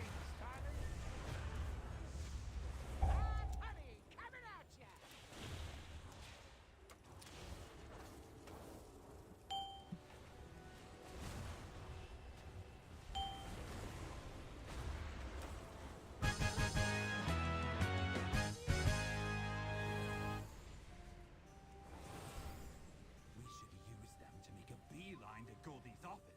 Come back to the taps to use them. It's a B joke. Yeah. I don't want to like abandon these guys, but oh no. Oh no, Shadow Priest clicked the B! Shadow Priest, no! Oh, I think he's dead. Oh no! Well, you know. Unlucky. Wait, I can leap of faith him up. Hold on. I was gonna... This shit. If only... If he had, like, walked up to the ledge, but I didn't communicate. But, you know, at the very least, I had the thought. I had the realization that I could do that. Don't forget... Dude, I'm not gonna try to do that, because I know that that trick exists, and yet every single time I've seen a priest try it in a pug, they fucked it up. Every single time without fail. So, I'm not going to magically assume that I know the secret to, doing that correctly, because I sure as hell don't. I know that it's a thing that you can do. I'm not gonna fucking try it.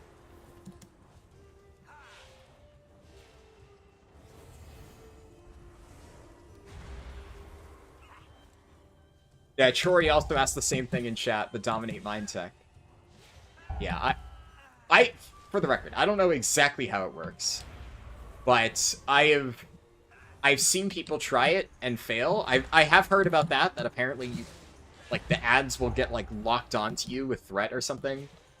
I'm not risking it. I have, honestly, never seen a single priest ever correctly pull it off in this dungeon, so I think I'm going to be fine at a +7 if I don't do the tech. Overcome this trial. Win my faith.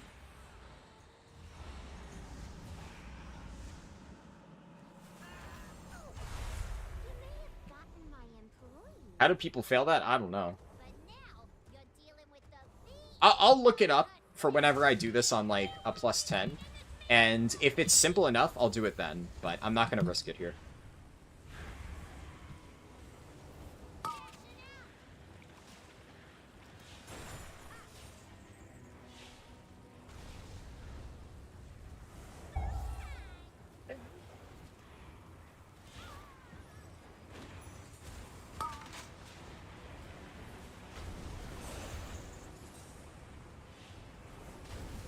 It's my business and it's booming.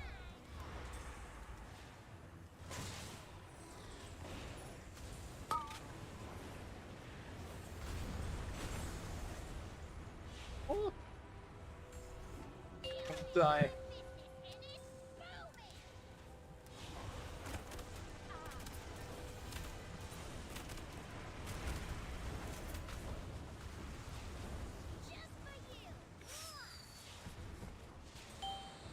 That doesn't do that much damage, huh?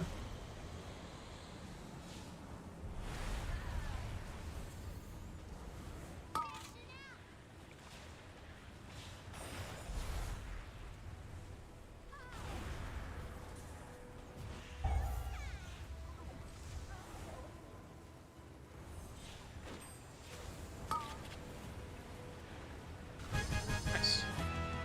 And we +2'd it. That was a very ambitious Brewmaster.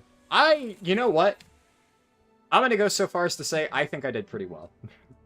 A lot of times I'm like, oh, I don't know, I'm not sure.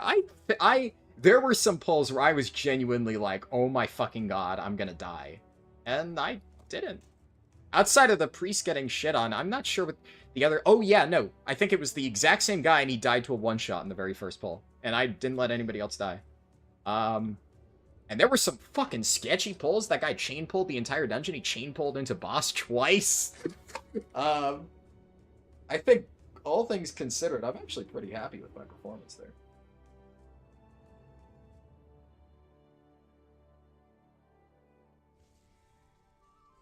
You grab the second lowest one before the first one dies? Yeah.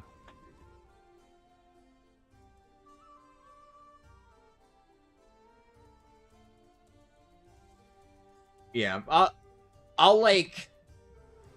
see if I can, like, watch a video of it being done whenever I do this on a +10, but we're still, like, over a week out from that. What did I get for a 10? I got a Theater of Pain. Okay, I'm not running that. I'd rather get a score in, like, another dungeon, so I'll join, like, a Pug 7 or something, and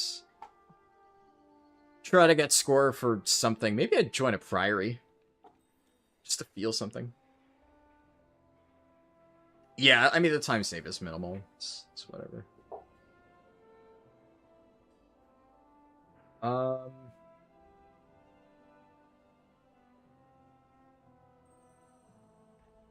Yeah, my overall damage is low.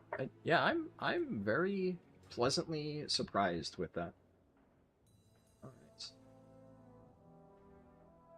Alright. You failed that tech once because the mob broke mind control 0.1 seconds before another ad died. Yeah, I've seen that happen sometimes.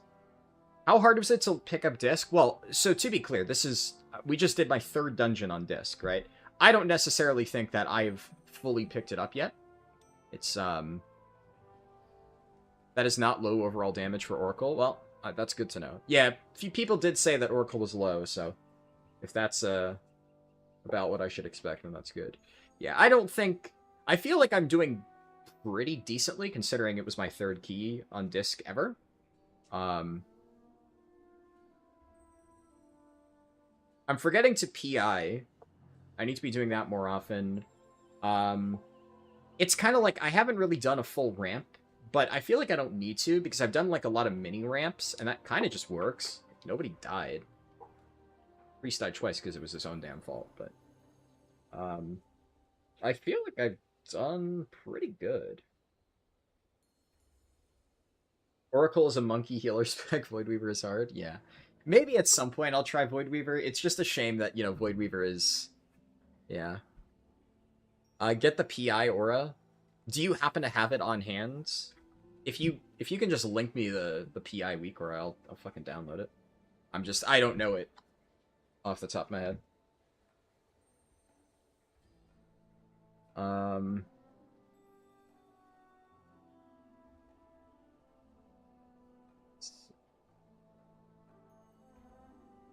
Here, I'm gonna go grab coffee again really quick. I need a lot of coffee for this shit. It is stressful. I gotta be laser focused. If you're gonna try Voidweaver, you should in these lower keys. Well, so to be clear, I guess I should rephrase that, right? I'm not gonna play Voidweaver as part of this challenge, per se. If I try Voidweaver, it would be like a, you know, after I've already done Disc Priest Keystone Hero.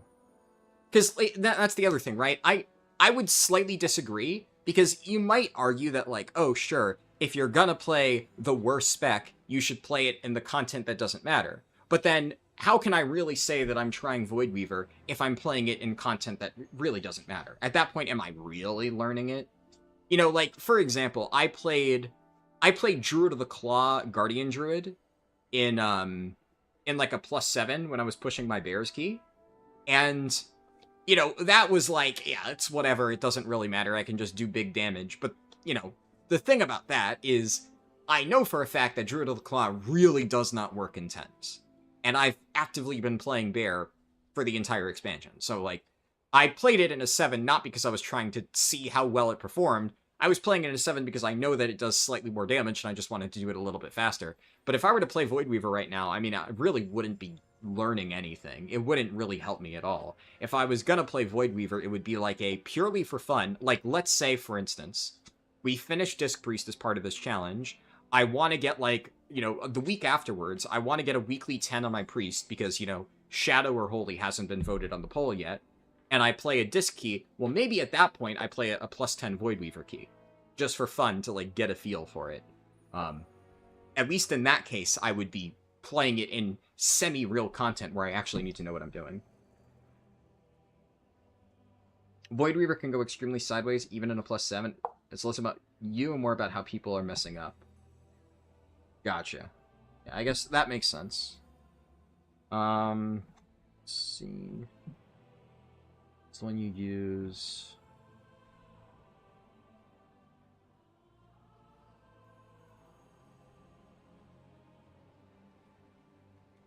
All right.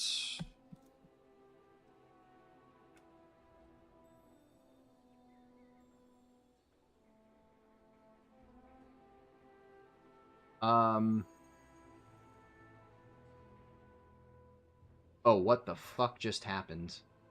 I fucked something up. Just, you know what? I'm gonna... Okay, maybe yeah, I'm not gonna change anything then. I don't know how I managed to break it. Whatever. It glows on their party frame. Oh, okay. Alright, so I shouldn't move it at all. Gotcha. Okay. That's... Yeah, good to know.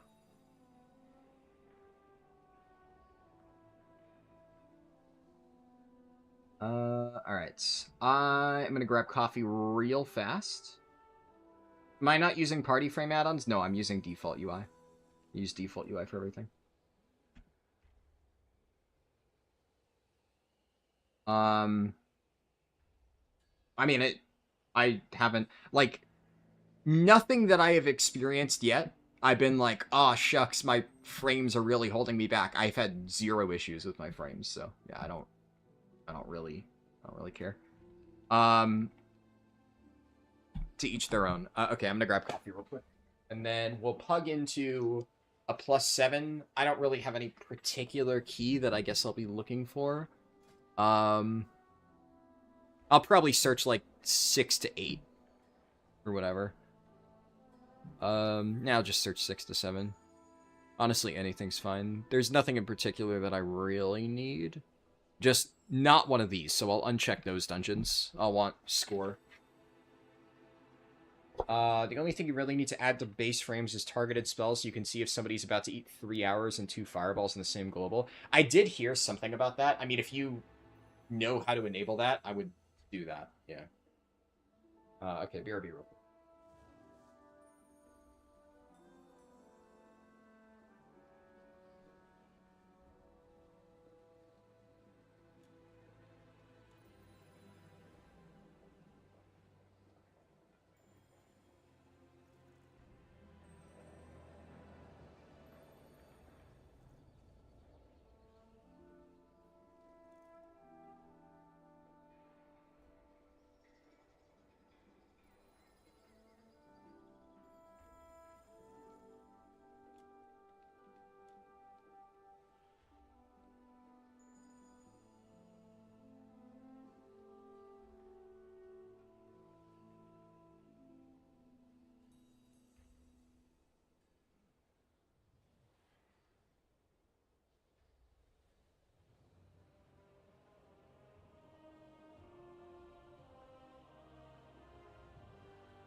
Alright, let's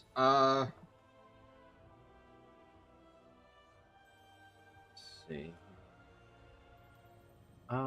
Targeted spells.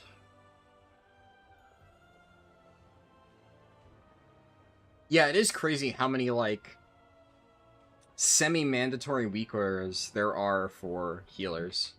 Because, yeah, you are actually right. There have been times where if I had known that something was about to hit somebody, I could have, like, pre-paint up them.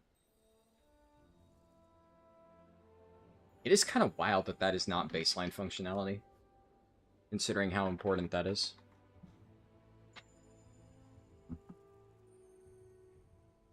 Well, we'll see how that goes. Alright.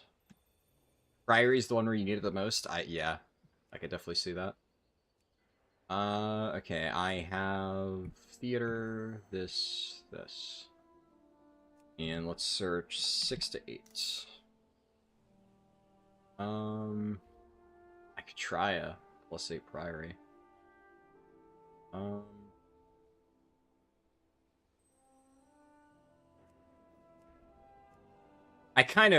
gonna be honest, a +8 Priory would be good practice for sure. I'd rather just do something chill right now. Okay, sure.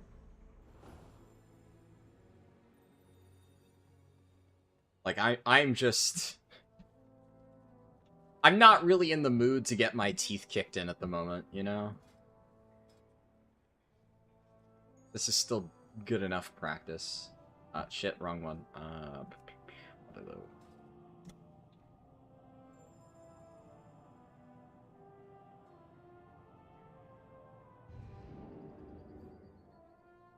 Yeah, I agree that if Blizzard's gonna do their whole war on add-ons thing, they have a lot more work left to do.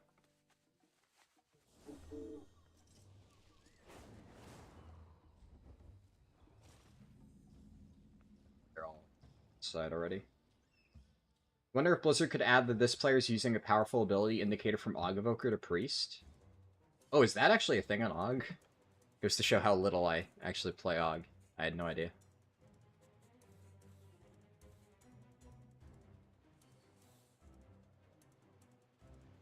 Is Mind Soothe keybound? It probably should be keybound, come to think of it, yeah. I had it on my bars, but... I gotta watch Charlie Day's Kitten Mittens skit.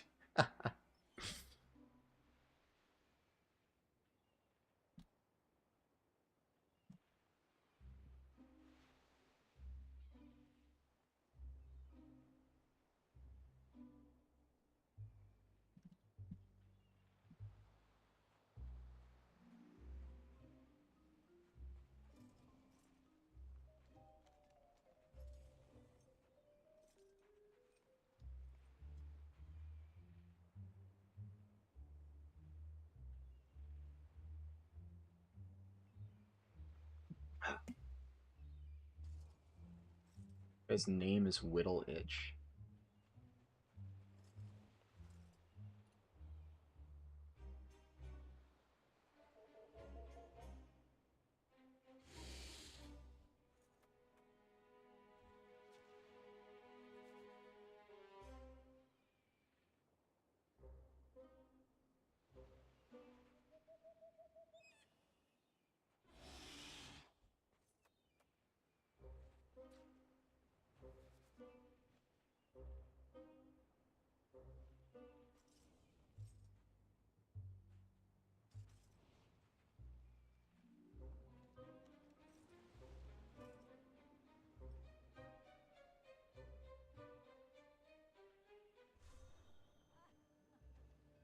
Something that I've been thinking of doing going forward is I've always needed a chat cover. Well, how should I put it? I've never really cared too much about a chat cover, but I probably need to get one at some point. It's especially the more that I stream like random shit where there's just a risk of, you know, people saying shit. it probably would help. So, what I've thought of doing is, in addition to obviously making the thumbnails for this stuff, like these streams I don't put thumbnails on because it's kind of like miscellaneous, but I've been making at least like a thumbnail for every one of the, like the main initial, you know, new streams for one of the specs. And what I could probably do is make like in Photoshop a quick chat cover that just says like, you know, we're at 6 out of 39 specs or something, and, you know, this is Fire Mage or something like that. That way, you know, it covers chat, but then also shows on screen somewhere how many I've done. Because I thought about, like, you know, putting a rudimentary thing on screen of how many specs I've done, but then I was like, if I'm going to do it, I may as well, you know, make it look fancier. And that's something that, you know, without too much effort, I could probably whip together in Photoshop, so...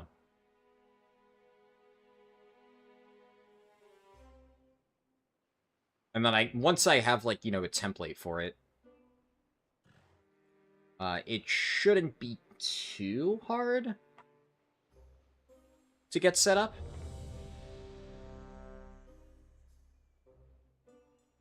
And you see my talents?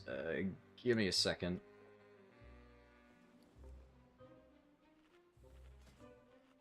Yeah. There you go.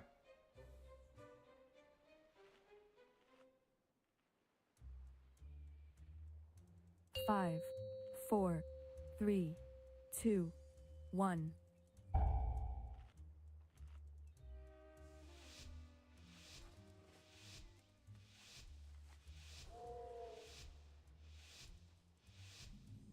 Oh shit. Got to. Oh, dude. Okay. Yeah, no, that's definitely not on me. This guy just actually fucking pancaked. Instantly. Jesus Christ. Yeah, that is a... I walked in without Shield the Righteous. What the fuck did they recruit? Oh my god.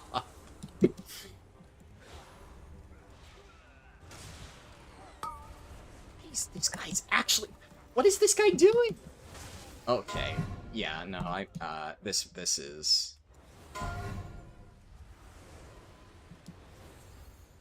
Okay. Yeah, no, this guy... Yeah.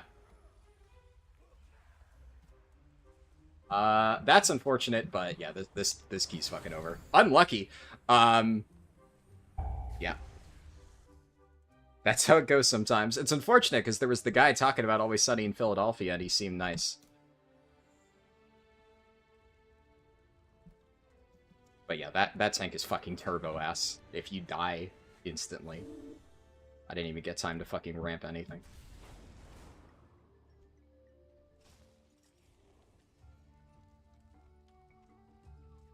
Alright. Well, that was interesting.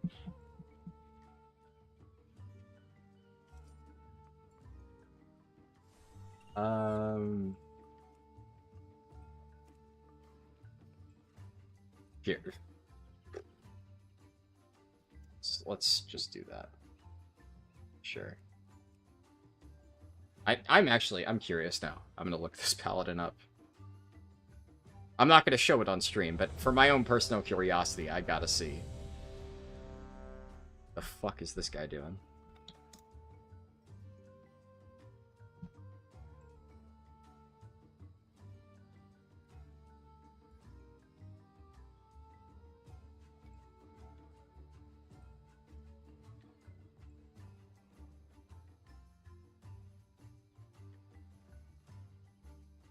Well, his gear is not terrible, except he only has a single gem, and it's a stamina gem. A rank 1 stamina... Holy shit. What the fuck?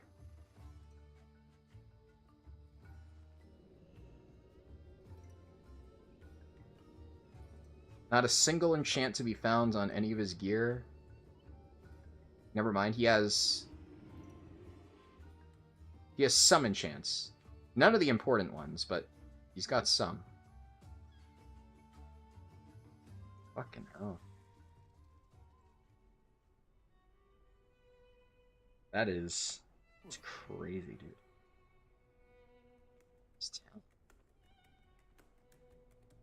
Like, his talents look correct. I'm struggling to see. I mean, he's running very offensive talents. He's basically running, like, the talents that I would run if I'm going for a parse on Styx Bunk Junker. Not the talents that I would run for Mythic Plus. He's missing a bunch of key survivability things. Which, you know, I mean, you know, a fucking +8, I can run full greed with this gear. I mean, that guy just walked in, no Shield of the Righteous, no fucking Ardent Defender, no Guardian of Ancient Kings, and just took it raw. Holy fuck.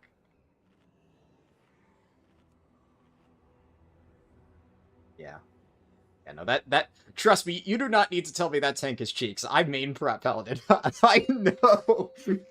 I know he's dog shit. I wanted to see exactly just how dog shit he was. 4, 3, yeah. 2, 1.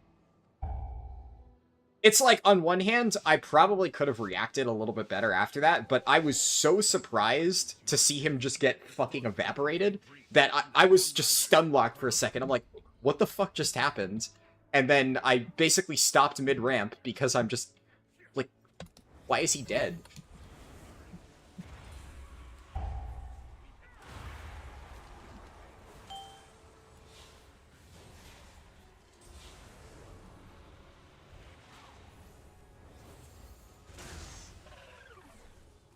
Jesus, this guy's getting fucking blasted.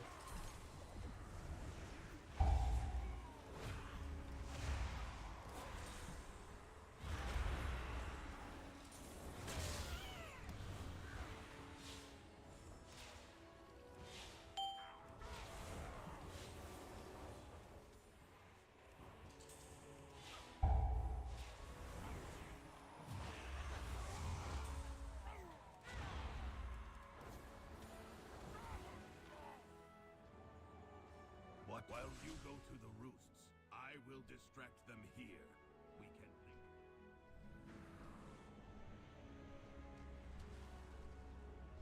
I mostly feel bad for that hunter, because he seemed like a nice guy. He did not deserve to have that tank mull his way into that group. Unlucky. And, I mean, I had to be the one to leave, but I'm also... There's no fucking shot that I stay in the group after that.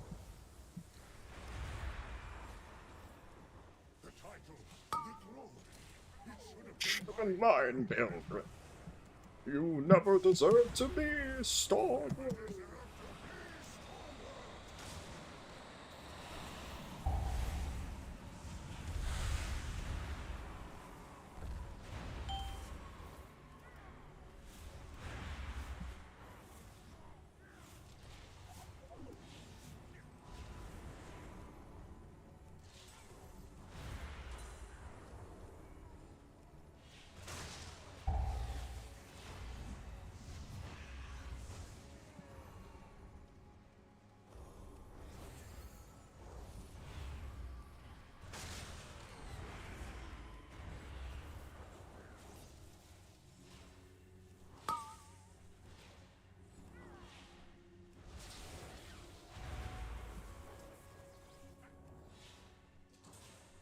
This is, like, insanely chill in comparison. Obviously different level, but, you know.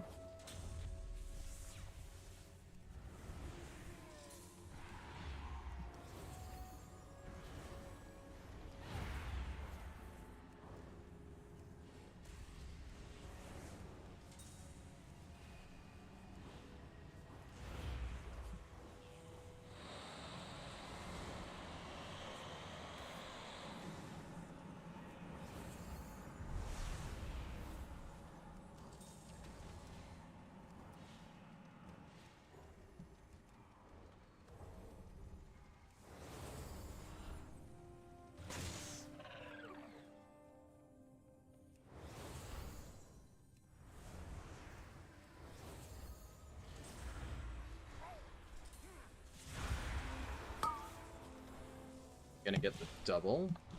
I feel like he could definitely double pull. He did some really aggressive pulls at the start, and now we're doing, like, single pulls here. Okay, there we go. Okay, sure. Fair.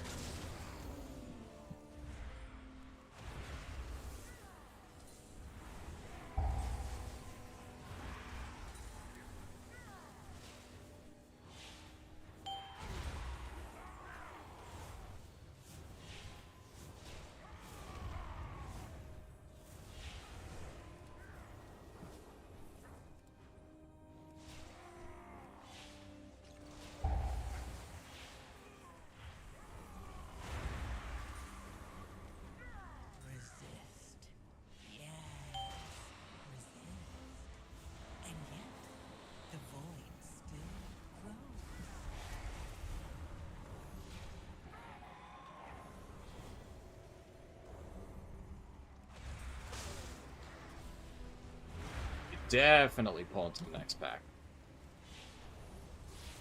Especially, like, near a Vengeance Demon Hunter. Just fucking drop a Sigil of Silence from a distance. Round them up. It's the easiest chain pull ever.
Jesus.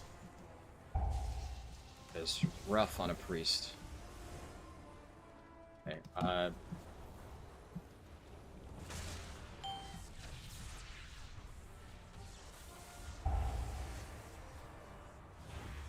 Hey, fucking thanks, game. That was... Sure.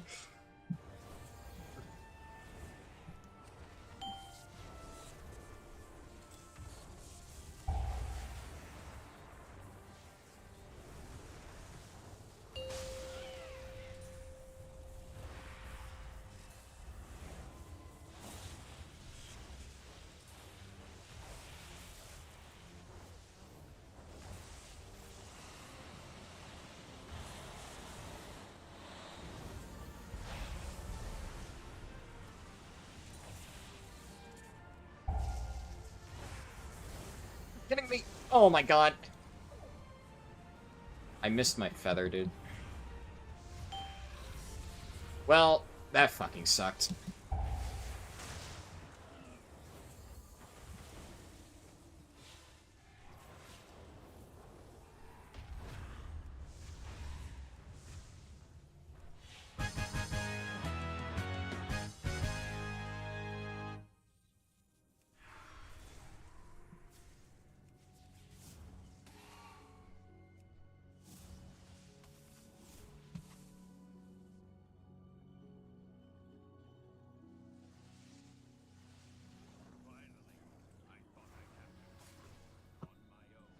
Pulling this shit? What?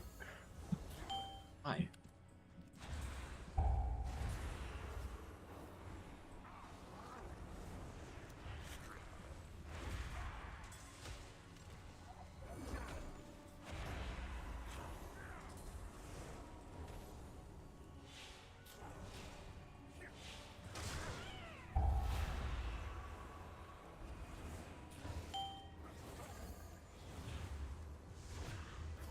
Overcome this trial.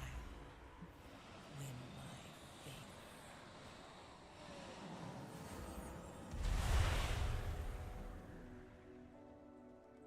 What the fuck are you...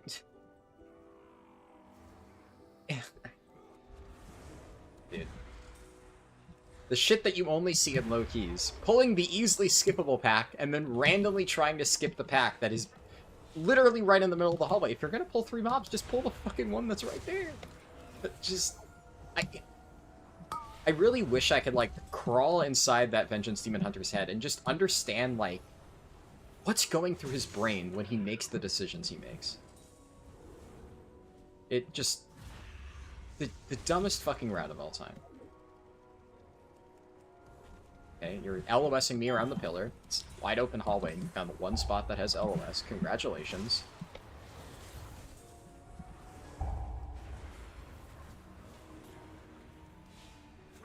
Let's hug the corner more. Thank you.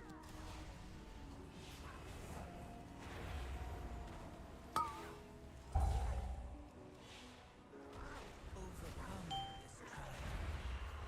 Win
directly.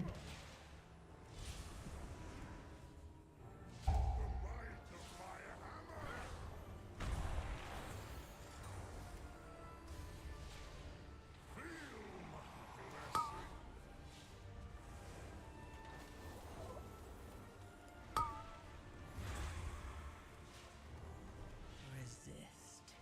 Yeah.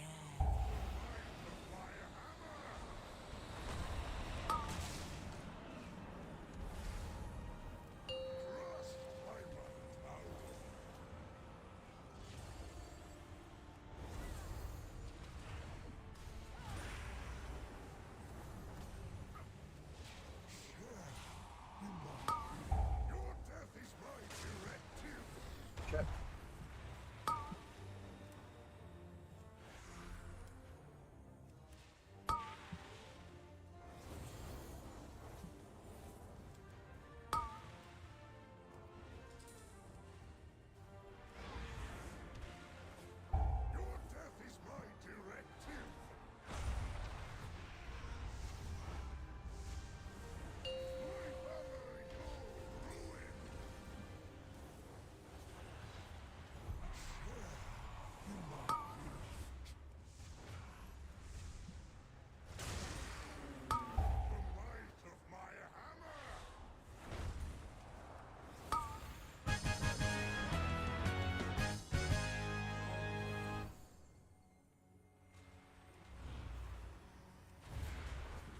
Overcome this trial. Win my faith.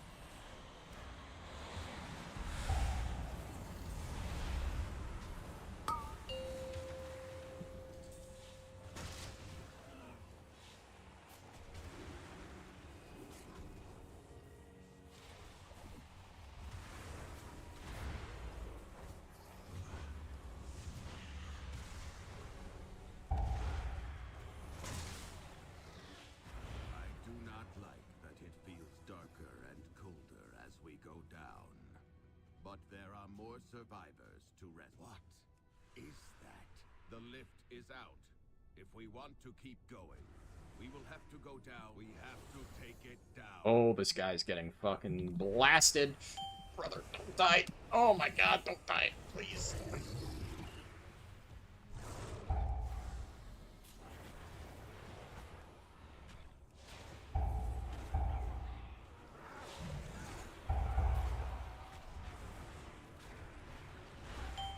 I fucked that up a little bit, but I think it was kind of fine. Overcome this trial.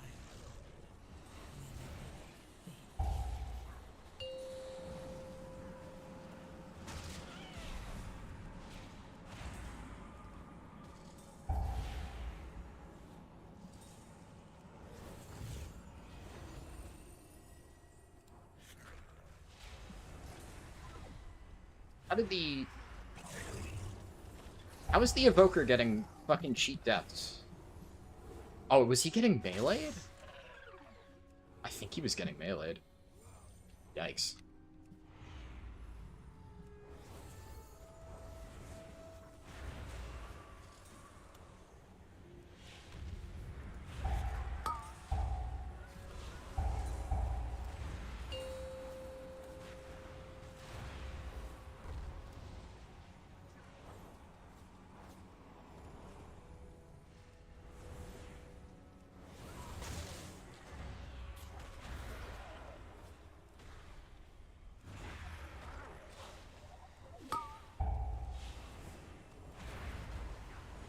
Resist. Yes. Resist. And yet, the void still grows.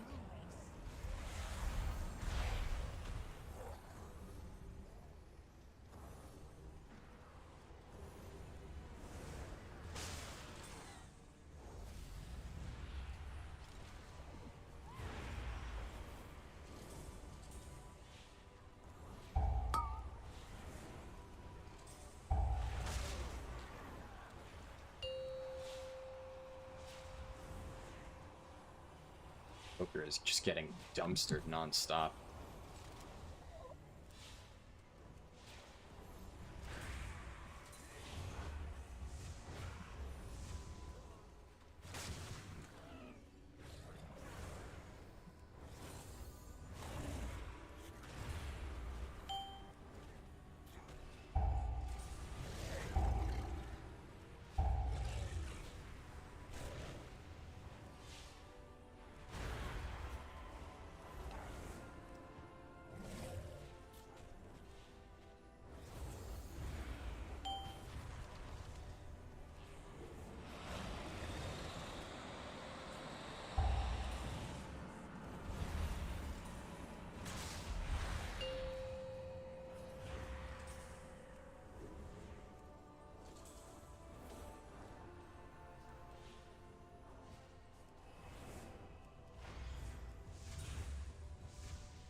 Jesus, these mobs hurt.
Oh, I fucked that up.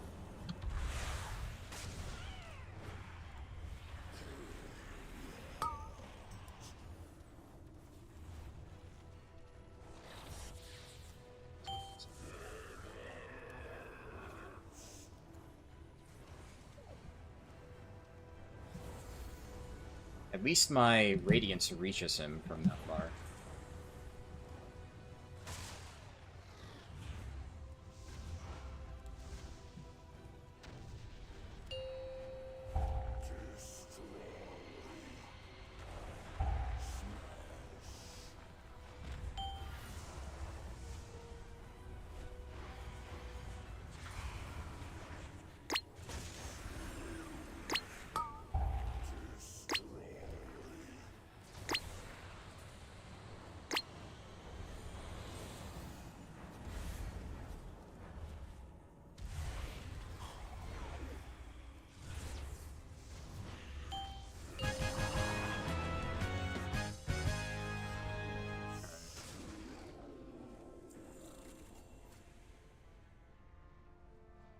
Yeah, that last boss is definitely rough.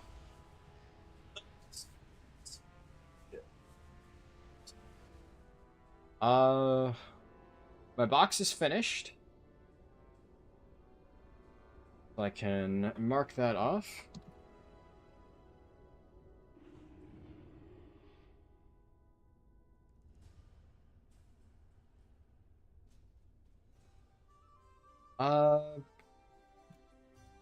Let's see here.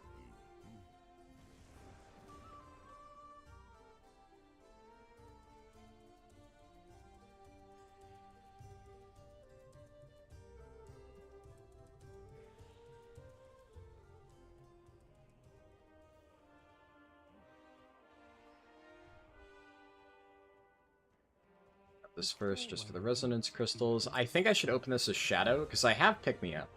So, just like with Shaman, I really just need like a Mug Jug. I have Kazan, I'd take too. And dog shit. Alright. Ah! Come on, game. Painful. Very painful. On the plus side, I can fully upgrade my Pick Me Up.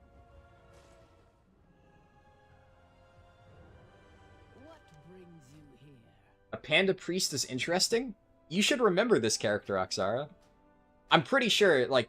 Well, you would definitely remember if I told you. This is the Mop Remix level 20 Holy Priest Twink that I used for all of those videos. I don't know if I ever ran this in the same group as you, but you definitely know what I'm talking about if I said that, because obviously you were heavily involved in the Mop Remix stuff. Same exact character, yeah. Because back in the day, right, when I was doing the Mop Remix stuff, this was a free trial account, and this was my level 20 twink for Mop Remix. And then when my main account got banned midway through Mop Remix, I added a subscription to the free trial account, and then I started leveling up those characters. And then I just had this Panda Priest sitting there, and I'm like, oh, well, fuck it. This is the character I used for, like, half of Mop Remix. I may as well actually level this up. It seemed like the fitting character to be, like, my main priest. I don't really have that many priests in general, but out of all the ones I do have, this is definitely the one that I've used for the most, I guess, iconic stuff. So, yeah, same exact character. Probably has... Yeah, like, I actually have a pretty decent amount of playtime. Now, apparently I have like 5 days of playtime, give or take, because it says for War Within, I have about 3. So I have like 4.5 days of playtime on this character purely in Mop Remix. Which, checks out. I played this character a lot. So. But pretty much all the time I was on Holy for that. So, I had to learn Disc from the ground up. Let me update my spreadsheet real quick. My priest is now 664. 664, and my pick-me-up is 671. Alright. Also, I can punch in the score from these dungeons. Let's see here. I got 272 in Cinderbrew. I have 239 in Rookery. 229 in Top. And 170 in Floodgate.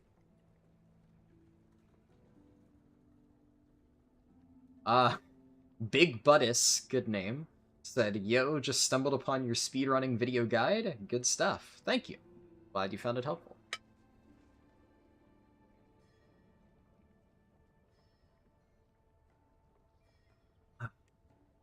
You really enjoyed Mop Remix just because of the run we did, but you don't think that you ever processed that the twink I had was a panda. Yeah. Well, because the main reason I made it a panda is because, like, there were no really impactful racials. Like, technically, I'm sure you could have found some optimization, but especially for priests, none of them were that impactful. So, my logic was, like, if I'm gonna make a level 20 twink, making it a panda for the purposes of Mop Remix is more fitting with the theme. And then, I don't know, like, my rationale is, like, it looks better in thumbnails, right? Because if people see, like, a panda in the thumbnail, they're more like, oh, it's a panda, Pandaria, Mop Remix. Like, it like, catches your eye faster. I'd like to think it worked, right? Because obviously those Mop Remix videos did extremely well. So, you know, my panda was in multiple of those thumbnails. Any thumbnail that I made for a video about level 20 twinks, I put my panda in the thumbnail. I actually put my panda in a lot of them. My panda was in the thumbnail for the Breaking Out of Pandaria video. That is one of my favorite thumbnails that I've ever made. I had, like, there's the little jail area in one of the Alliance keeps, and what I did is I did the, I forget exactly how I did it, but I did an emote, like a crying emote for Panda, where, like, you're looking down really sad, and then I did a different emote with, like, the panda's arms outstretched. I think it's, like, if you're holding an item, you know, your arms are out there. And I combined them. I photoshopped my panda behind the bars, doing, like, the crying thing, and then I basically cut the arms out of another screenshot of the same character doing, like, the, you know, emote of, like, holding something, and used it to, like, basically photoshopped it as if my panda was holding on to, like, the jail cell bars. And that was, like, the Breaking Out of Pandaria thumbnail. That was one of those where, like, a lot of times the way I do thumbnails is I picture it in my head. I'm like, imagining the image that I want the final thumbnail to look like. And then I think, like, can I make that?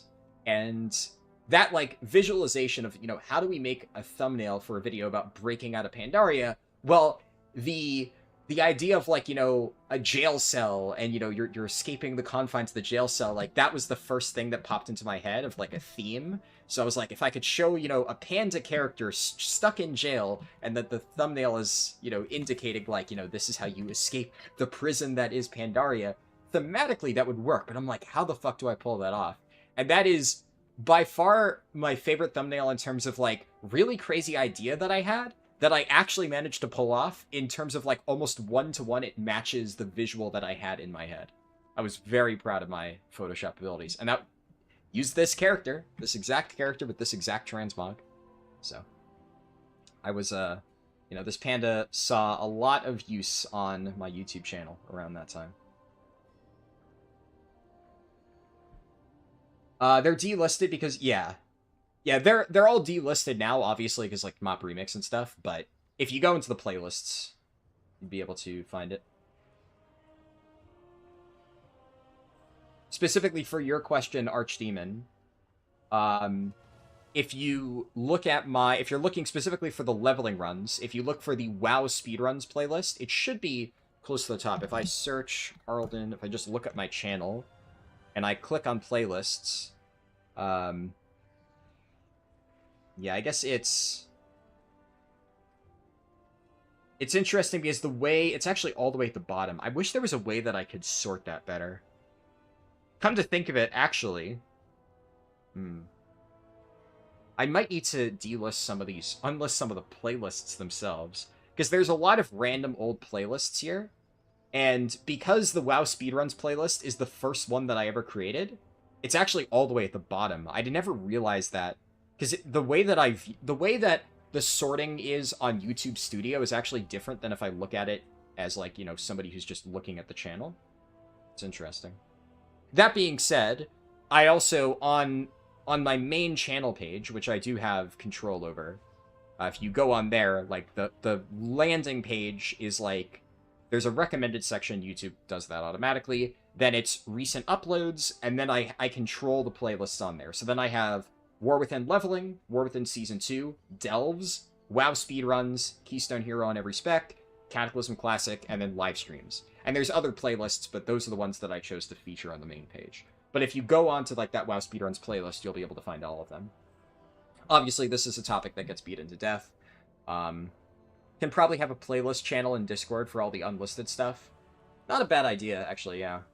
I thought about doing that on my website at some point, and in the future I might. It's just the problem with the website is it's, like, it's a fairly niche thing. I mean, I'm gonna be honest, like, going to some random person's website for shit it's, like, kind of boomer. The main reason why I even have the website is because I used to have it on the Google Doc, and it was becoming untenable because, like, the more that I added onto the guide and the bigger and bigger it became, there were, like, two big problems. One was, like, performance issues.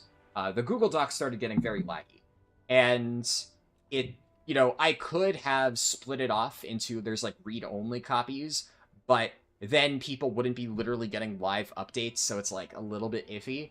I did think about that, and I considered it for a time.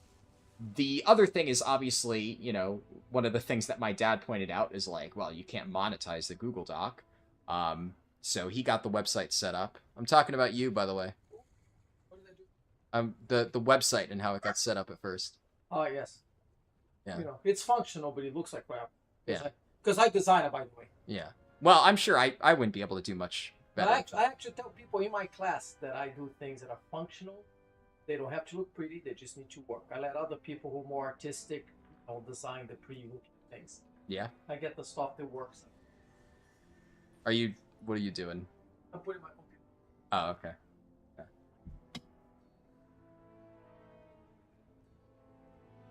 Guest appearance from my dad. But yeah, I might do more with it at some point. Putting it in a Discord channel is not a bad idea. It has a utilitarian vibe. Interesting, yeah. Yeah, I feel like, because it's like, I mean, like my dad just said, he's the one who designed it, so he got, like, you know, a functional setup, and I've, like, figured out how to expand stuff. Like, for instance, the sidebar on the page, where, like, you know, if I go to my website real quick, I'm not going to bring it up on stream because it's just a, you know, mild tangent. But if you go to, for instance, like, the leveling guide section, you'll see, like, there's a little section on the side for instructions, level 1 to 10, level 10 to 70. That's something that I had to figure out how to do, because initially, when my dad set it up, it was like he made the different like pages, so like the leveling guide page, the home page, and then he just copied the Google Doc, which obviously was one gigantic block of text, onto there, and then was basically like, okay, from here on out, you figure it out, like you sort through it. But obviously, if I'm gonna turn it into a website, one of the points is I'd rather have it like compartmentalized. So like I had to figure out, okay, well, how do I make like different sub pages for that? So I have like the little section, the directory basically on the side. And that one, I mean, it's not pretty. It doesn't even like, the color doesn't super match the background because I couldn't figure out how to change the color. I had to like Google how to do that. But it looks good. It's readable, right? And it's easy to sort through. So that was kind of my main concern. I've always kind of viewed the website with like the written guide, admittedly, and I'm sure most people kind of know this by now, it's never been my main focus. It has always been like, you know, a bonus thing because I know some people like it. And the reality of this job in general is, for the vast majority of guides, like, it's just simply not tenable making a detailed written guide and, like, a video guide. And YouTube is where I make the bulk of my money, and it's where most people know to look for my stuff. So that's the priority, obviously, for any sort of guide, including, like, the leveling stuff. I make the video guides first, and, like, I've thought about making written versions of other guides. Like, for instance, the reputation guide at the start of this patch, the delve guides, right? Like, technically speaking, it wouldn't actually be that immensely difficult to, like, make a written version of that guide in, like, a very rudimentary sense, because those videos are all scripted, right? So I have a raw script of, like, all the words used, but it's kind of like the thing of the written... I'd like to think, right, the experience of reading my leveling guide is a little bit different than just listening to it. There is a lot of overlap, right? Like, obviously, the way that I'm going to describe a certain section of the route might be the same, but sometimes I will choose to display the information differently. I will, you know, use, like, more bullet points and, like, more descriptions, and in some cases I have, like, links, and, like, the crafting stuff, I have, like, detailed shopping lists. That's not really realistic for a video. So there's some stuff that I can do in a written guide that I can't do in a video guide, and vice versa. There's things that work in video that just don't work in a written guide. So there's pros and cons to each. And that's why if I was going to make like a written version of the Delve guide, you know, I would want to do things like, I would want to have a subsection for best curios, and then I want to have a visual diagram of like, these are the best curios, these are like the S-tier curios, and like I could literally put the Delve tier list as a section, and then have like drop-down explanations for each one. And like, in theory, that would actually be really cool. And I, obviously, in case you can't tell, it is something I have put thought into, but like, the reality is, an extremely small number of people would use that. I'm one guy, and it's the amount of effort that would have to go into making that look really good would just, as it is, not be worth it when there's so much else that I need to do. Like, the amount of time that it would take me to, for instance, make a written version of the Delve guide, I could be making a separate video entirely. My site design is one that could take some ideas from CameronsWorld.net. Huh. I'll have to look into that later. I should try Bootstrap. It's a simplified CSS tool that has presets for buttons, lists, tables. Why don't you try... So, all I'm going to say is, like, I appreciate the suggestions, and I'm sure that the things that you're suggesting are good. It has nothing to do with the tools. I can assure you, right? Like, I know when I've done stuff for the website, like, I'm able to figure out, without too much effort, what it is that I need to do, but it takes time, right? And the other nice thing is, you know, my dad works for Amazon. He literally teaches courses on stuff like this. My mom is retired now, but used to be a web developer. So a lot of times if I have questions, I'll just DM her on Discord, and within an hour, she'll have, like, a concrete answer for me. Like, access to information is not the thing limiting my ability to design the website, right? Like, I can figure it out if I want to. It is purely a question of time. Because when I update the website, it takes time. And even if I have access to that information, I'm not an expert at using these tools, right? It takes time for me to figure out how to implement things correctly. And, you know, I have a finite amount of time in life. And as it stands, at this very moment, the website is simply just not a major concern. And kind of a thought that I've just had in general is, like, what I want to do with YouTube and stuff going forward, because the reality is, like, there are so many ideas and projects, things that I think I could do that would be very cool, that just hit the cutting room floor because I don't have time to do everything myself. I mean, I'm sure, you know, a lot of you guys in chat who've been around here for a while, like, you know the drill. I'll have, like, a really big idea, I'll try to pull it off, and I'll just run out of time. And there's a lot of times where there's something I really want to do, and I just can't. I just simply don't have time. And I try to do the things I can, right? This is definitely one of those challenges where it is a very big undertaking, and I'm committed to making it happen. It's admittedly a lot easier when I have, like, personal passion invested in it. Like, I am personally motivated to get this shit done. This isn't like I just drew a line in the sand and said, yeah, I'm going to hit this arbitrary landmark, right? I wanted to figure out how to play every spec in the game. You know, I don't know, I woke up one day and decided that's something I want to do. And then I kind of turned it into, like, a mini video series, but because it's something that I'm personally invested in, it's easier to dedicate time to it, because even if it doesn't perform super well, it's something I'd be doing in my free time regardless. So it's kind of a win-win. But there's so many things where I'm just like, because, like, you know, web development, I'm going to be honest, it's not the most exciting thing for me ever. I don't really enjoy doing all that research and stuff. Like, I took a bunch of classes on it. It literally used to be something that was homework for me. It's not fun. You weren't trying to say that you think it needs change, you're just saying that you like the simple retro-ish look? Gotcha, yeah. I will take a peek at that link after stream. Just in yap mode now. Throw your videos into AI and call it a day.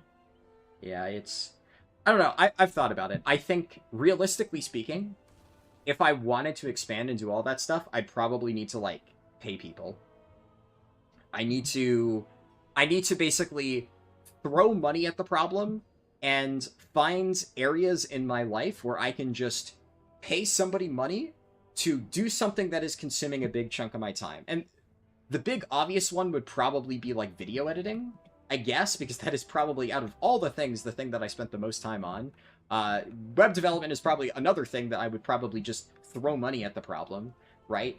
And it's the question of, do I want to try and, like, push my channel further? Because, I mean, the reality is, like, the vast majority of people who are big on YouTube, that's what they do. They hire editors. They hire people to do, you know, shit for them. They hire managers, right? I don't think I'd ever do that. I'd like to think that in terms of managing my time, I know it could seem like I'm maybe not the best, but it's just, I feel like, given how much I have to manage, I manage it well enough. It's just that sometimes I run out of time. And if I were to buy more time for other projects, maybe I could get some of that stuff done, but I don't know, I don't see any other way. But that's the question, right? It's, do I want to invest into kind of being able to build some of those ideas, or do I want to just keep all of this stuff entirely me? Because outside of, you know, my dad, like, making the website for me, or, like, getting help from him or my mom or something like that, every single thing on my channel, YouTube, website, otherwise, is 100% done by me, always has been. So, admittedly, taking that initial step of, like, relinquishing control is tough, especially because, you know, I'll be honest, I'm, like, extremely OCD. I'm definitely a major control freak when it comes to stuff like that. So I don't know. It would be very tough. I would need to have, like, a lot of trust in whoever I am, you know, letting take over whatever it is. So, yeah, exactly. Spend money to make money. And that's the thing. Like, logically speaking, I know that it is, like, the correct move. Like, basically, if this were like a strategy game, right? And I were looking at it purely from a, you know, what is the best possible move that I could make? You know, like, I can look at a strategy game and I can make you know, decisions in a strategy game that obviously I would never make in real life, but I can look at, you know, just the raw logical numbers here and be like, yes, this is the correct move to make. But obviously, when it's your life that you're making decisions about, there is a heavy emotional connection that makes it really hard to just look at something and be like, you know, it's worth spending money on that. It's difficult. And I will admit that there is a certain, like, psychological element of, although technically speaking this is my main job, right?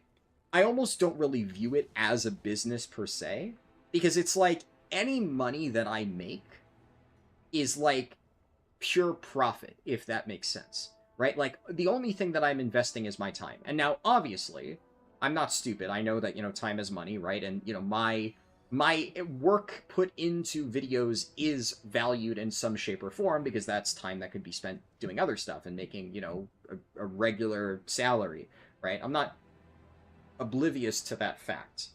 But the only real expense that I have as far as YouTube stuff is concerned, by and large, is like my subscription to Adobe products, which is, I don't know, like $100 or something a year. I forget how much it is. But in the grand scheme of things, it's like peanuts for how much I actually use it. So the reality for me is I can view all the money I make off a video as like, okay, yeah, sure. But the problem that I see is, like, if I do try to expand and stuff like that, then, I mean, just by all definitions, it becomes a business, right? At the very least, in my mind, it now becomes a business. And now I need to start, like, justifying to myself even more whether or not the money that I'm investing into getting this video done is worth the amount that I'll make out of it, because now I would effectively have, like, a cost required to produce a video, whereas right now, all I'm investing is my time, and, you know, the time comes at the cost of, like, me having hobbies, which is a little bit nice because there is a decent amount of overlap, but there are still many other things that, you know, I'd love to do. Realistically speaking, even if I did do that, I don't really think that would change. It's not like I'd magically start spending more time for myself. I just invest more of that time into getting, you know, more videos made, but it would allow me to, I guess, to make even more videos, whereas right now I can't, so it's tough. You could deduct WoW subscription as a business expense? Oh, believe me, I do. Yeah, I guess. I mean, like, look, if anybody from the IRS is watching this, in my mind, internally, I don't, like, really actively think of my WoW subscription as a business expense. But, according to the tax people at whatever fucking website I used, it counts, so business expense it goes. Which, I don't know, am I supposed to say that? But, like, yeah, I mean, it technically speaking is, but I more meant from, like, the production of a YouTube video. Like, it's a weird one, because it definitely, according to the tax people, it counts as a business expense. I'm using it to make videos and blah, blah, blah, blah, blah. And I mean, from what I've gathered, you can twist the rules pretty hard to justify business expenses. But I guess, like, I don't know, the way that I see it almost is like, I would be playing World of Warcraft anyways. I've been playing World of Warcraft since I was 5. You know, it is kind of weird that, obviously, when I was 5 years old, World of Warcraft wasn't a business expense, because I was in fucking elementary school. But even though it's the same exact expense for the last 20 years, it's now considered a business expense because I'm using it to make money. Whereas, like, obviously, if I wasn't making videos, I wouldn't be subscribed to, you know, Adobe products. So that is literally, by all definitions of the word, a business expense. But it's taxes are fucking weird, dude. I fucking hate them. I was just I had to do them, like, well, I mean, I guess everybody had to do them, like, a month or so ago, whenever that was. But that was the first time I really had to do my taxes, and it just gave me a fucking headache. Bigger channels also have to churn out insane amounts of videos regularly. There's physically no way to not have up. Oh yeah, no, absolutely. I mean, that's the thing, though. Like, one thing that my channel will never become that, right? Like, there's I will never want my channel to become, you know, and look, I'm not saying that there's anything wrong with that, but like Bellular. I get why Bellular does the stuff that he does, but I'm gonna be honest. Like, the quality of Bellular's average video is just not very good.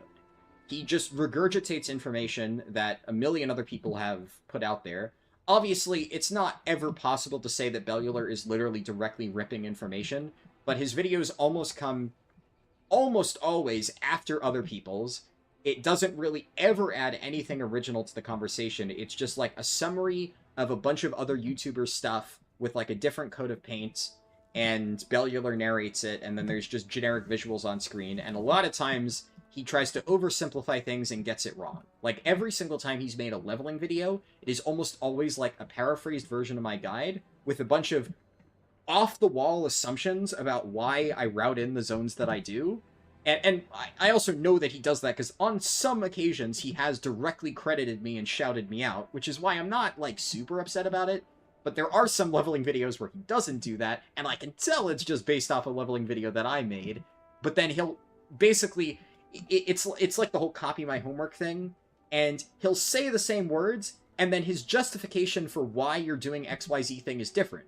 Except his justification's wrong. Is like the reason that he gives as to why XYZ thing is fast is just wrong, but he didn't want to say the exact same thing as me, so he just pulled some generic reason at, and it's usually just like schlop out there. But I mean, yeah, if you can churn out a video on like every single topic in WoW, you know, people who don't really know any better are going to go there. Like I said, Bellular, the reason why I'm naming Bellular is because, at the very least, like I said, he does credit me most of the time. Especially when it's very obvious that he was inspired by my video. Do I still love it? Being honest, no. I still don't love that, you know, even if I am directly credited, it's like, I don't really care that you're making a guide and then crediting my guide. It's still views that aren't going to my guide when you're basically just saying the same information. So, I'm gonna be honest, don't love the practice. But I get it, so it's better than nothing. It's better than a lot of other people who I'm not gonna name, who will just literally directly steal it and not credit. And at the very least, Bellular's videos are his own. I'm not gonna rehash this, but obviously you guys, if you've been around for a while, know that there are some YouTubers, not nearly as large, but have directly ripped footage from me, like literally just taken my footage without crediting me. That is just fucked. So yeah, it's rough. It's annoying. It's the shit that you gotta deal with doing YouTube. But the reality is, yeah, like, those people, they have an entire team to do everything. They can afford to machine gun out the most generic videos possible on every subject, whereas every single one of my videos, I have to, like, personally spend a shitload of time researching to make sure that it's accurate. I'm the one there on the PTR, on the beta, digging up the info myself, compiling it into, you know, a guide, scripting that guide, recording it, and, you know, getting that information out there. I have to do all that 100% on my own, and then it's all neatly packaged for somebody else to just be like, aha, you know, noted, and let's, you know, ship this off to our editors and just kind of make a carbon copy. So, yeah, it's, yeah, is what it is. That's how this goes. Whatever.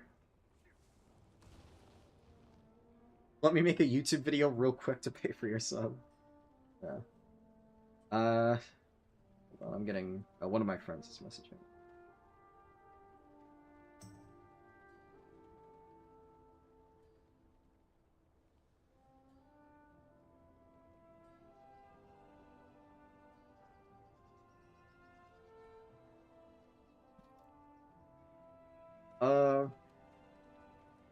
Bellular is now just rage bait or forum summarizations. Yeah, I don't know.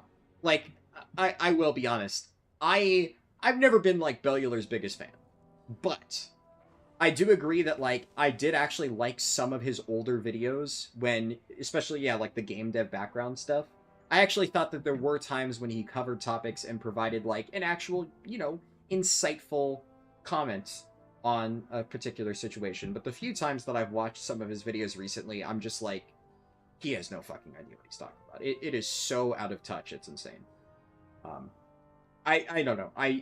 It's kind of like does this person even play World of Warcraft anymore, or are they just, like, looking at recent Wowhead articles, which Wowhead, in and of itself, is non-stop rage bait. Like, and that is very much intentional. They are very much trying to get people to, like, see a Wowhead article, post it on Reddit, get a bunch of people riled up, and then it gets, like, basically copied onto a bunch of games journalist outlets, which obviously the general games journalist things that, you know, I have like a million of them. I don't even know their names. There's so many of them and they look exactly the same.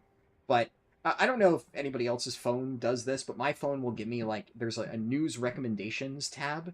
So I keep getting, like, recommended news articles, and oh my god. Like, and I say this as somebody who generally thinks that the Blizzard stuff with add-ons, their takes are terrible. But holy shit, if you look at any, you know, really World of Warcraft related games journalist website covering the add-on stuff, you would think that, like, World of Warcraft is imploding. It's the war on add-ons. You know, it's Blizzard trying to rip things away from the player base, and oh my god, the players are rioting against Blizzard, and I'm just like, Jesus fucking Christ, this is the craziest rage bait I've ever seen. And I am probably among the most critical out there of, you know, anti-Blizzard fixing, you know, fixing, air quotes, add-ons. I think that whatever Blizzard touches turns to shit, and I hope they just leave add-ons alone. So, I'm very anti-Blizzard there, but Jesus fucking Christ, the rage bait stuff. Because, at the very least, what I will give Blizzard credit for is they are announcing their intentions to, in the future, maybe do this really early on, and although I think that the general response should show Ian that it's fucking stupid, and that he needs to just fuck right off with touching add-ons, I at least respect him for declaring now that that is something they intend to do, because people are able to provide them feedback on that. And hopefully, he hears the outroar of feedback that we want you to keep your grubby paws off our fucking add-ons, please. I hope that they take that to heart and just say, okay, let's do our jobs and design the video game instead of trying to recreate the wheel and make a shittier version of add-ons that already exist.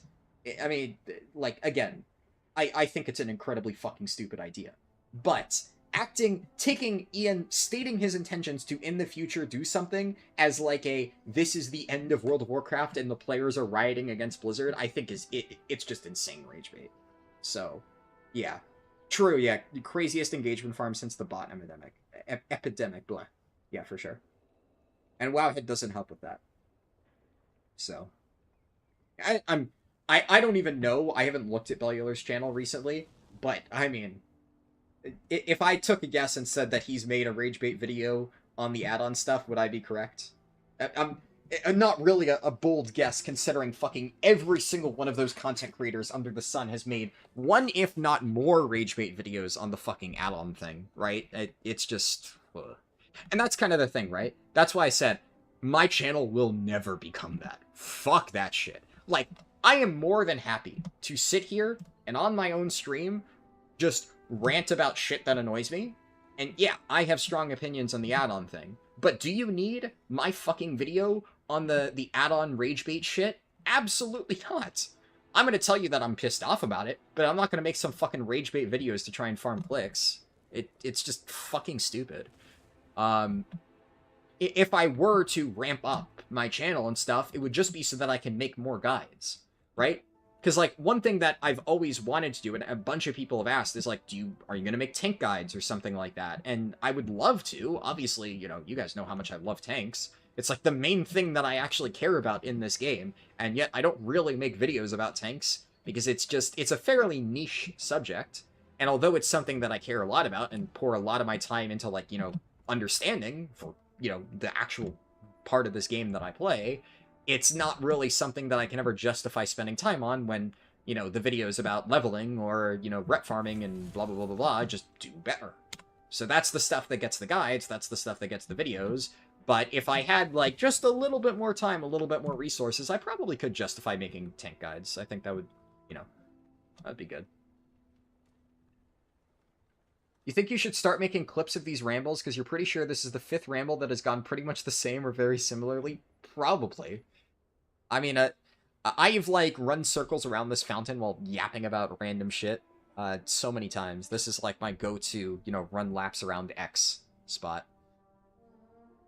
The entire add-on hatred bandwagon is crafted anyway. It's ramped too fast for it to be natural player sentiment. It's just a bunch of people adopting the same opinion as insert X big content creator here. Multiple times in the past you had an opinion, everyone tells you you're wrong, then 1 to 2 patches later, big streamer has the same opinion. Yeah. That's kind of how I felt for most of Dragonflight. Like, I was pissed off about Dragonflight. That one I definitely know I've ranted about before.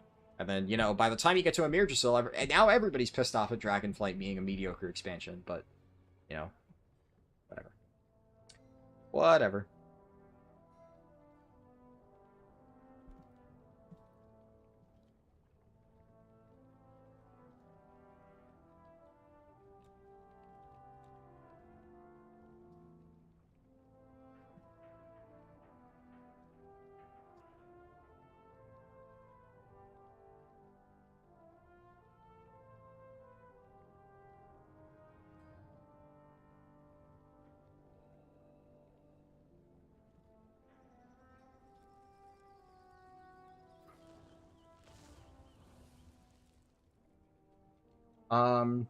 Maybe you could have an external way to mark timestamps during streams to later just crop them and create a video from them.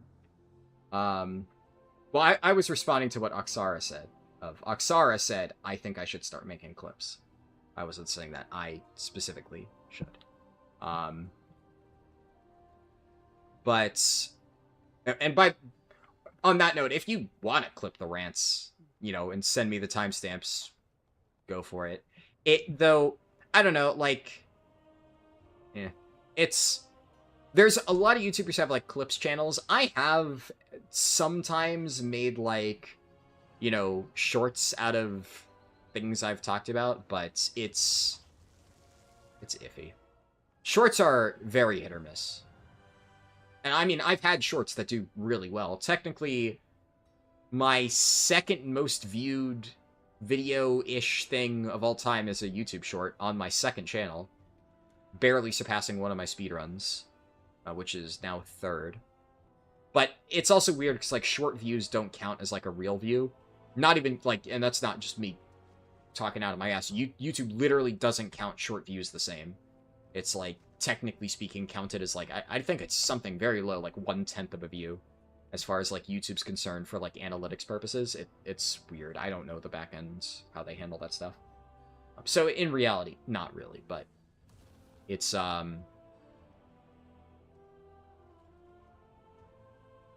don't know. I've had a lot of shorts that just also die. They're very hit or miss. And then the main reason I don't really post shorts much is if they do really well, they can boost attention to your channel. And obviously, I think a lot of people are very high in them because there are some very notable examples of a few channels who have utilized shorts to massively grow their audience. It can happen. However, I have also been very carefully over the last year or so looking at analytics whenever I upload a short, and it doesn't always, unless it's directly related to the type of content that you make, which like my shorts, you know, are usually funny moments or, you know, rants and stuff, and I primarily make guides. So if I was trying to, like, promote my stream to get more people to come here and listen to me, like, yap about random bullshit, in theory, if one of those shorts did well, sure. But, I mean, most of my videos are unrelated to that, so, like, even the ones that do well, it's not like I see any major long-term growth from that, because it's not really indicative of my content. I make it as a short because it's just meant to be like, you know, oh, this was a fun moment that happened in Raid or something like that. But it's not like a whole long-term growth thing. Just an entire video of clips about the same rants. Oh, I see what you mean. Yeah. Your Raid team finally killed Sprocket? Nice. Yeah. Unfortunately, I would say proccing One-Armed Bandit is a lot less fun than proccing Sprocket. I kind of like Sprocket. Highlight tip content is very hit or miss. Yeah, exactly. 100%. Because I have made stuff like that in the past. And it's like you said, my shorts pretty much are almost entirely, they get like 2,000 to 5,000 views, which is really low, or they have like over 100,000 views. It is extremely hit or miss. Like, literally the definition of either it does extremely well, or it completely bombs at the start and then gets no views, like YouTube kills it. But the other problem that I've noticed is if the shorts do poorly, it negatively impacts my regular videos. And the YouTube algorithm is always, like, impossible to fully understand, but I've looked at my analytics enough when I was actively uploading shorts and trying out that stuff as an experiment. If I had a short that bombed, my overall views would go down. It's why I've just stopped doing them. And the only shorts that I upload now are on my second channel. I am never, ever again uploading shorts on my main channel. It was just... almost all the time, it would negatively impact my views in the long term. I don't know. The YouTube algorithm's fucking weird. But I don't really care too much about the second channel because that's, like, entirely meant to be just, you know, random fucking uploads. So if I ever want to upload a clip just for fun, I wouldn't mind throwing it on there, but yeah, never on the main channel. And I guess the second channel is kind of more laid back inherently, so yeah. What was I doing? We still got to do Press Evoker, so.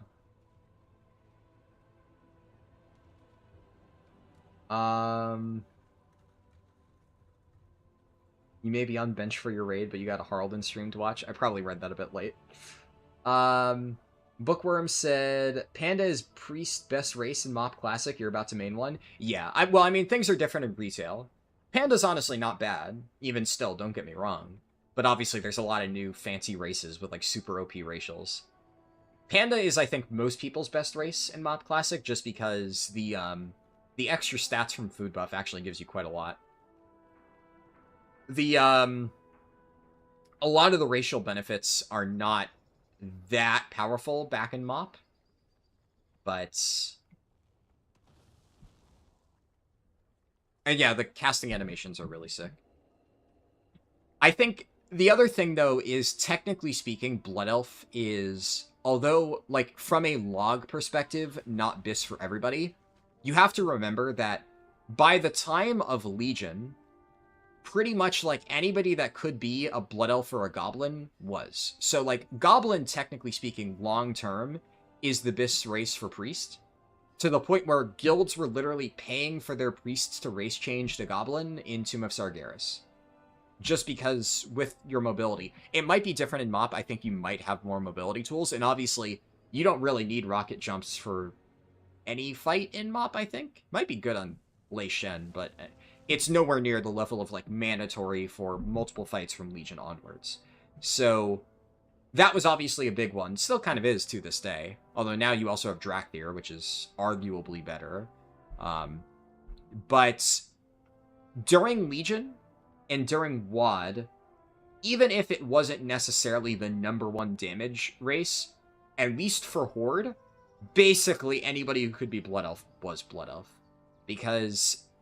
and that's the thing, it's going to be a little bit different for, like, raid speedruns and stuff, because obviously if all you're optimizing is, like, raw damage, and if you have some Blood Elves, technically you don't need all of them. I also don't know exactly how impactful it is for, like, Mop raid trash, but old Arcane Torrent Mass Silence for challenge modes is going to be broken. I can tell you right now that most of our comps in WoD challenge modes were, like, at least 3 Blood Elves. And we literally planned around having Arcane Torrents in some spots. It's a fucking insanely busted racial. And it also was insanely broken in Legion M+. Obviously, M+ is why Arcane Torrent got reworked in BFA, because it was so fucking broken that almost every single comp in Legion was, like, as many Blood Elves as you could possibly get, because it was an insanely busted racial. So... I don't even think Blood Elf racials are bad in terms of damage in Mop. I think they're, like, fine, not top. But Arcane Torrent alone, there are definitely caster mobs in Mythic Plus. And I can tell you right now that for Mythic Plus, Blood Elf is going to be best. At the very least, having some people as Blood Elf is best. Maybe you don't need to be, but you would want to make sure that at least, like, 1 or 2 people in your group has that. Because the ability to completely lock down a pack of casters, especially for tanks, it's basically mandatory, because what is the most important role to be locking down casters? Tanks, because you're the one planning the pull.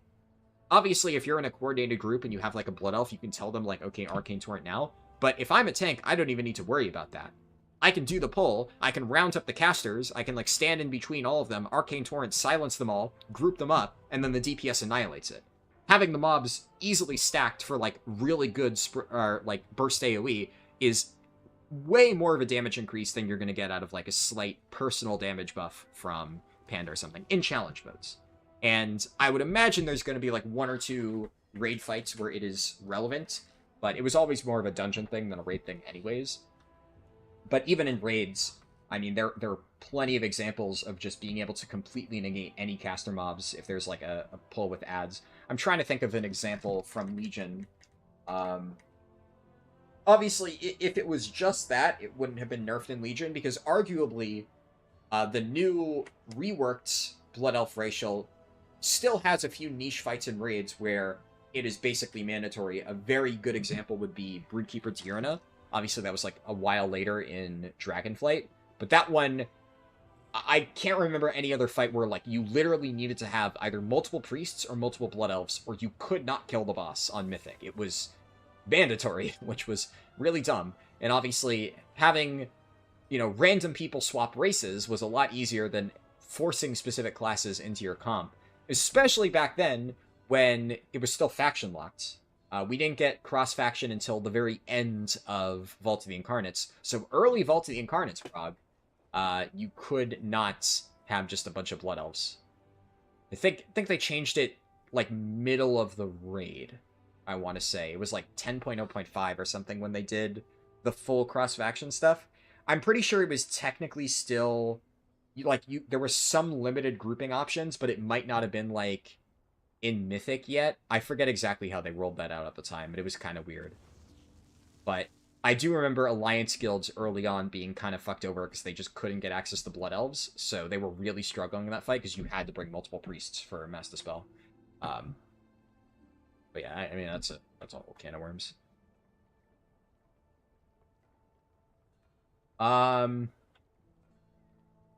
As an example, I had a Wrath of Lich King pre-patch leveling video with the whole zombie invasion. That was a great example of side content, but you don't remember how well it did. I'm insanely impressed that you remember that video. Unfortunately, to answer your question, it did terribly. That video bombed. But it actually makes me really happy that you remember that, because I had a lot of fun recording and making that video. That is one of those videos that I had a blast making.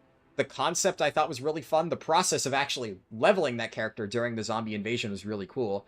I think the video itself had a lot of really cool moments, and it took me a while to edit because I had to condense, like, however many hours of leveling down into, you know, an hour and a half.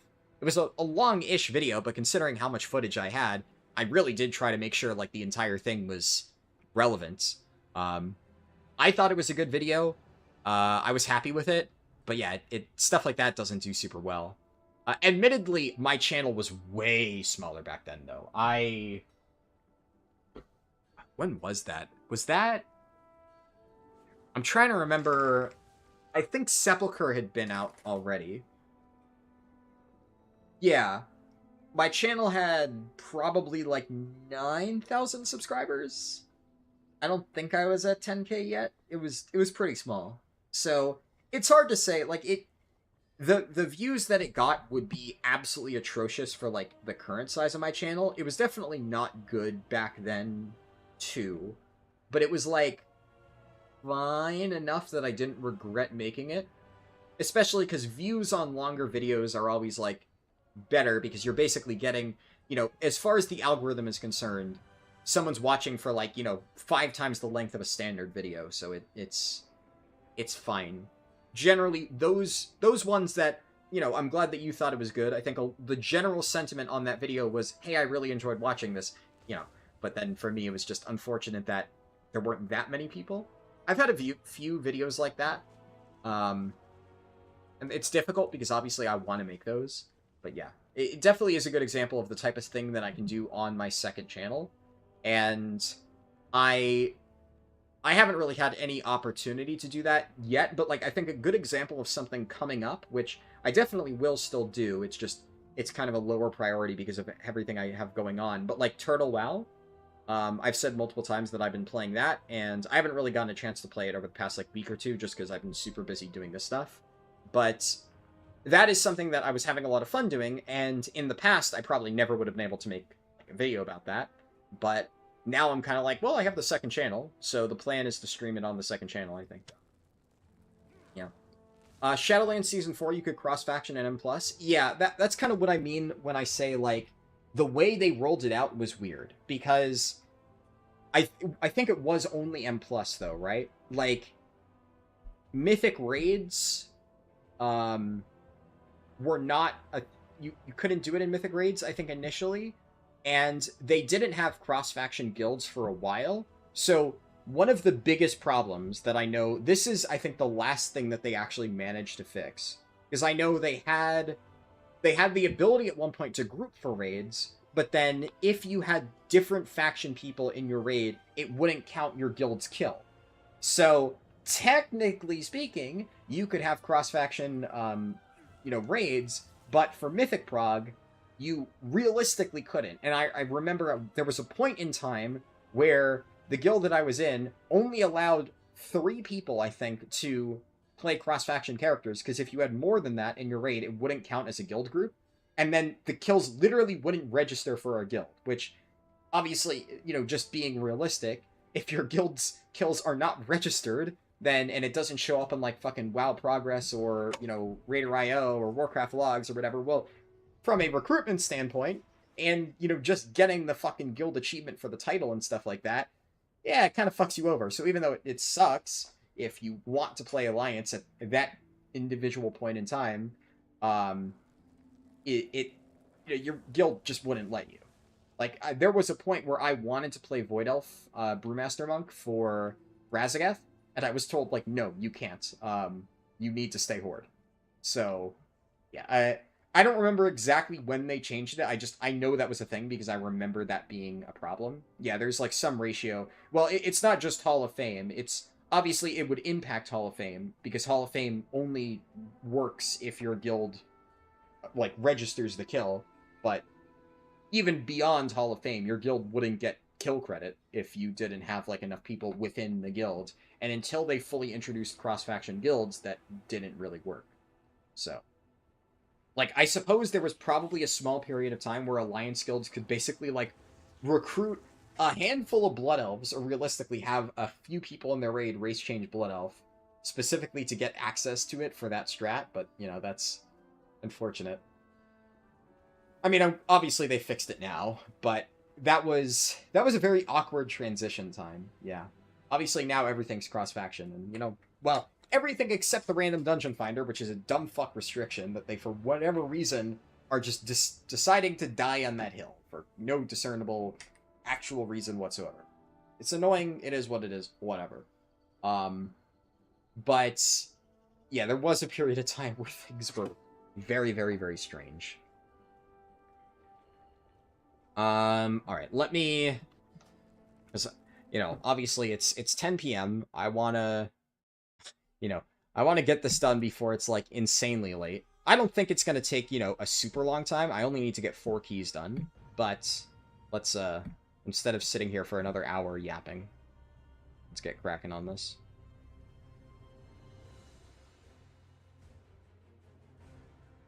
No. None of the videos are deleted. Yeah.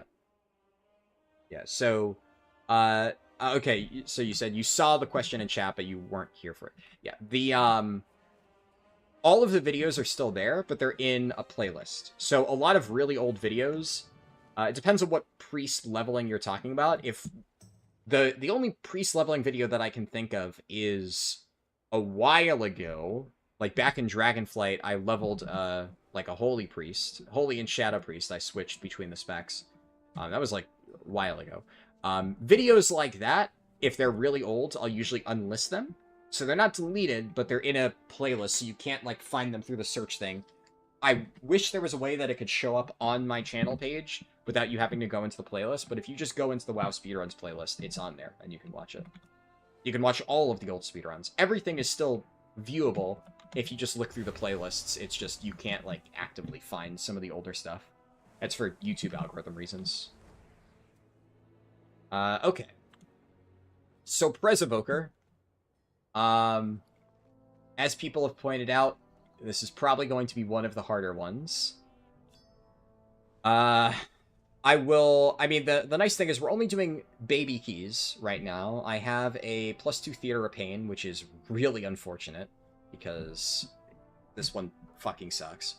I'm just in Theater of Pain hell right now. But it's going to be a good learning experience for figuring out how the fuck to play this. Now, this is the build that I'm running, so if anybody's familiar with Prez, you can judge away. Basically, I'm playing Chrono Warden, and I'm playing a build that revolves around Echo. And from what I've seen, I've done a good bit of reading into this. I've talked to the healers in my guild who are, experienced with Prez, and they've given me some pointers on this stuff. My general idea of what I'm supposed to be doing is I'm going to be using Temporal Anomaly and potentially, a Spot Echo when needed to apply Echo to my entire group. Then I'm going to Verdant Embrace myself, and that's going to apply Lifebind to every single person in my party, which basically echoes 40% of my healing onto everybody. And then I'm just gonna, do John fucking Madden stuff and just burst heal. And I turn myself into a healing battery. It replicates onto other people. Generally, from what I've seen, that appears to be how I'm gonna go about it. And also, use Reversion as, a tank spot heal. Stasis is a very weird cooldown that I'm still trying to figure out. But from what I gather, you hit this before using, big stuff. From what I've seen, people seem to store, Spirit Bloom, Dream Breath, and then, something else, usually Temporal Anomaly or something in there. And then, when you need a big burst of healing, you fire it off. And, and it seems like for Tip the Scales, I'm generally going to want to use this on Fire Breath, because that'll do, big damage, which, is nice, but then it also lets me fire off multiple Chrono Flames, which also do a lot of damage and healing. So that'll just generally be pretty good. And Dream Breath I can do at rank 1. I don't really need to empower this up.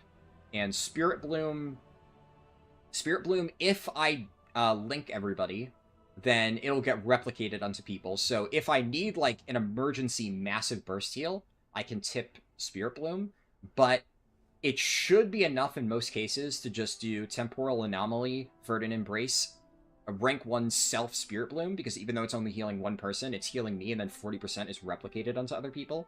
So, in theory, from what I've seen, that seems to be good, and then obviously I have Rewind as just an oh shit button, Time Dilate for tanks. Another thing that I could do is, a big burst of healing is Anomaly, Verdant, Emerald Communion, which will just, it's a big, I think it's a full heal, right?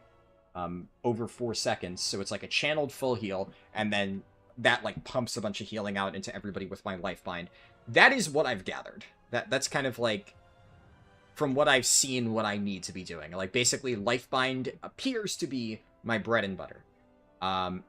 But yeah, it does seem a lot more complicated than the other healers. It's not Resto Shaman, where it's just Riptide, Chain Heal, Healing Surge. You just spot heal.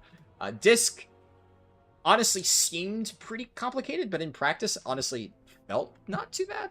I was just kind of hitting Radiance, spot healing with Flash Heal and Power Word Shield when necessary, and then otherwise just kind of doing my single target damage rotation and pumping healing into people.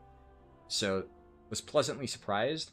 But this feels, especially because I have to rely on Temporal Anomaly, which, it's similar in Radiance in terms of how I use it, right? I'm applying it to a bunch of people to ramp up this buff. It's, I'm basically putting, an Atonement-like buff onto a bunch of people, but it's, positional-based. So, if somebody's out in Africa, for instance, in the final boss of Rookery, I would only be able to Anomaly a few people, because it only applies to, I think, the first 5 allies it passes through, but it only applies if it passes through them. So, like, for Rookery, if, you know, there's somebody out, like, where that fucking bird is sitting, and there's another person, like, over where that, you know, elemental is, obviously relative positions, I would have to do, like, anomaly on the people close to me. I'd have to echo the bird, echo that, like, little elemental, but then also I have 30-yard range, so that would fucking suck. And then, once I get all of my echoes rolling, then I convert and embrace myself, and then I think there's an infinite range on the lifeline, so then I could just, you know, go to town, but yeah, that seems like fucking really hard, so maybe I don't do Rookery today? I don't know. That might take some getting used to. You wish Dreamflight was higher up the tree? Well, from what I've seen, Dreamflight is used in raids. I can imagine, you know, it's probably pretty good as, like, burst AoE healing, but yeah, I in dungeons, nobody seems to be running this, and it makes sense. It seems like it would be really awkward to use in, like, confined spaces. Believe that you can apply insurance to everyone by using the orb and then fly to a player and heal. Yeah, it's... Well, so the way it works is Verdant Embrace always grants insurance to you and your target. Now, that being said, I did look at... I'm not sure if insurance is also duplicated by Lifelines, but either way, I did look at multiple Evoker logs, and it seems like they're all just self-casting Verdant Embrace. Which, just in terms of, like, not having the headache of having to force move yourself around the place, seems like it makes sense, especially because the actual healing that you would get by doing that seems fairly trivial. It's mostly to get, like, the link to life binds to then replicate all the healing. So a lot of the Evokers I looked at, and I am using this too, are using a self-target macro for Verdant Embrace. And I would imagine that, like, at very high levels... Well, I say that, but then literally some of the top Evoker logs I saw were doing that. But there is probably some value in having the flexibility of being able to Verdant Embrace somebody if you absolutely need it. And yet, while I'm learning how to do this fucking thing, I'm just going to take the easy way out, and I don't feel bad about doing it when some of the other top Evokers I've looked at are doing it themselves on, like, you know, final mythic boss kills and shit. So, yeah, I think I'll be fine.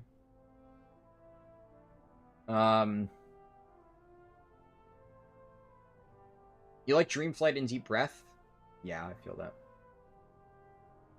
You like the Emerald Blossom Dreamflight style? Yeah, I've heard a lot about the Blossom build. Unfortunately, doesn't seem to be meta at the moment, so I guess I'm not really sure what that'll be like.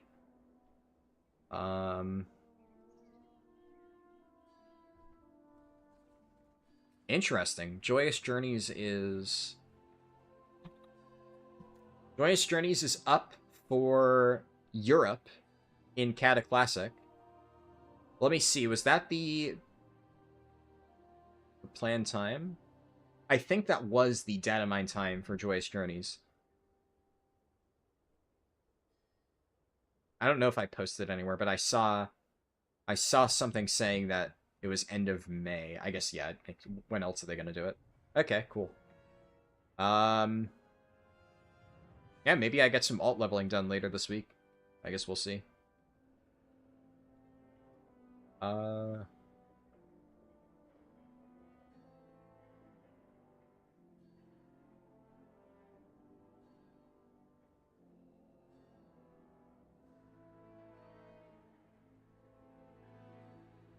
Alright, neat. Good thing this week is that you have a second dispel each minute with Evoker. What's the dispel?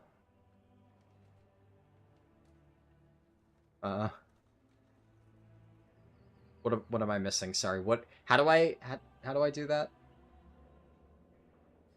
Are you talking about Cauterizing Flame as like a bonus dispel? In fact, oh, I wonder, would I probably can't AoE dispel with Lifebind, right? That only replicates healing. I thought I was cooking for a second. I mean, I could probably still just destroy the healing shields. Okay, yeah, I see. You're saying the Cauterizing Flame works as a secondary dispel for the Zalatath effect. Gotcha. Yeah.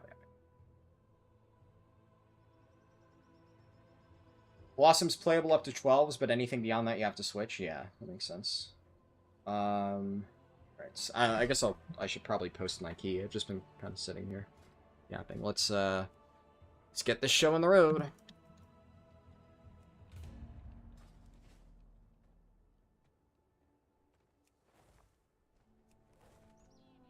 I mean, honestly, +2s are going to be, like, brain dead easy, so I'm not really too concerned about this. Which one? Is that a guildie? Which one of you is that?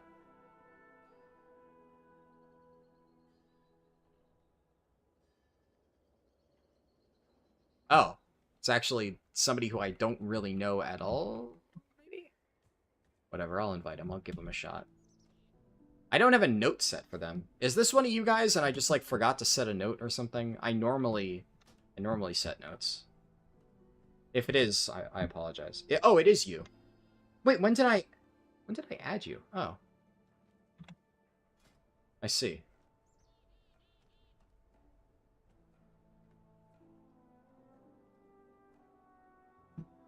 I didn't realize that. Wait, but earlier it wasn't showing your Demon Hunter tank as on my friends list. Do you have, like, a second account or something? At the start of War Within, we dungeon level some tunes together. Huh.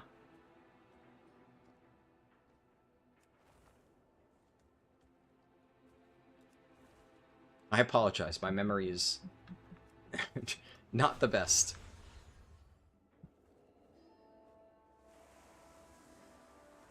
Twos are easy is very dangerous to say, considering you're not the one tanking. Well. Oh, you were appearing offline. Gotcha.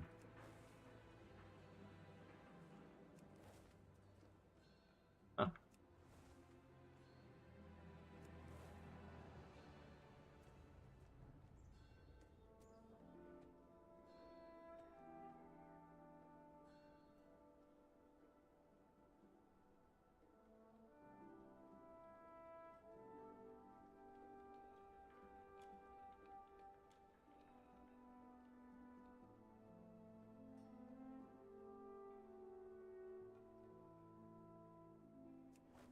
I think what I might do is after I do Press Evoker, I'm gonna take a break, obviously, because I'll have been streaming for like 8 hours roughly by that point.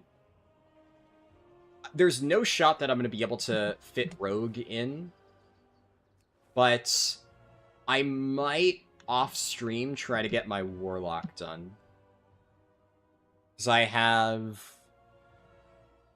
I'll have gotten the box on every single character.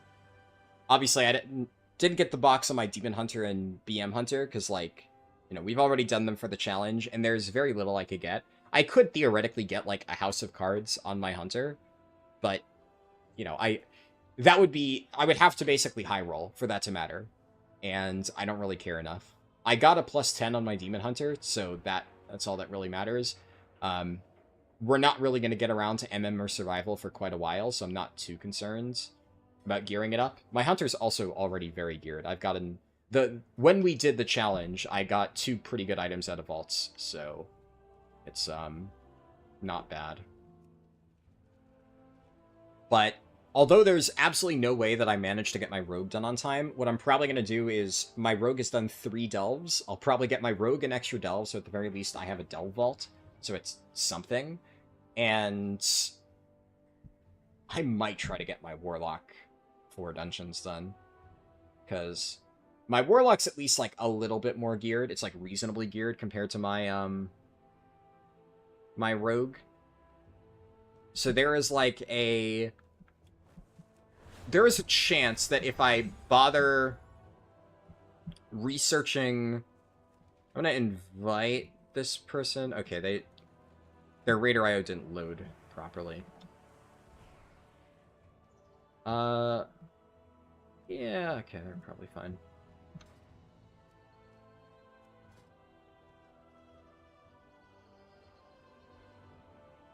Four-piece.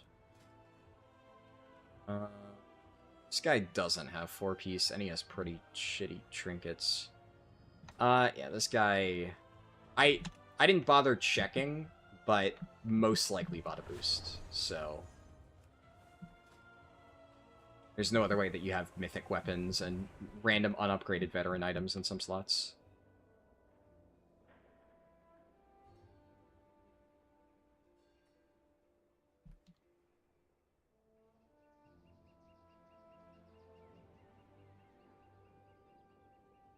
Also, I'll check this guy.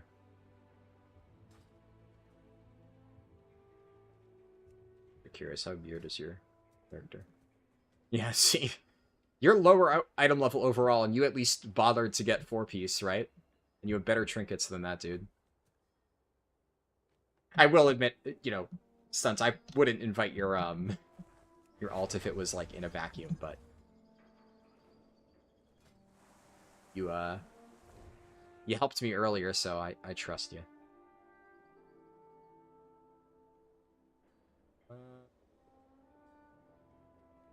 Well, at least they're honest with their thing. Okay, you know what? Sure. He seems to be carrying his friends, but we'll probably be fine. What is my key top? It's also, like, the nice thing is, it's a +2, so I don't need to care too much, because they can't brick the key. If they brick the key, I just fucking boot them and retry. It's not a big deal. The main concern would be I don't want them to waste my time, basically. So, I don't want to get, like, halfway through and then they just, you know, fumble and I only get, like, a +1 and somehow I end up with, like, a 3. That would suck.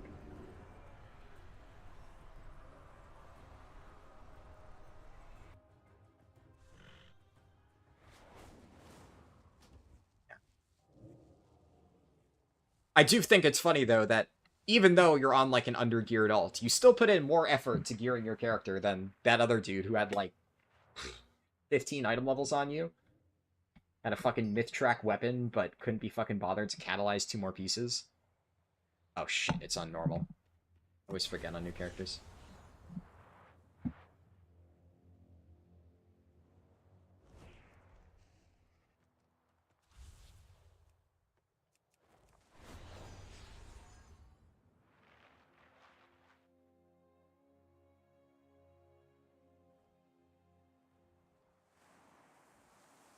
Yeah. Maybe they were using the catalyst for transmog? Maybe. I forgot to buy consumes, but honestly, you know, for a 2, it doesn't matter. I'll just, you know, somebody remind me before the next dungeon to buy it.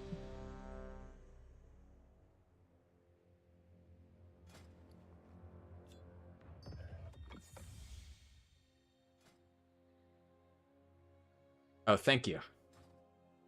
Yes, yeah, that can't hurt.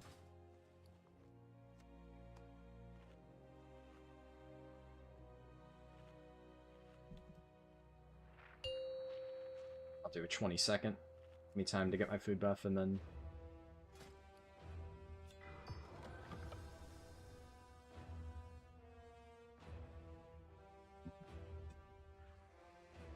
Five, 4, 3, 2, 1.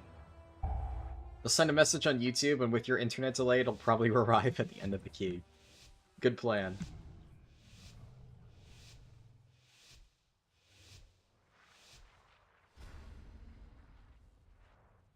Welcome, one and all.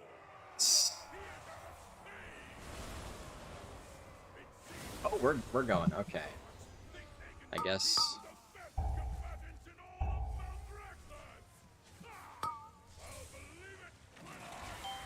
Why is my... Okay. Spirit Bloom is being funky.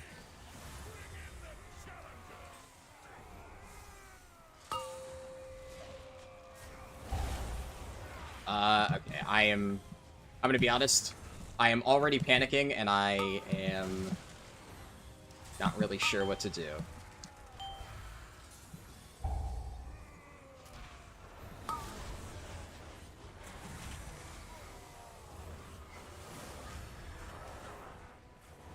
We're gonna do Temporal Anomaly. We're gonna self-cast this. Then we're gonna do that.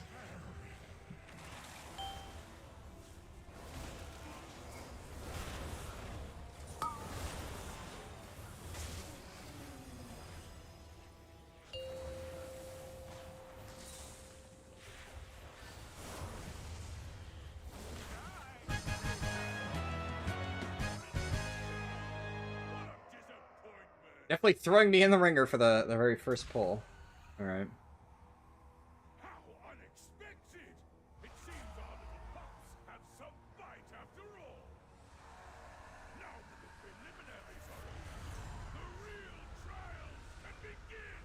bad. Beat the shaman.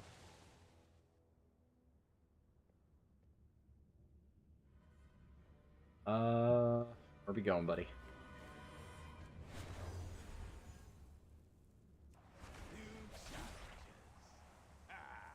We'll see how long you can last.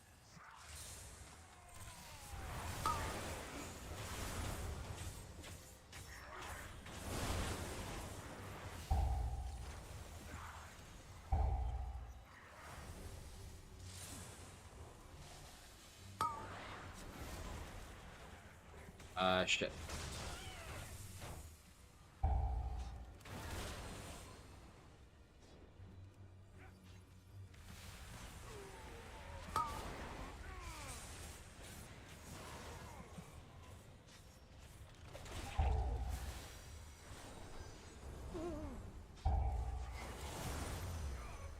This is very awkward.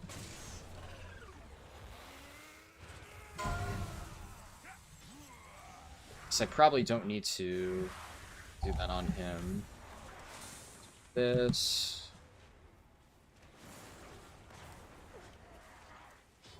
Yep.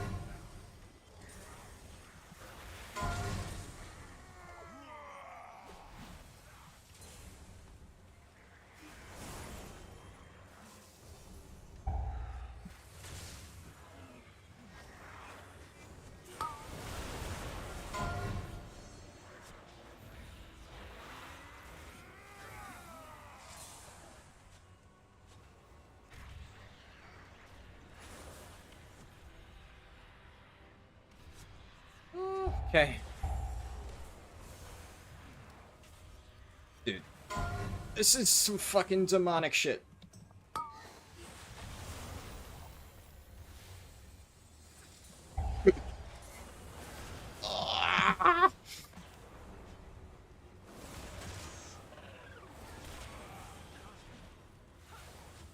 I mean, at the very least, if he keeps this up, we will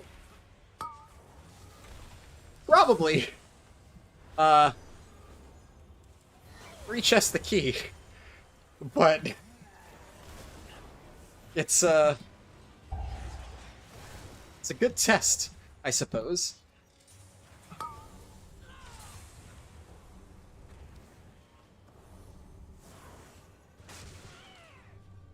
You had best make this interesting.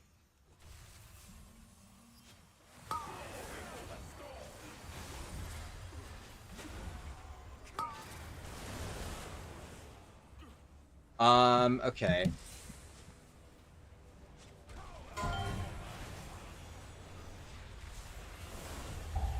Oh, I also don't have, mana things.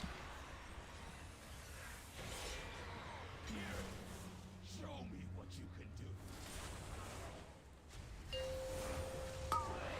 Does my healing replicate on them even though I'm...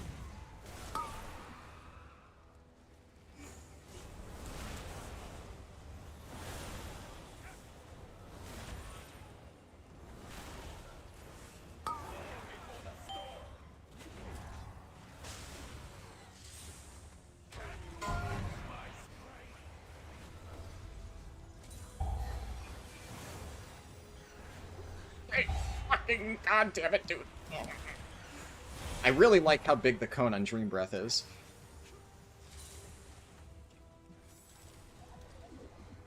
Alive.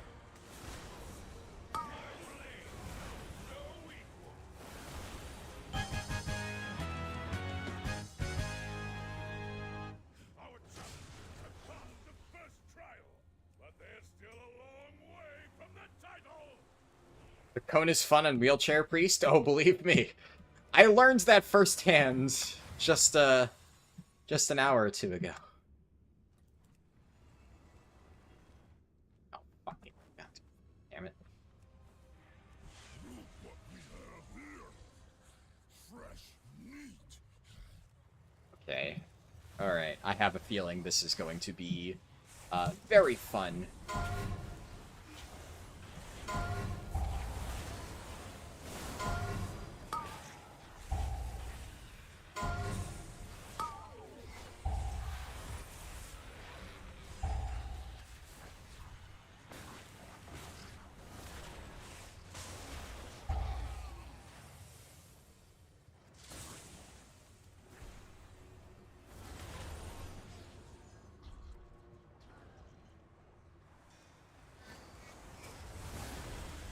Oh, come on.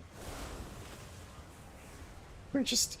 Oh, we're not stopping. Oh, this is gonna go off, isn't it? Yep. Yep. Okay. Let's do Echo, Burn Embrace, Emerald Communion. Oh, fuck.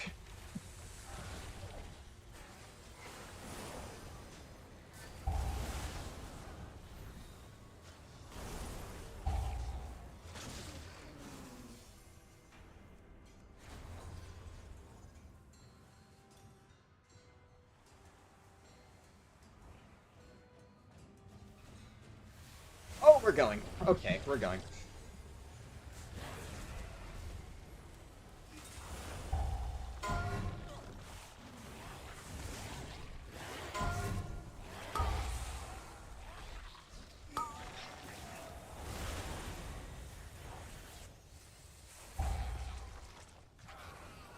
Okay, let's do...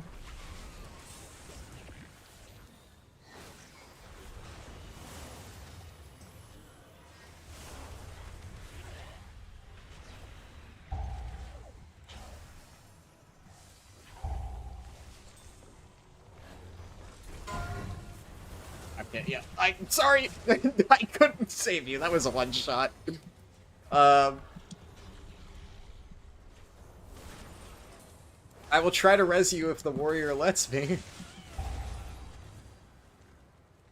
I can't do that right now, I'm stuck in combat. Ah! Why can't I do that right now? Oh, he's being nice and waiting. Oh, that guy got out of combat faster. W.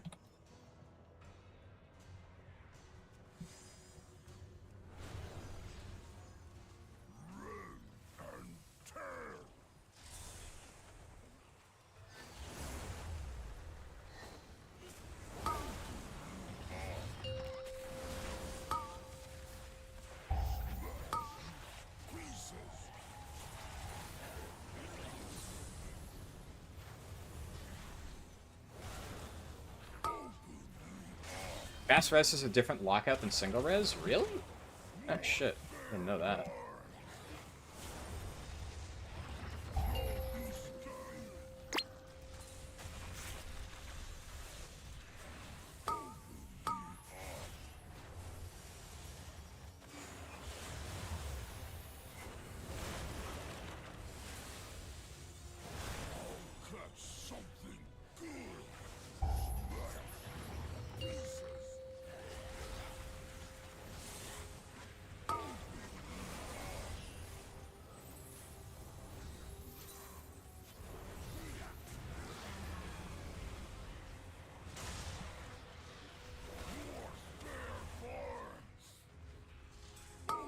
Okay, I probably don't need to use my stasis just yet.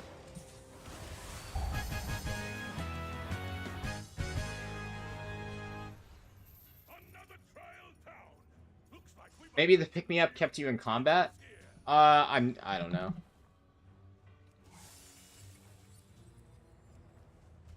Wonder if your movement ability can be used to blink and go through chains? It can, yeah, on Chrono Warden.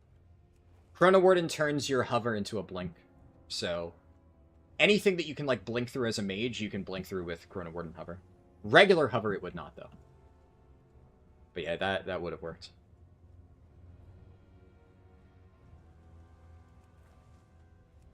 Okay.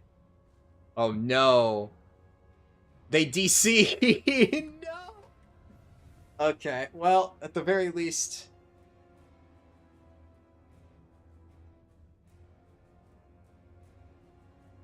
We've been going so fast that it's probably fine, but... You know, as long as they get back in time. We'll see. That is actually fucking crazy, though.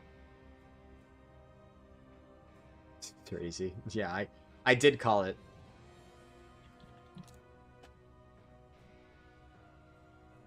The Warlock seems like... Okay, yeah, so the Warlock's back in.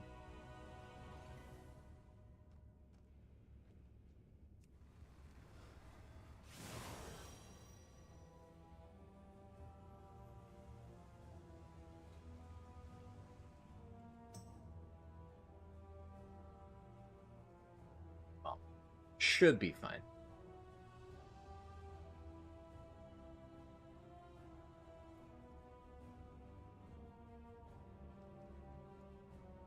You wonder if they're playing... Oh yeah, almost certainly.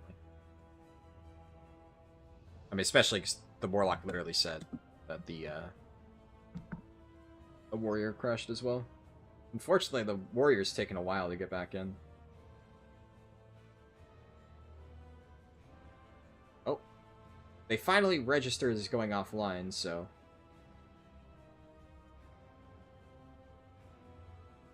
Fortunate.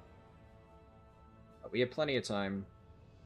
Like, look, if we miss the 3 chests, will I be mildly disappointed? Yeah, but is it the end of the world? No.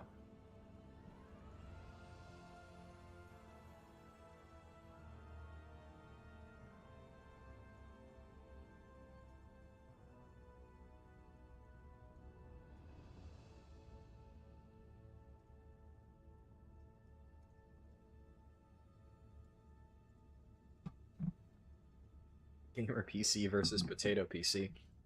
Ironically, the Warrior's the one with the actual IO. But... yeah. You did take forever to start a mage because you generally dislike the playstyle, but Arcane is very fun. Yeah, I like Arcane. Arcane is the spec that I played the most for mage.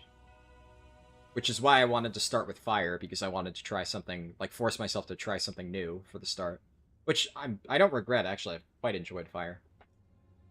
But I'm probably gonna breeze through Arcane once I get to it, because I'm already quite familiar with that spec.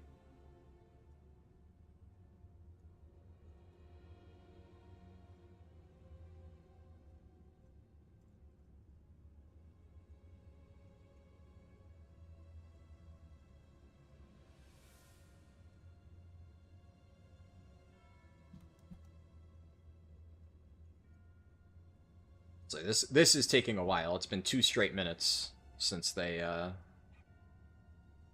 loading screen. Okay, yeah, it's unfortunate. I would say still doable, but yeah, losing like 3 to 4 minutes just off the top that's a tough one. We'll see though. I believe.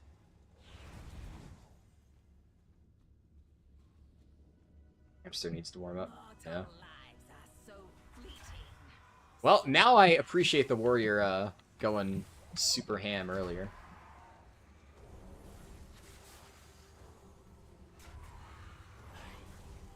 Oh, shit.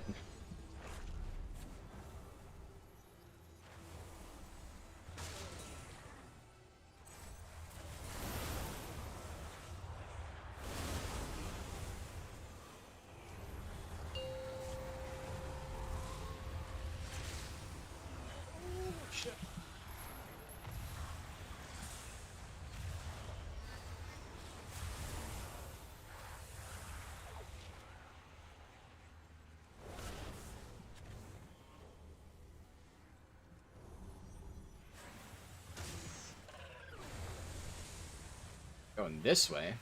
Okay.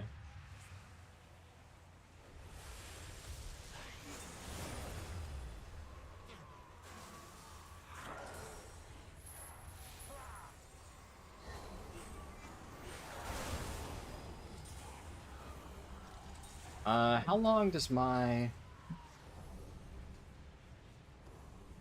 I have 20 seconds of this, so I can just rip it on, these dudes. Yeah.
Maybe.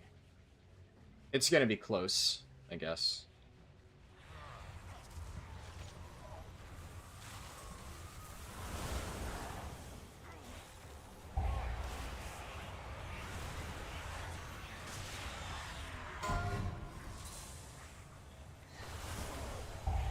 Oh no!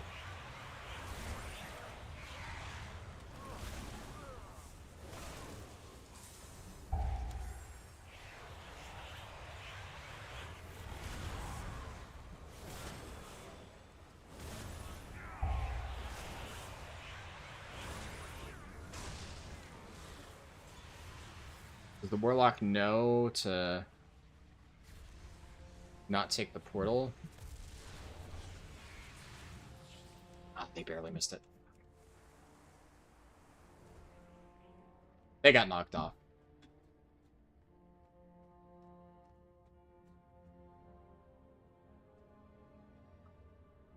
We look at deaths. Mysteriously, they didn't die. Their death log just ends, which obviously indicative of hitting a kill plane.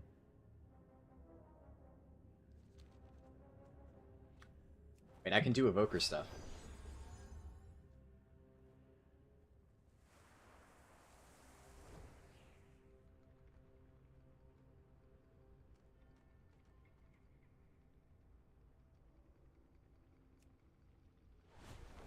Ha ha ha ha!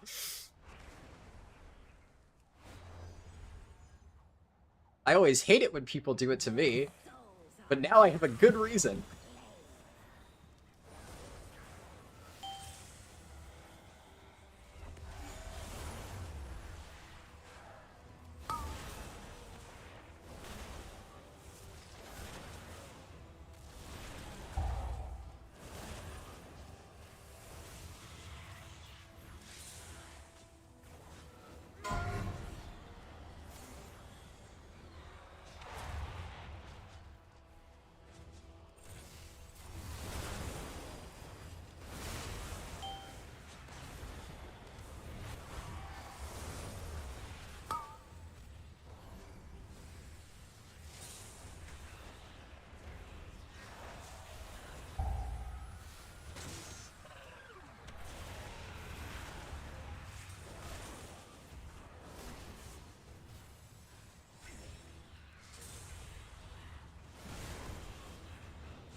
Should have time spiraled earlier.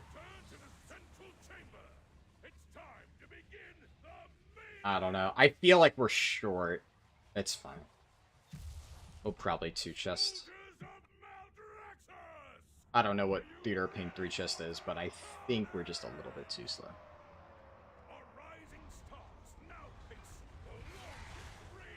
My burst damage and lost souls there was not bad. For Dretha, the Endless Empress. Oh, the contender.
Ah, shit. Yeah, I was not ready for you guys to eat that. I should have expected it. That's honestly kind of on me. Like, I should have planned around that.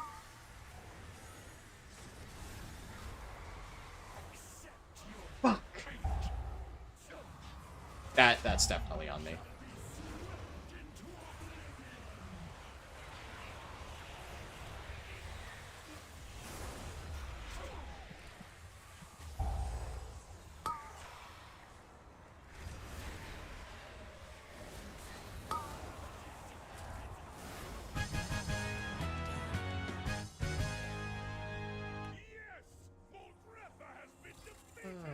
Yeah, only a 2 chest. Unlucky. Ah! Fucking hell.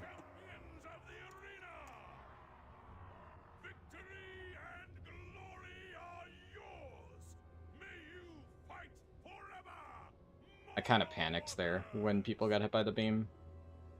If I had gotten echoes rolling in time, I might have been able to save with like an Emerald Communion, but it's like, I know it's technically not my fault, but I need to be able to play around stuff like that if I'm gonna really be a healer. Oh well. Oh well. At least I didn't get a completely shit dungeon.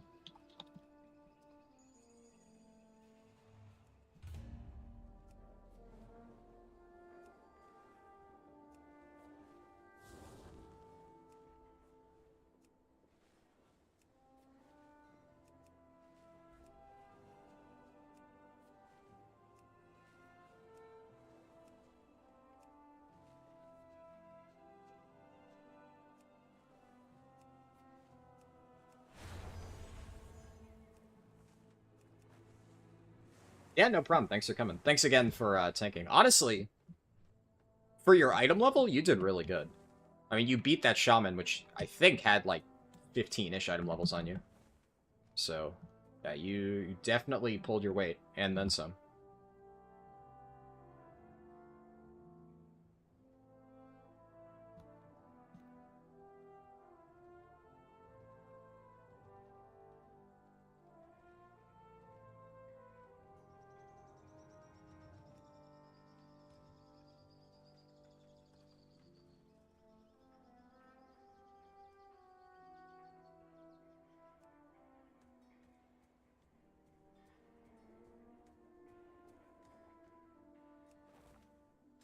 They have tier.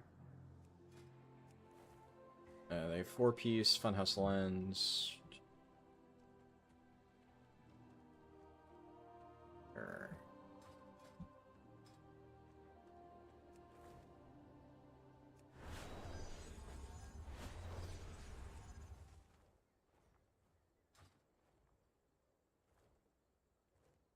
Shaman was at 650 and you're sitting at 627? Oh shit, yeah. Yeah, that's... I thought you were even higher. It must be bag item level.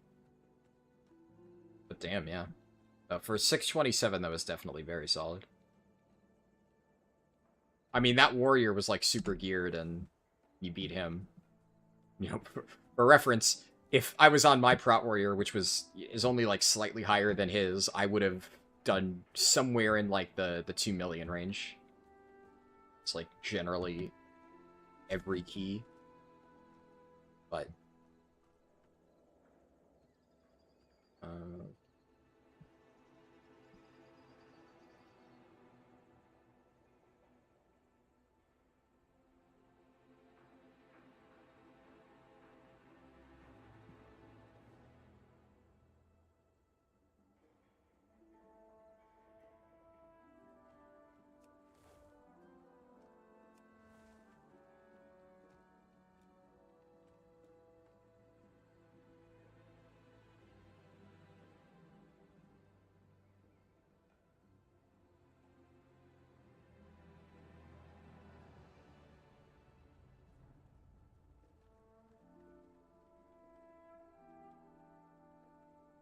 I mean, 654 is not terrible.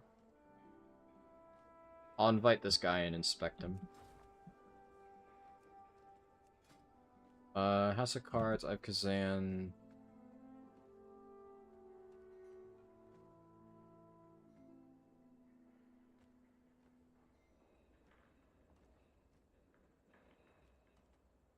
What's this?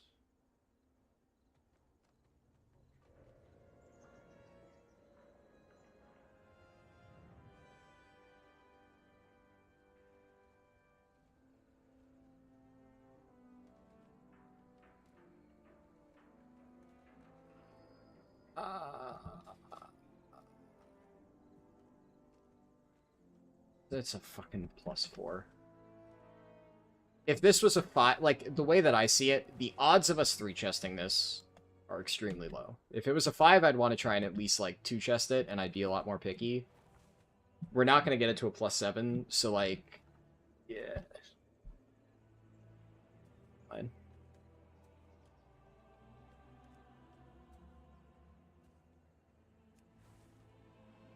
Remember the trick to use Hover Emerald Communion? Oh shit, I didn't even think about that. Yeah, fuck, you're right.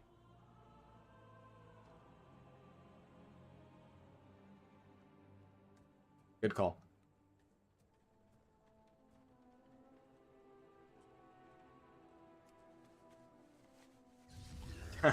I just looked over at YouTube chat. Remember to buy consumables. Yep.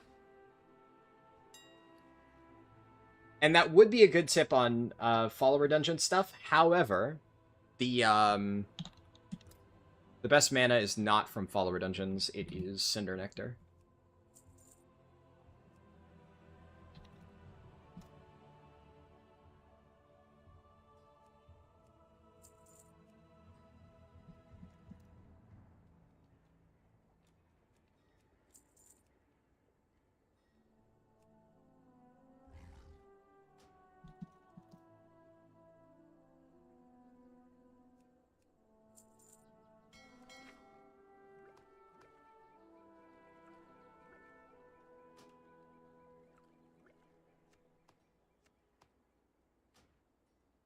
Oh, nice. I got summoned.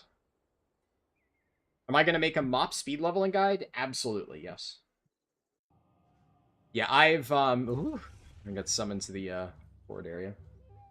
I've done a bit of testing so far. If you're curious to see, like, some of the initial testing I've done, I've been posting about it in my Discord. I also did an 85 to 90 run already. So we've done at least one. But yeah, my focus when I continue testing, which I'm not gonna do any testing this week. I'll probably pick up testing next week again. I might do a bit of leveling on Kata this coming week because Joyous Journeys is apparently about to come out, so that's nice. So we'll see. We'll see for that. And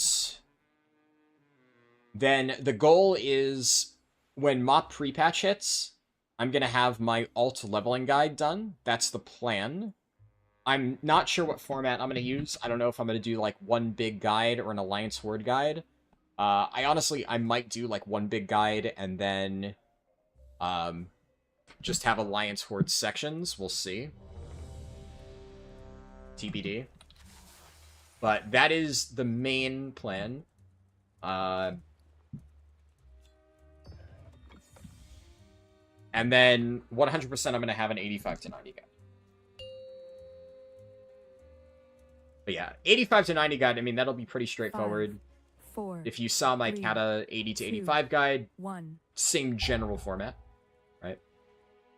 Same general format as any of my leveling guides. It'll only be just a little bit weird for the alt leveling guide because there's a lot to cover for MOP, so logically it would make sense to do multiple factions. It's just, oh my god, my guy is really sending it. Okay.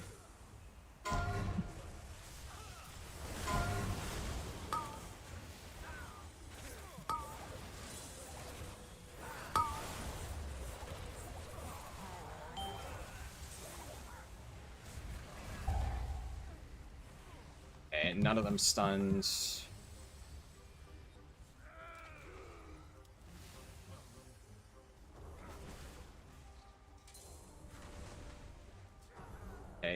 This Death Knight desperately needs to fucking grip this mob.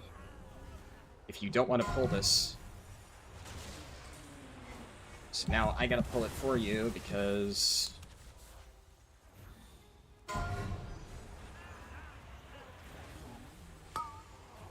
There you go, Chori, I'm using your tip. Good call. Jesus fucking Christ, how am I out healing a fucking blood decay, man? Come on. Dude, I fucking hate people who watch the fucking MDI and think they're him. Absolutely can't fucking stand it.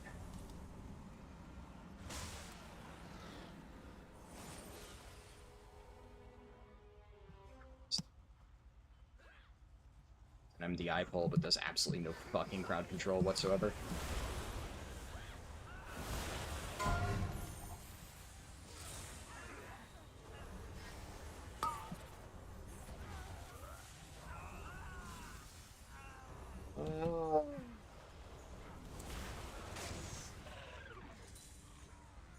Your incidental delay never fails.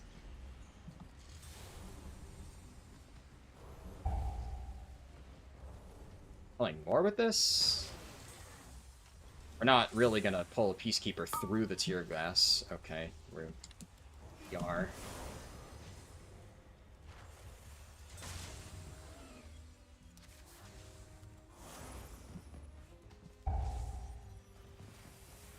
Christ, dude.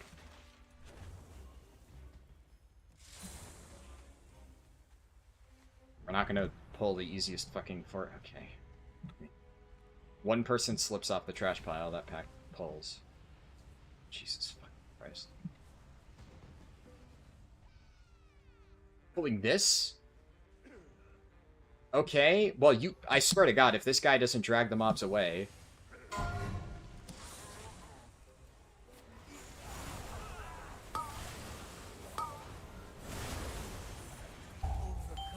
Oh, come on. How does that not stun Ice Spritzer?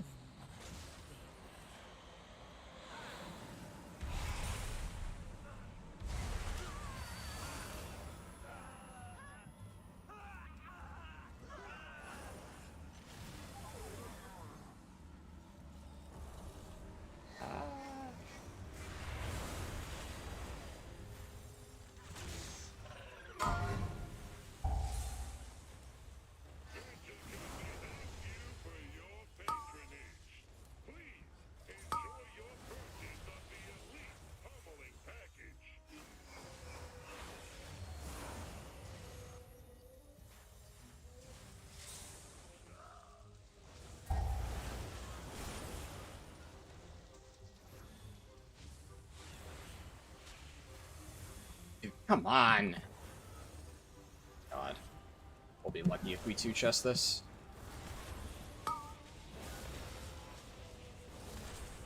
I have invited some fucking demons to this key. Weird pull choice. Everything about what this guy has done so far is weird.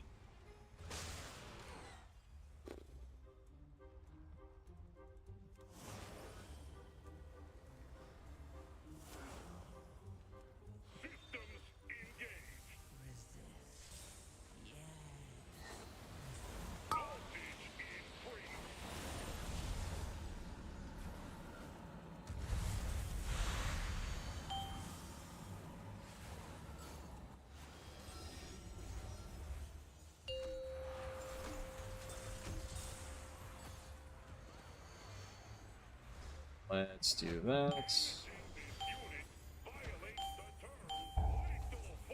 Mage is getting it. Hey, we did the mechanic! Let's go! Victory! We're still gonna... Okay.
You're not wrong, Nier. Unfortunately, optimizing buff uptime is not really my concern at the moment. But yes, you are correct.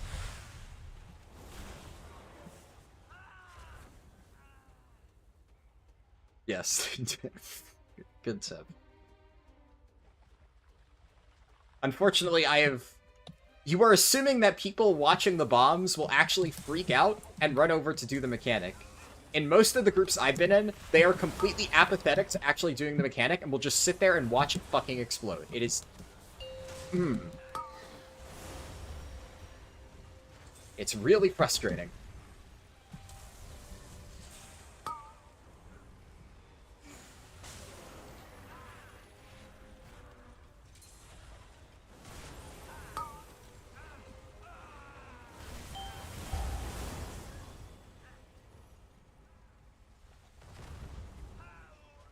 How am I doing, like, almost as much damage as the fucking Blood DK, man? The Blood is not life with this one. I mean, I know he's literally running a different talent build, but that's why you fucking run Sand Lane. Blood is life. Let's round up our mobs appropriately. Jesus fucking Christ, this fucking moron. Are you fucking kidding me? What the fuck are you doing? You fucking chimpanzee!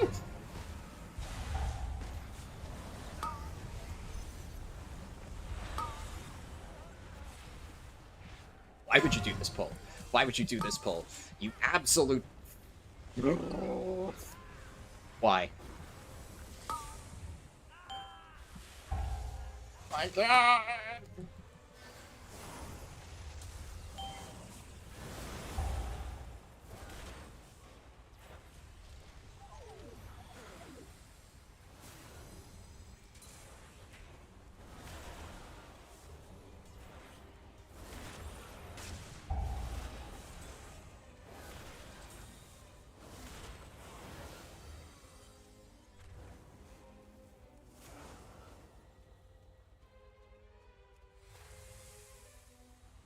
Dude, you're a Blood DK. You don't need to be topped up. Dude, fucking heal yourself, bitch.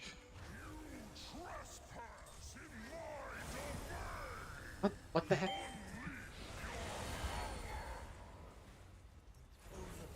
Get threat on the fucking ad, dipshit. Oh my God. I'm gonna lose it. I'm gonna lose it. I'm going to ever so slightly lose it. Double value there.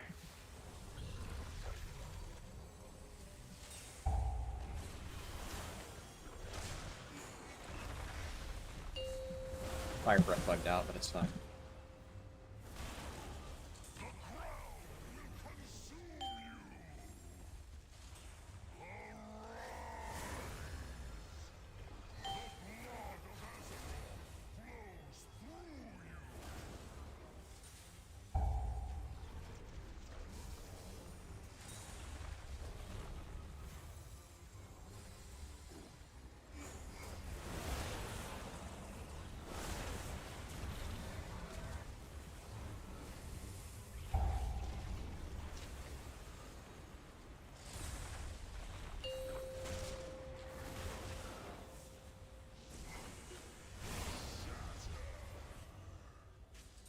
Overcome this trial.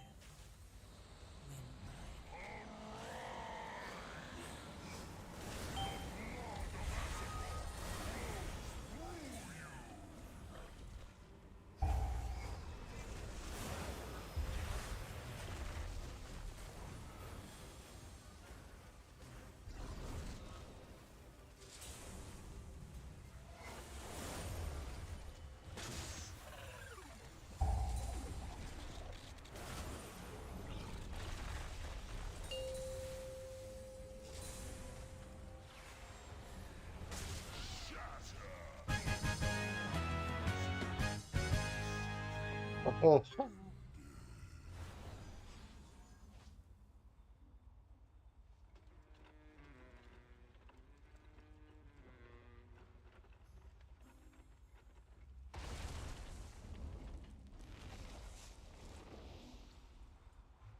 Alright, Do a big pull so I can tip Fire Breath it, Mr. DK.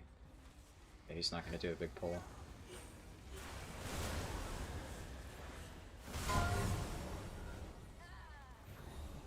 Oh my god, that does damage. That actually does massive fucking damage. Holy. Resist. Yes. Resist. And yet, the voice.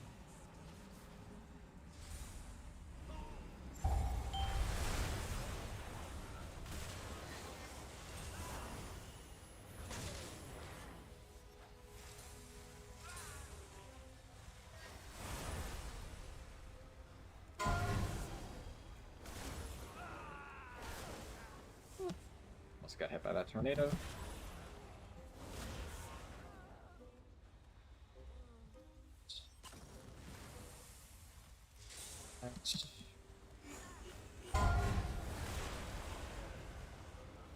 Oh, I canceled my cast. I'm a fucking moron. God damn it.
Overcome this trial.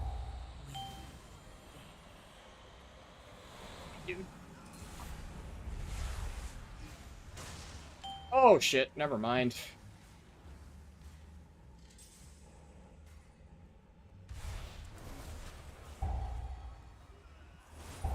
Oh, okay, hover just didn't fucking...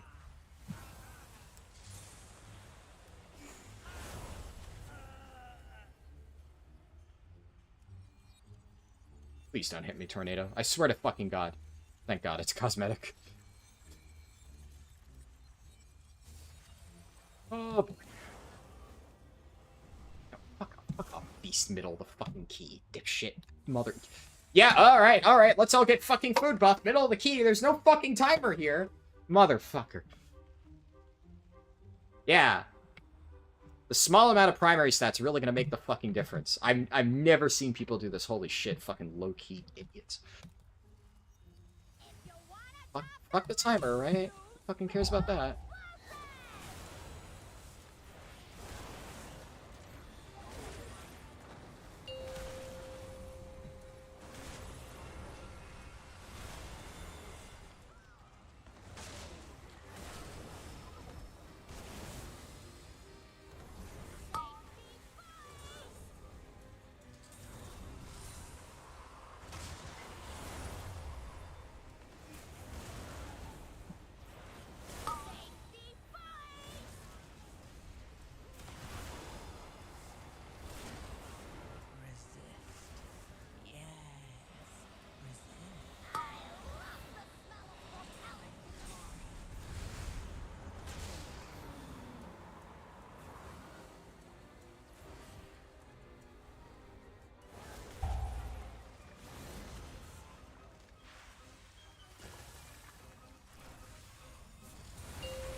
That actually worked out quite well. Not that I think he intended.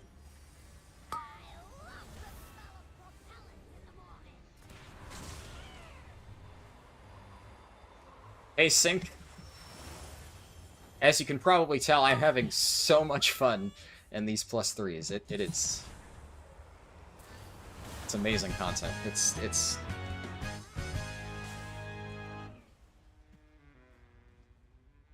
a good learning experience, I guess.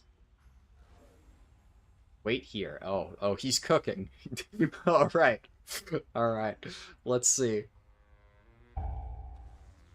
Oh shit. The mage isn't waiting. Okay. Oh no. Resist.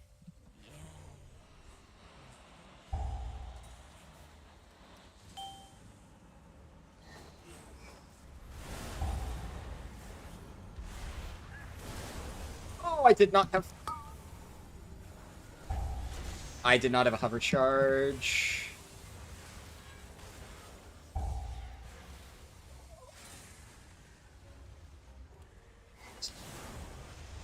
Yes.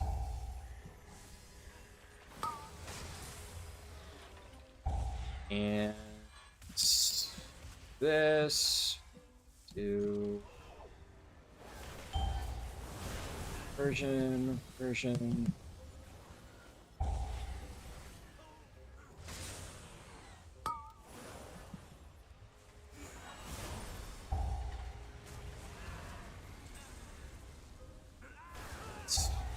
Guess that worked out.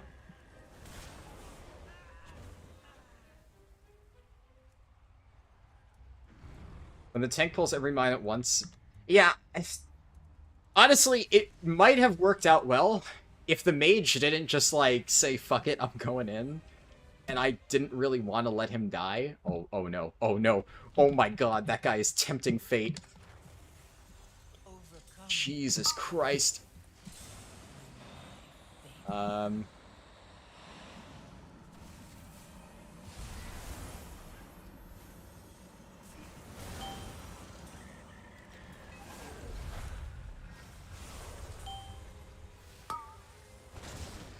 What? Was there... What? Where? Huh? Did it, like, spawn on me and I just didn't see it? Am I actually... I need to check the replay on that. There's no fucking way.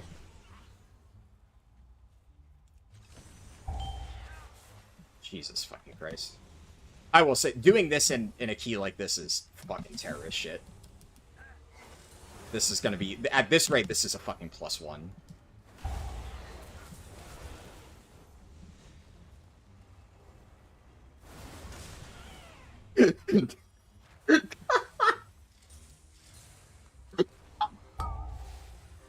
Something about just the guy walks into mine and just... Fuck. I fucking can't. Overcome this trial. I don't know if that showed up on screen. The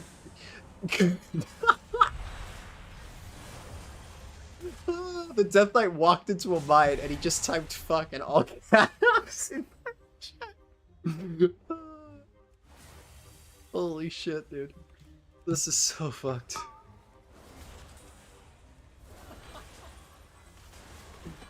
Oh my god.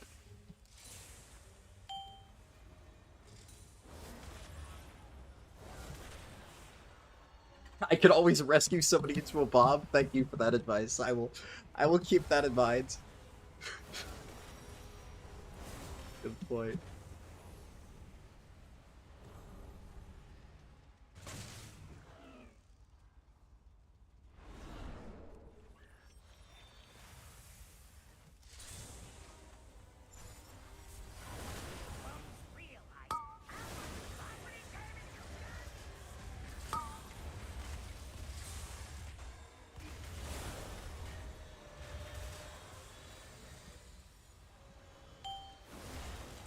There's no way this guy knows how to do the strat, so I'm gonna be...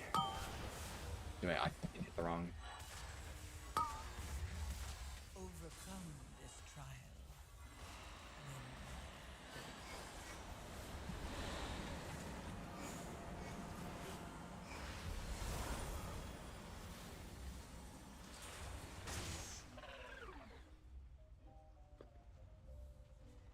I don't think this is too trustable, but we'll fucking find out, I guess.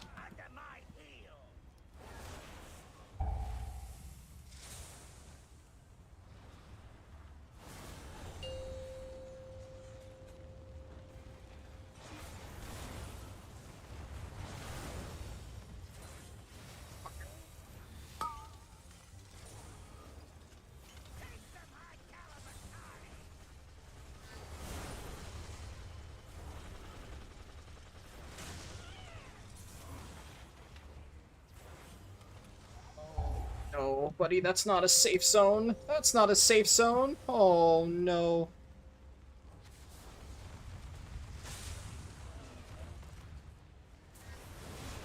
Somehow I'm the only one who got hit. Okay, sure.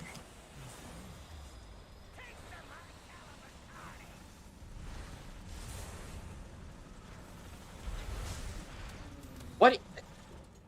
Okay, my hover is bugging out on this platform, and it's just not working. Check the YouTube stream, and a bomb did spawn in front of you, and you walked into it. Alright, well, fuck you. Fuck me. I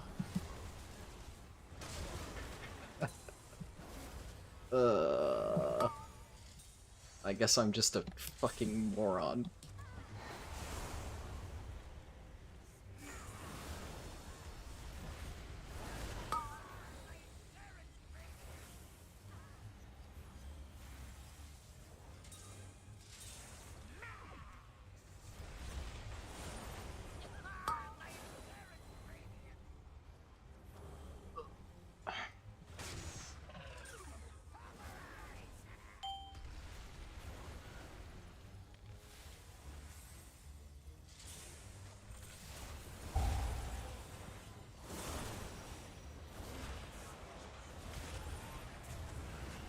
Overcome this trial.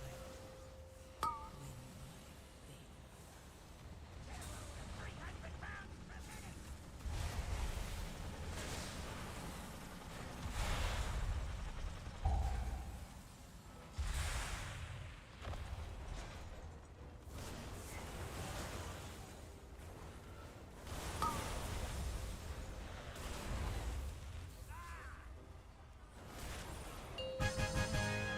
We plus tuned it? Oh my god, it's a miracle. Oh, fucking hell. I wonder how close that was. It must have been barely over. Jesus fucking Christ.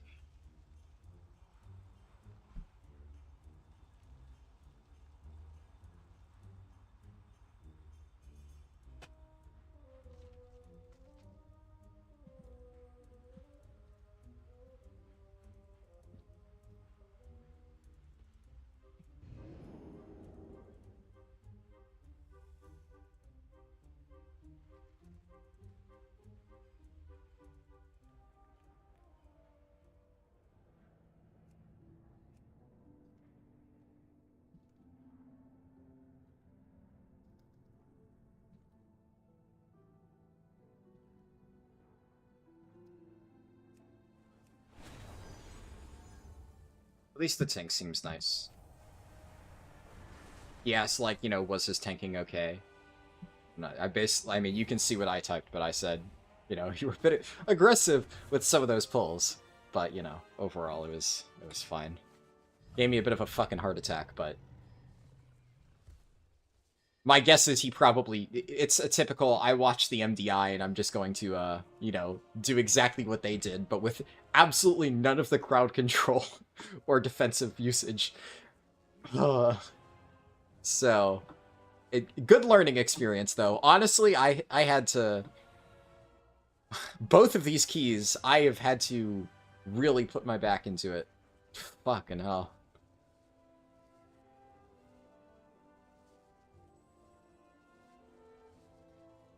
Not as much as I could expect from a +4.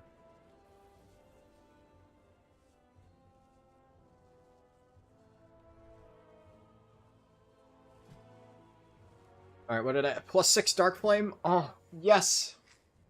Yes, Dark Flame, my beloved. Okay.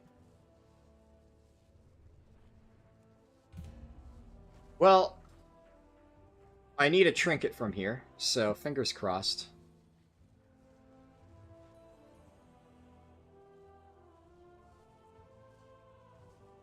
I'll run this, and then I'll likely pug into something, because unless, I don't know. I don't know.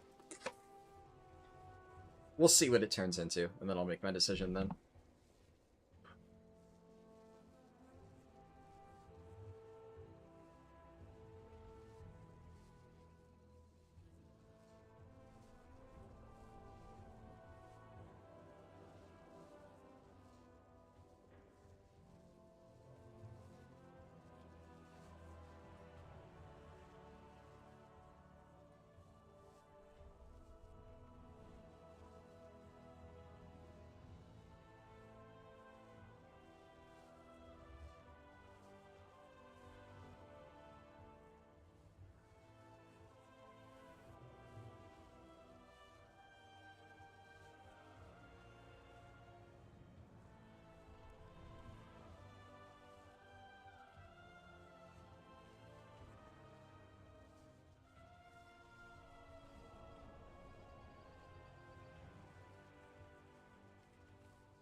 I'm like tempted to refill my coffee, but we only have 2 dungeons left, so I'm probably better to just power through until.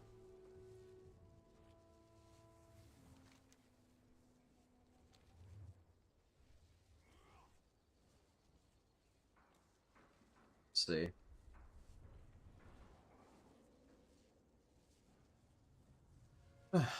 I kind of like the Prez healing style, though, if I'm gonna be real.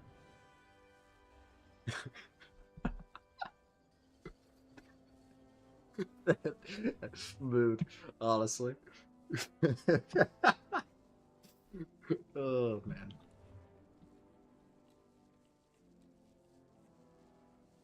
I'm still... Dude, I don't know. Can I... Where's the...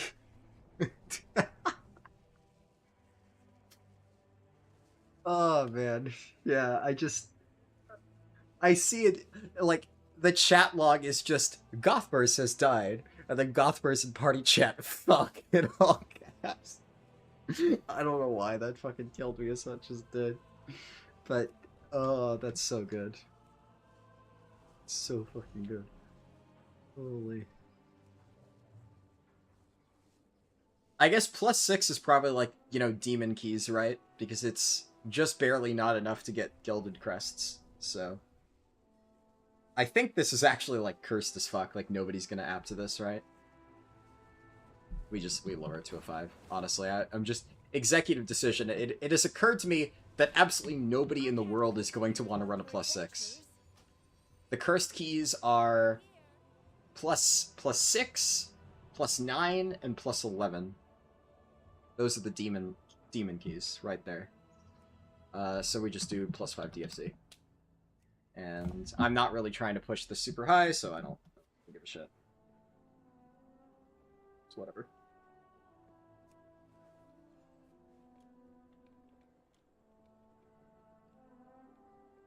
We would run a +6 Mother, though, just for the hero gear with different item IDs.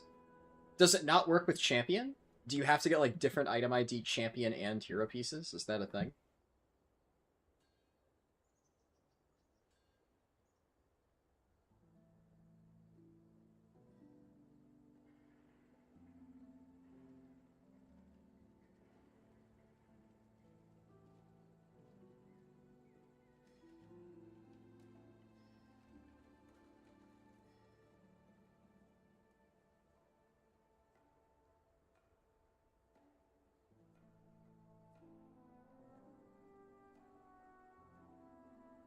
Only hero because Motherload is weird.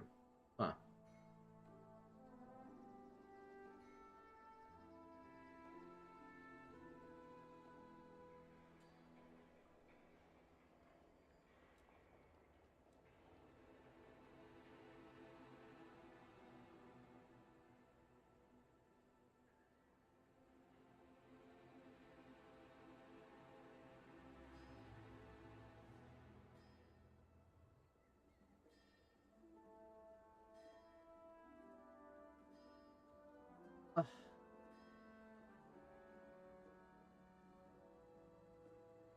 Hold on, I'll fucking search this one.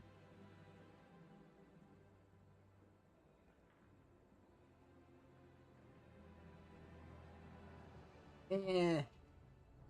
Wait, oh, no, fuck you. Absolutely, no.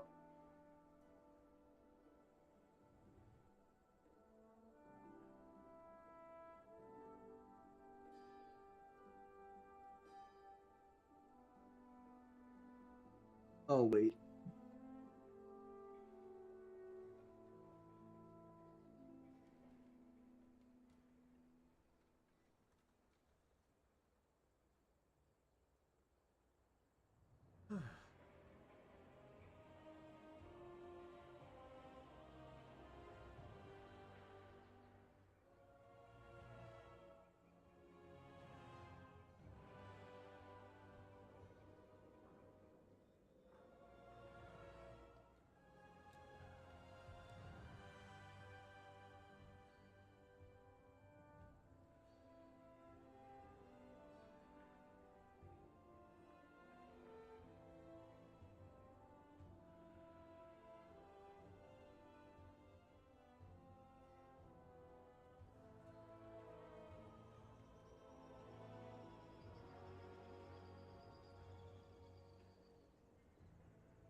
Oh, boy.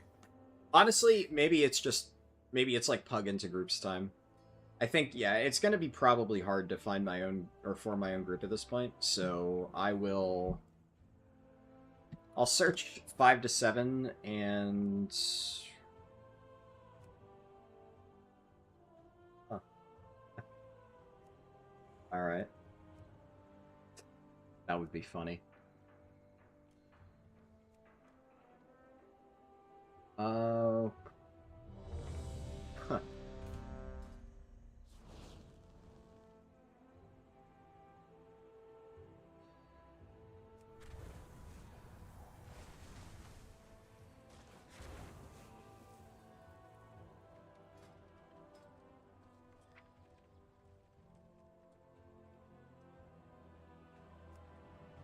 Was this a floodgate, I think?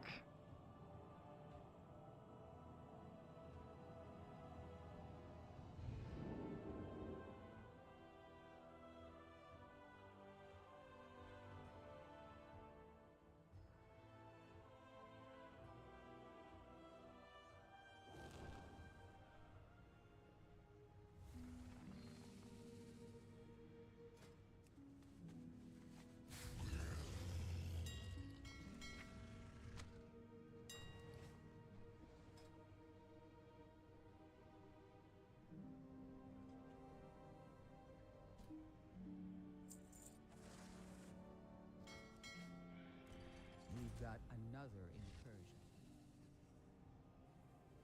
I thought that was the mage in this group. It is not. Alright.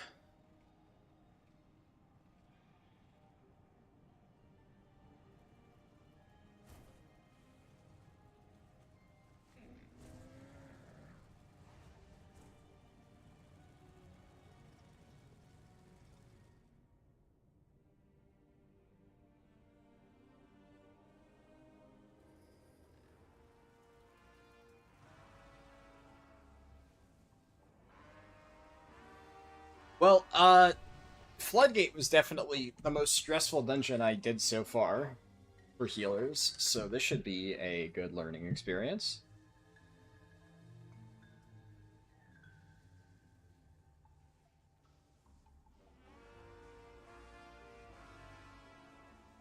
Where is... I don't know where the fuck the tank's going.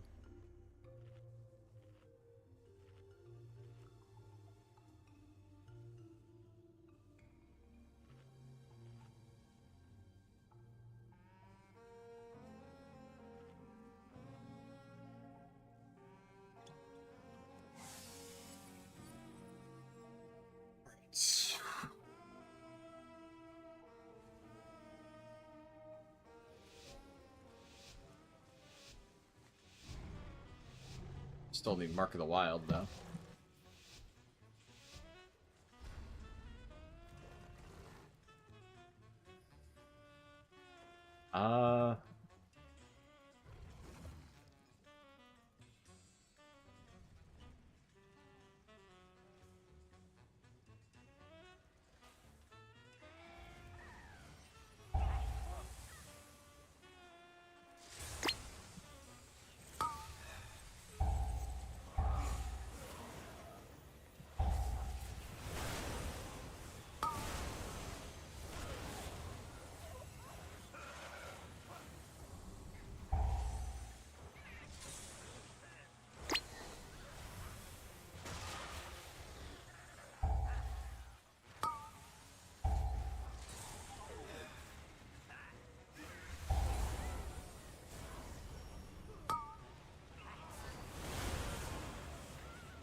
Oh shit, I pulled a bombshell, crap.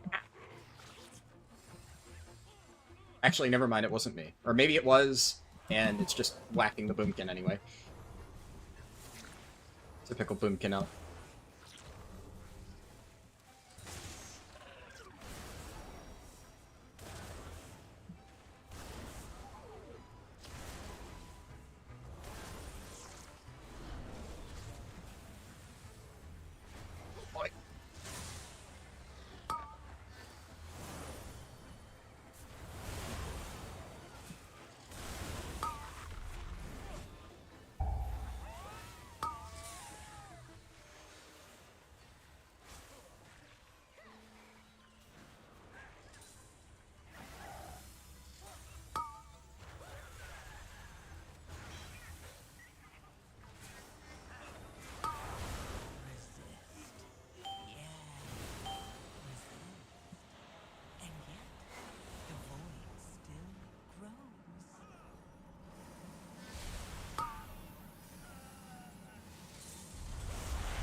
Definitely a very spooky dungeon for healing. We're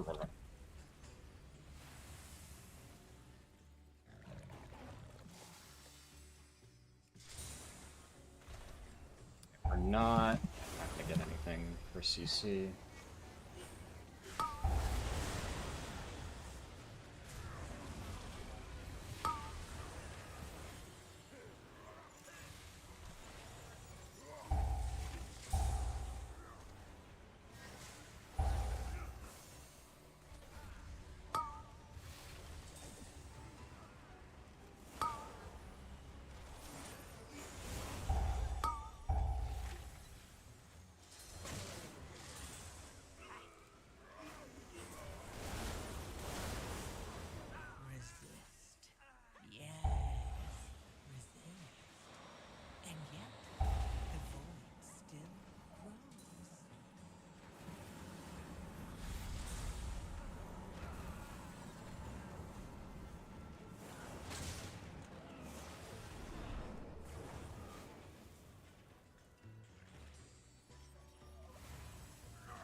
Couldn't fucking reach the druid. I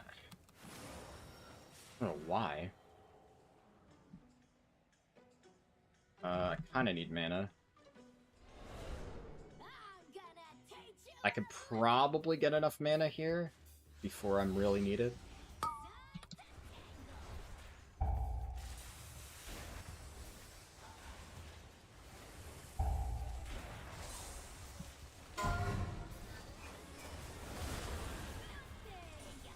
Nice.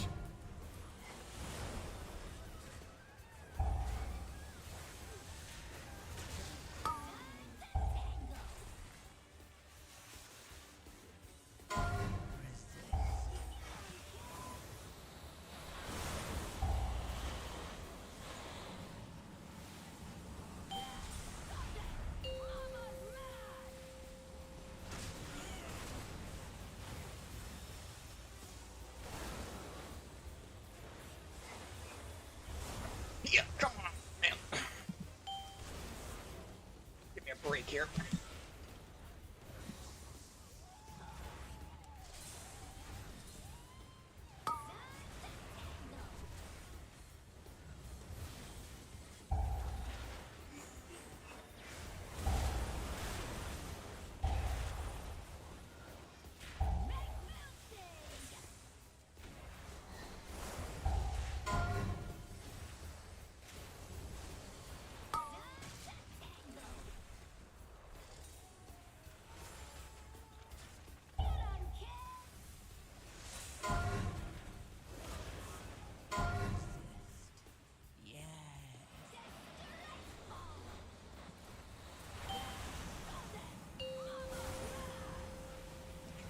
Timing on that. Okay, come on.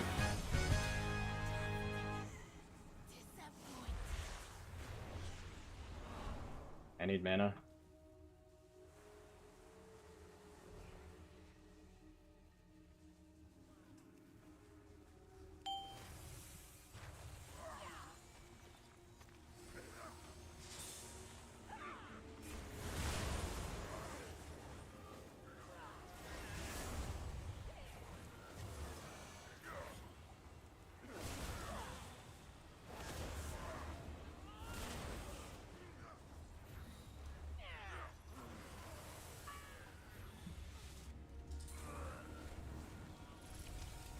Getting it. Echo lasts quite a while. Actually, it's quite nice. Because I can just have it rolling now, and then the moment I need it... Boop.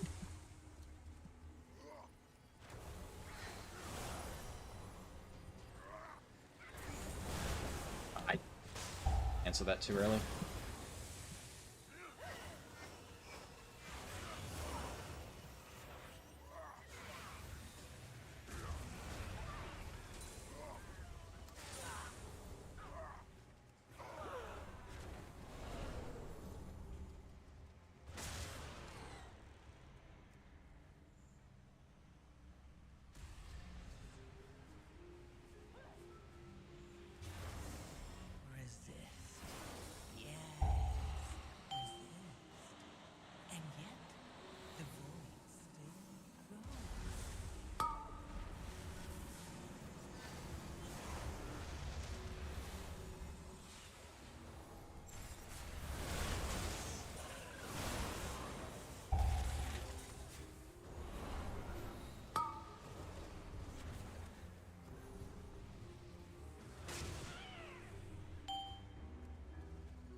Rewind does so much. Holy. Whoa! Somebody hit the fucking circle.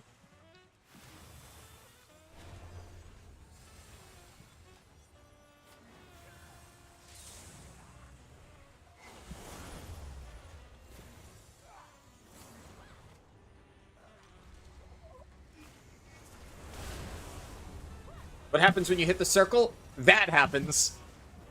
All those people, like, basically you hit that circle and it causes the bombardment to happen. That's what you just saw.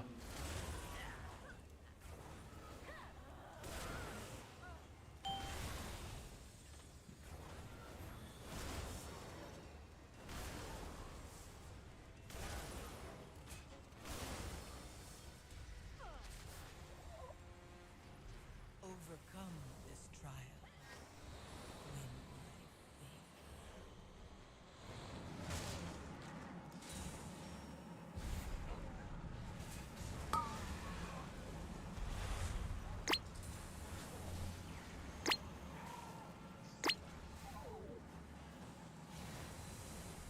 I really fucked that up. I really colossally fucked that up. That's really not good.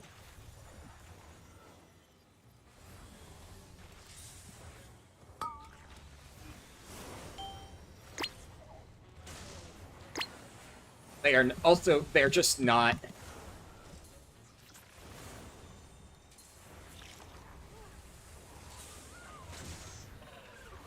They're not kicking. I probably could have kicked, but fuck. Yeah, no, that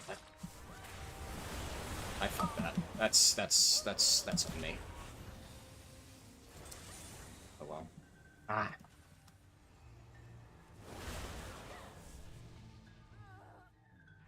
Ah.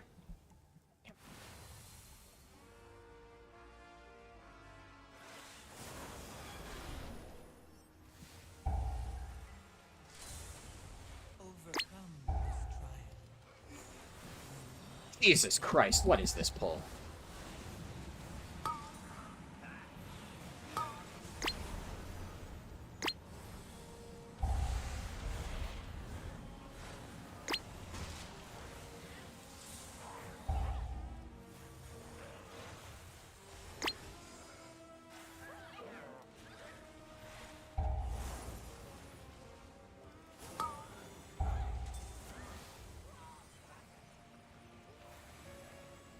I just stood in the fucking fire.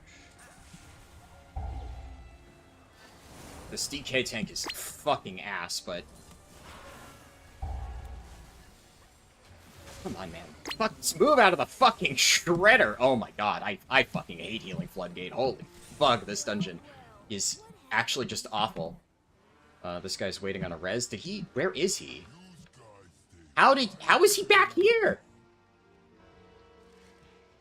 Okay, I have to mass res him. How do you die there? And he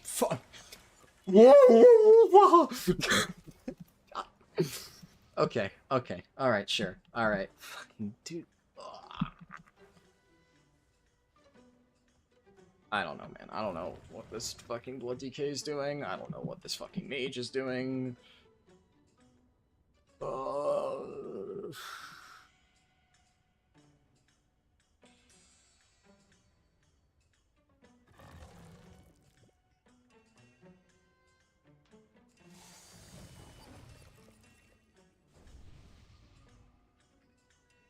Welcome to the fire and ready.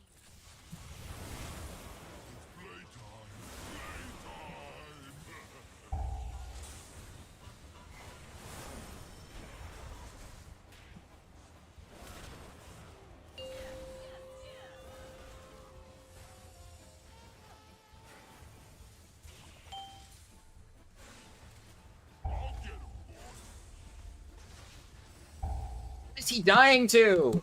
How is he dying? What is he actually, just genuinely, what is he dying to? I don't get it.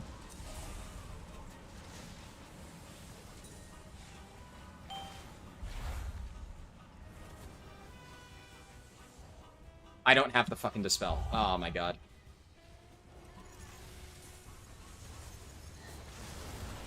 So I used it for the dude, this is so toxic. This is actually just the worst. I can't... Okay, whatever. I don't know why my fucking echo isn't working on him. I can't target him.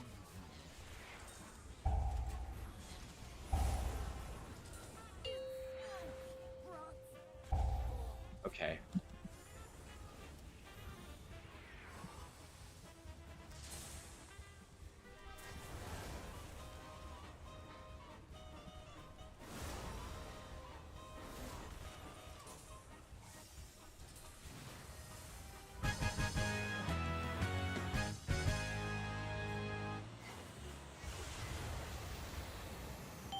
Oh my god, that was awful. Also, there's just actually no way I'm gonna be able to clear this on everybody. 4. So as long as he doesn't pull while this thing's still out, because there's no way I'm clearing it. Clear him out in time. Jesus fucking Christ. I genuinely don't know how he lived that. Jesus, dude. Oh my god, press a fucking defensive, dude. Oh my god.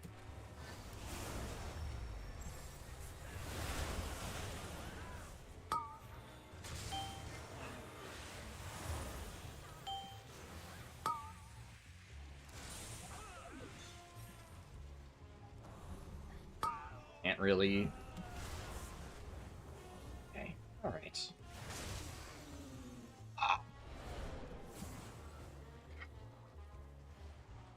I have this.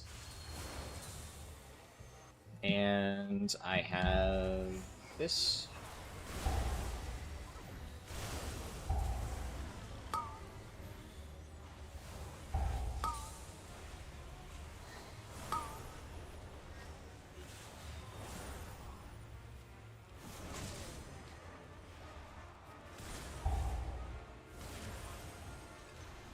Do this. Do this. Okay.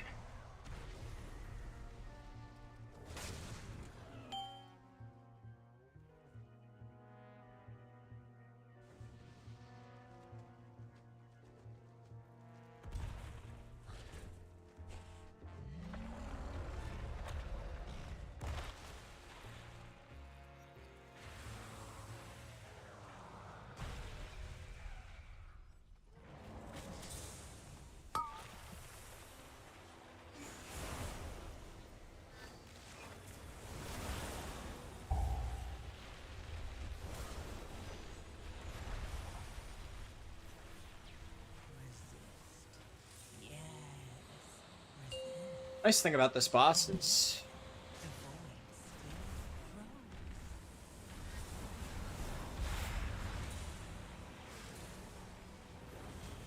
everybody has to kind of stack at least for this.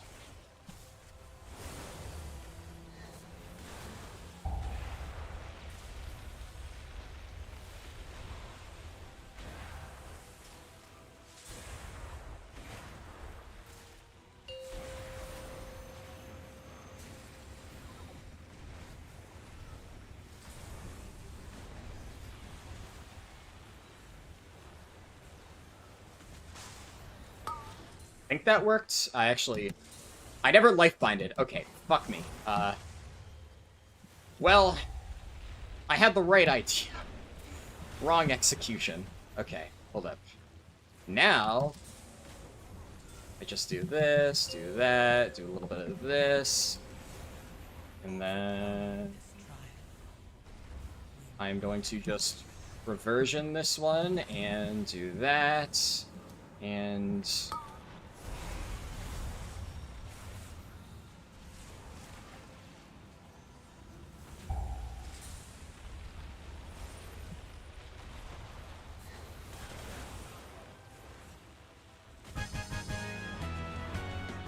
this is... I get it. I get it. It's stressful as fuck. I understand why people say that Prez is, like, fucking rough. This is really stressing me out, man. Yeah, like, the crazy thing is, it's kind of fun. I kind of like this. But, man, is it giving me a heart attack. Oh, God.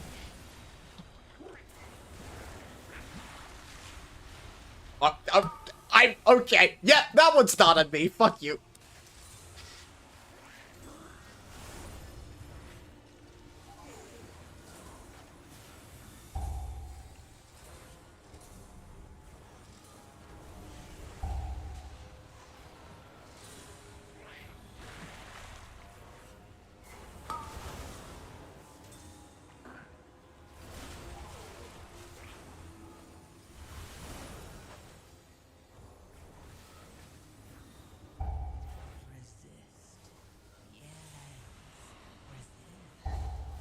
I need to fix my cast macros.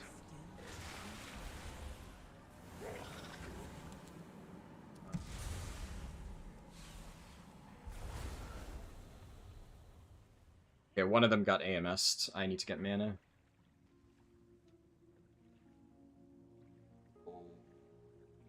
Hey.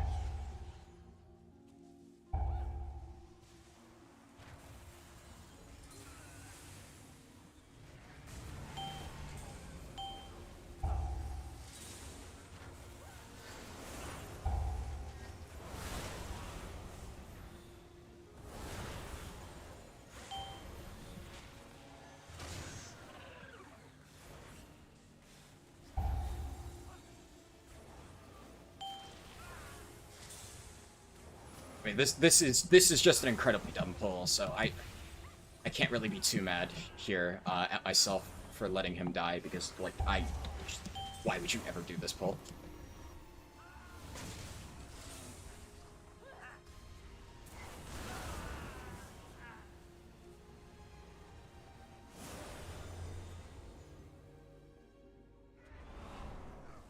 Overcome this trial. Win my favor. Outrunning, really?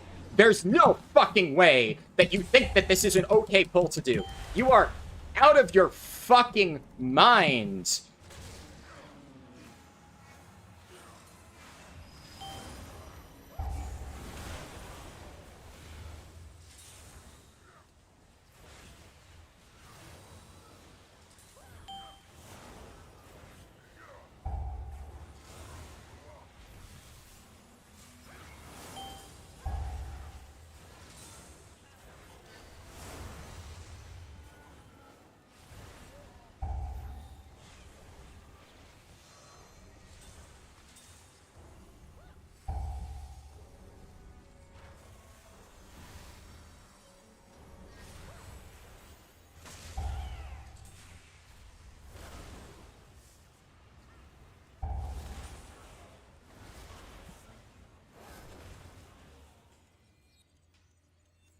Hey, I don't know. I don't know how I kept people alive through that. I didn't even. Okay, it's nice somebody got to him first.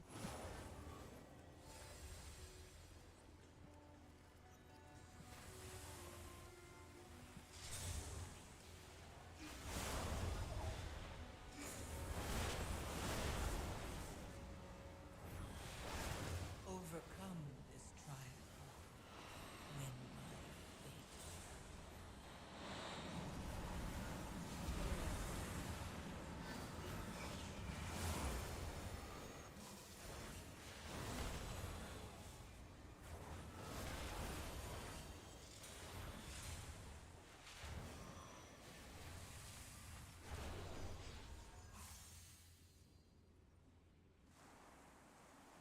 Soon I shall have the power I require. You dare question me? Face annihilation. Power, power, power!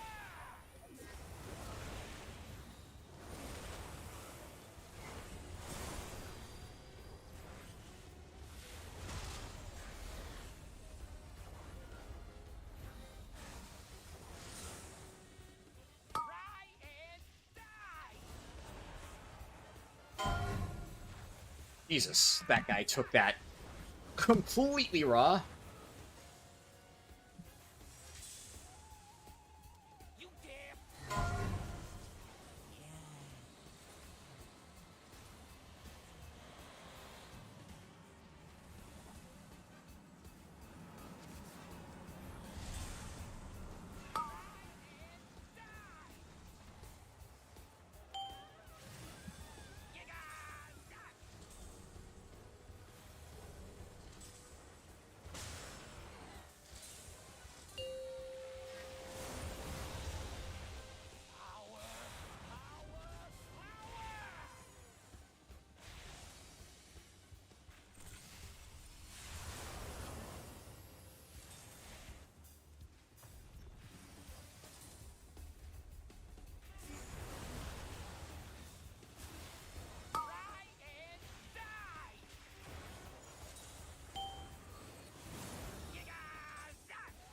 Everyone's so spread out here, I cannot get my lifeline going. You dare pit your wits against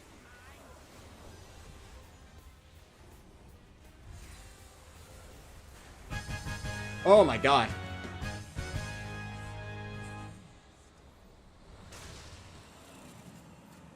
Good night, Oxara. Thanks for stopping by the stream. That gave me a heart attack. That was spooky. I mean, honestly though, outside, like, I fucked up a pull or two, but I feel like I honestly kind of did pretty fine. Like, that was some sketchy shit. The mage also was just eating shit left and right. I couldn't save him. Um...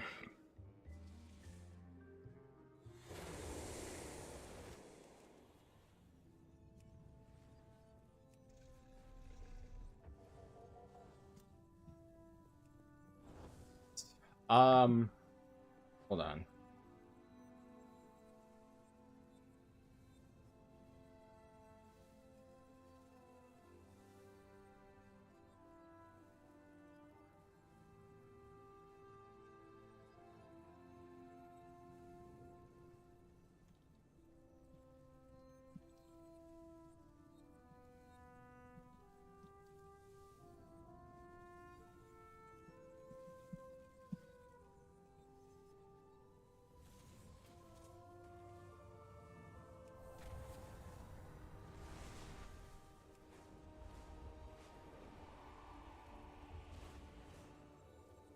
Okay, we have one key left.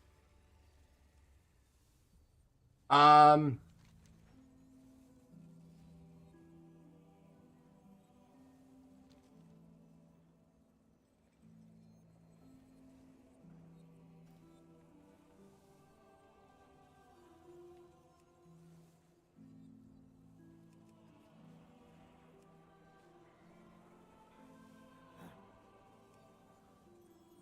Ugh. I'm probably gonna join some, like, chill 5 just to knock this out.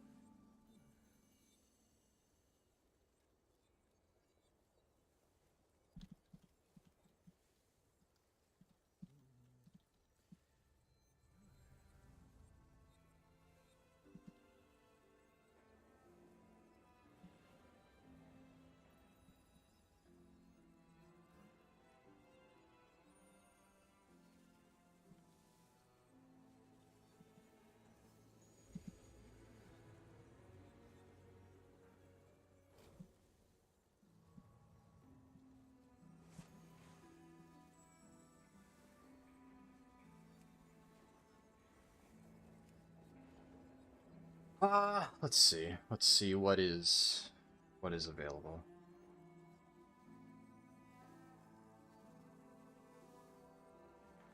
Um...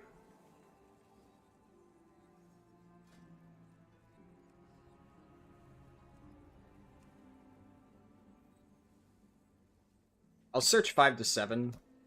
We'll see. I don't want to do a Cinderbrew right now. Workshop? Workshop's chill enough.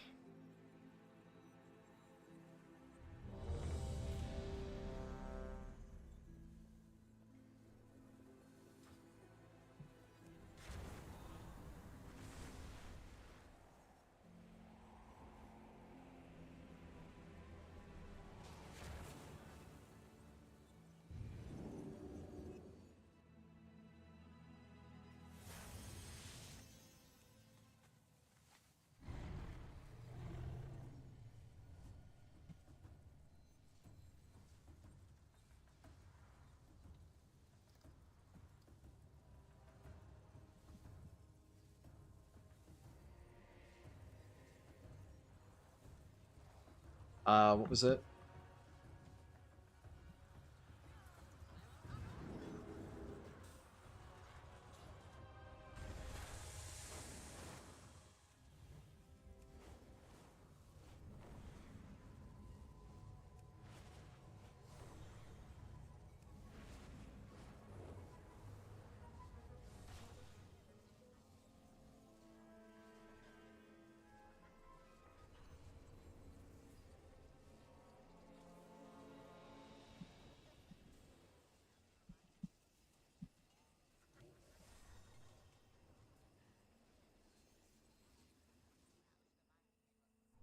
They all... Ah, nice. Okay, cool. Oh, and a feast? Whew. All right, we're ending this this one in style.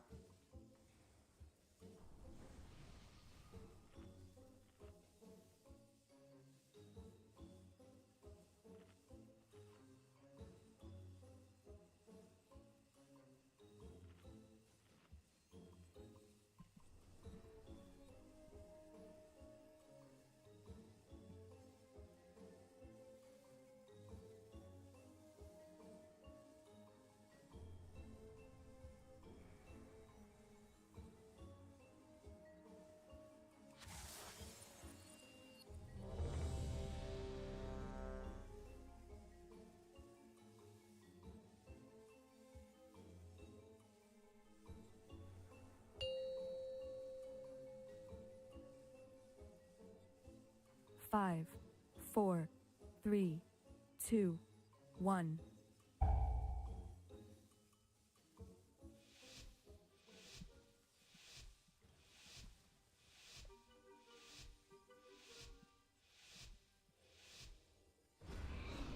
In order to stop my father, we need to infiltrate the city itself.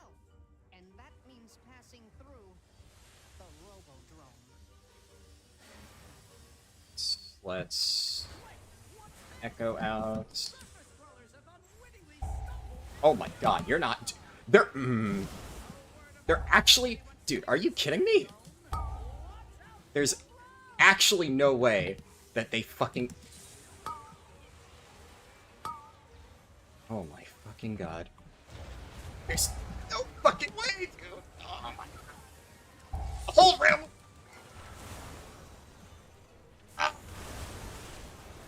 Somehow we're alive. Okay. Oh my fucking god. Holy shit. Well, good practice. Holy shit. Yeah, life bind is fucking nuts.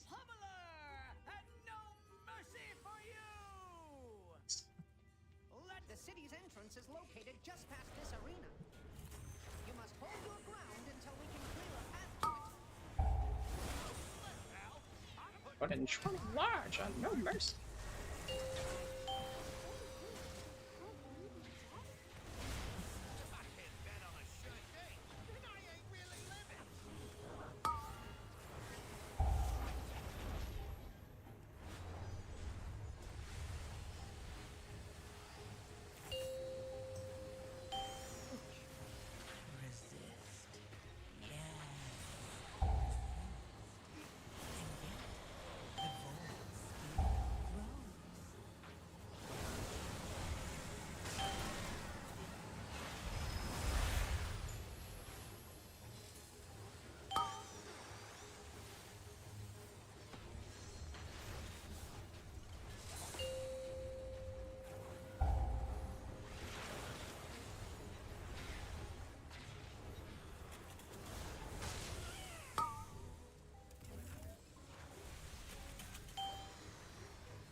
Oh. Alright, he must have just stepped in a mine.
we do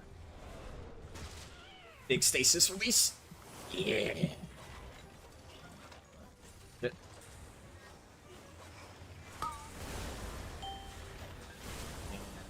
Come on, come to my stasis. Or Mike, you fucking.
Can I do fancy evoker stuff?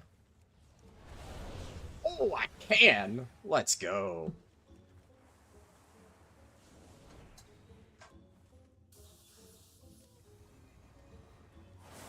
Perfect time for some mana.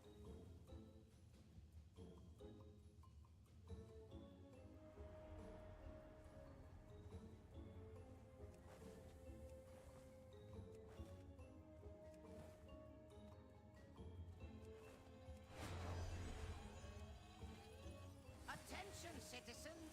Please remain in your domiciles. Guards are currently en route to quell the disturbance.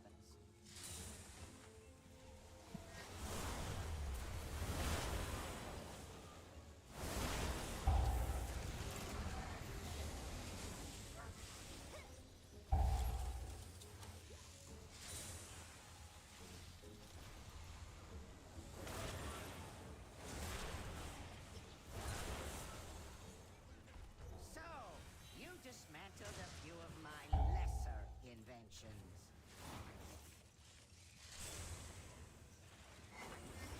Overcome this trial. Win my Need to set up for this. We're going to do this, and then we're going to...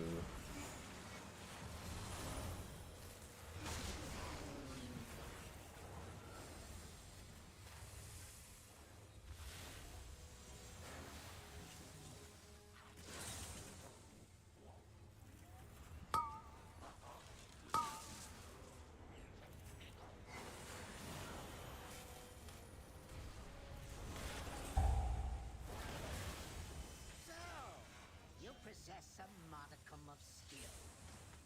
It will prove insufficient against my newest prototype.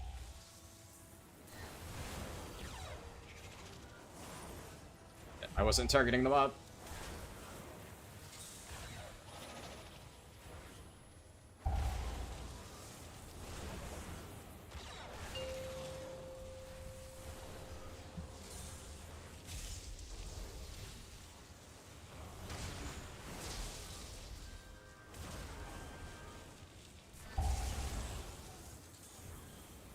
Overcome this trial.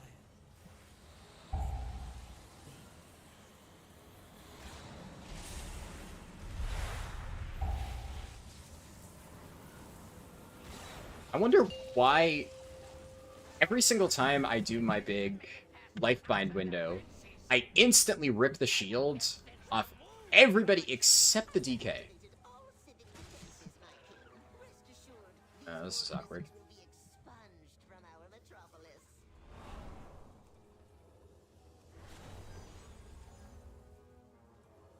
Oh, that was clean. Unfortunately, this guy's getting kind of fucked.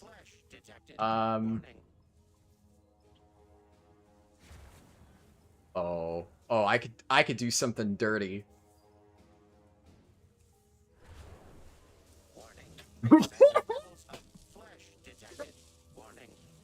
Oh, I could resist.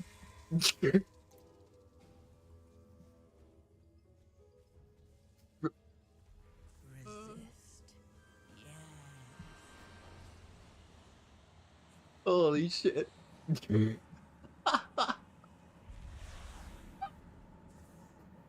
Oh, God.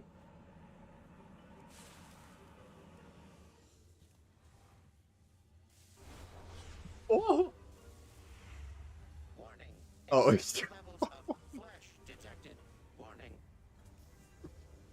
Oh, no.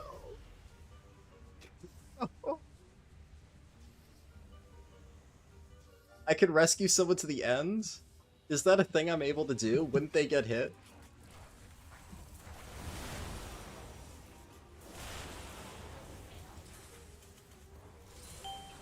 That was that was kinda evil, dude. I couldn't resist. That was 100%. I just let the intrusive thoughts went there. Fuck.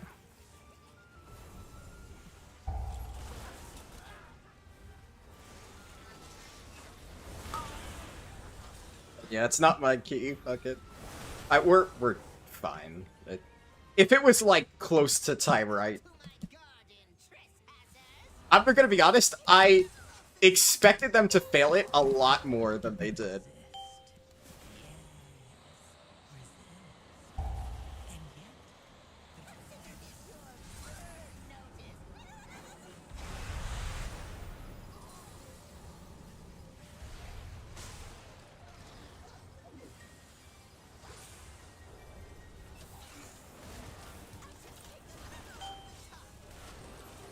Oh shit, I didn't even fucking see that.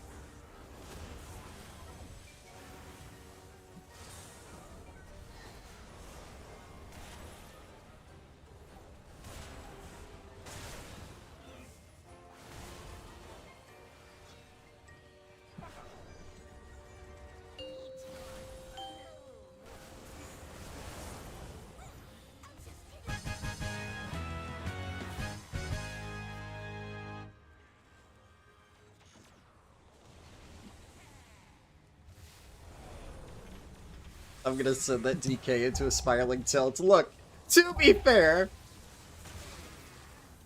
he got the maze first try. You know, he was probably riding high, thinking, "Oh yeah, I'm a badass." All these other people, they're struggling. Here I am, I'm chilling, and then I just brought him back down to earth.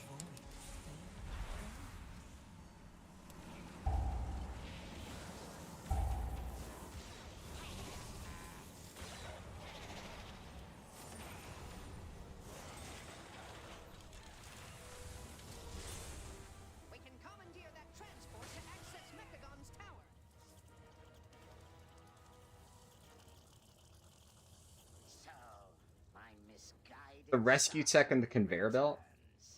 I'm impressed you made it this far. You are no longer my father.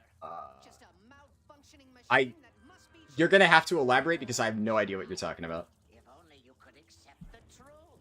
The curse of flesh has run rampant across Azeroth, and I will replace it with mechanical purity.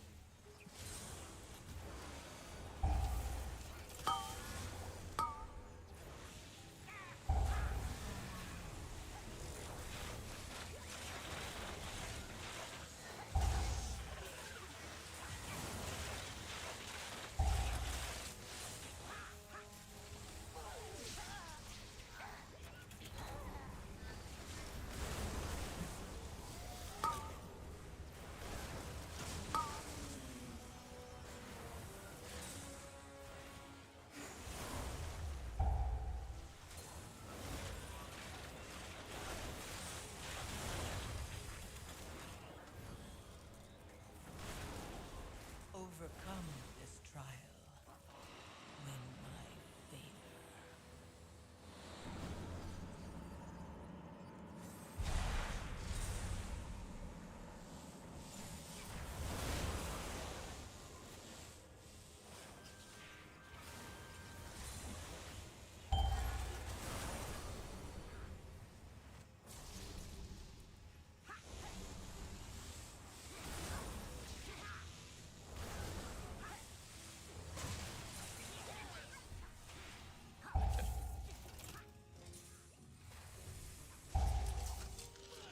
Oh, Jesus. Fucking squirrels.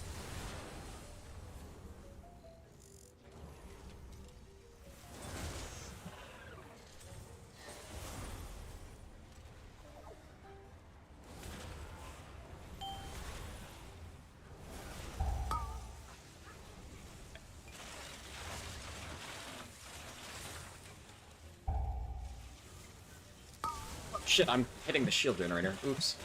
Oops, oops, oops, oops, oops. Okay, I need to set up a big stasis here.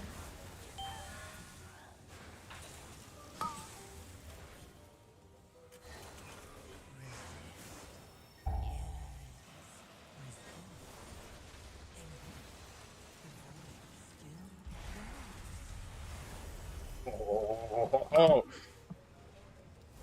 That's a really fun ability. I really like that.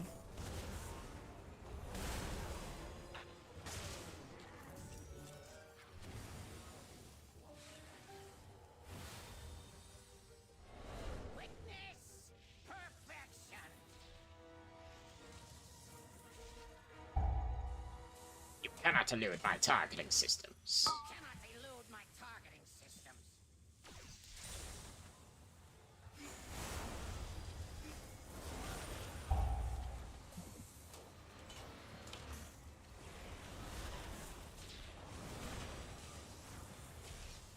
Cannot elude my targeting systems.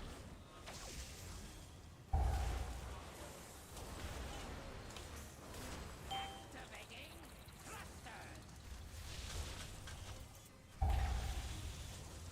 Overcome this trial. Cannot elude my targeting system.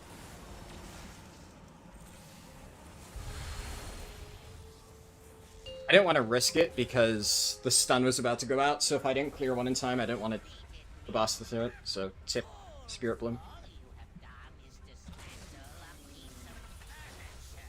You wish to test my I missed both of them? happily oblige. Oh shit. Fully charged.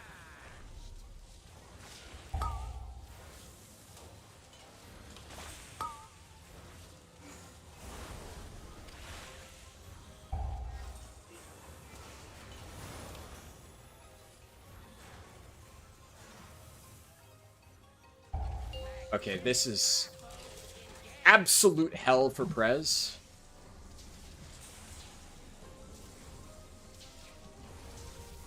How are you supposed to do this as Prez? This is fucking insane.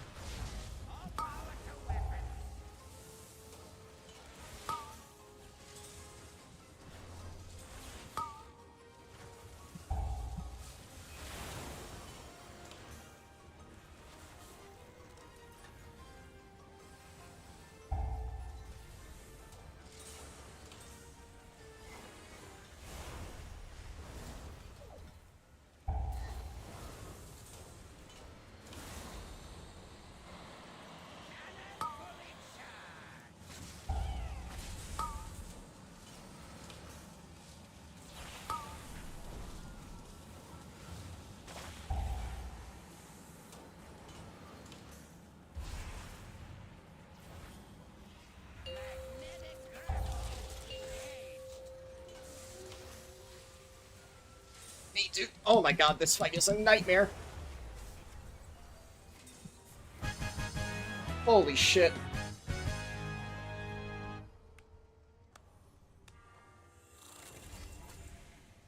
Rescue after... Oh! You know, I'm gonna be honest, I forgot. I see what you mean now. I completely forgot that was a thing that I could do. Huh. Good call. We must now focus on rebuilding. But if you ever require our assistance, you need only request it. Huh. This partnership wasn't half bad. Reminds me how profitable working with you Alliance mooks can be. Thanks to Chief Master Overspark's leadership, the threat of world annihilation was averted. Yeah, I get what you guys mean there. Yeah, that fight is fucking crazy for Prez. Holy. I ate like so many bombs and didn't die. I think if I had like a good line to hit like a bunch of them with the orb and then just echo the others, I would have been fine. I didn't think. Oof. Stressful. Fun as hell though. That was really fun.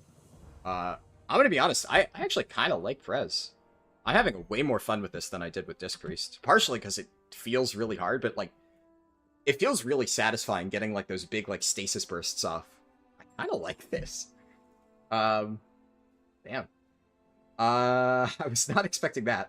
Honestly, I went in, so many people told me that Prez was going to be a nightmare, and I was going to fucking hate it. And obviously, we still have to get to the harder keys. But, I mean, it's not like I did pushover keys, and I did have kind of like fucking terrorism runs each time. So these were not smooth sailing.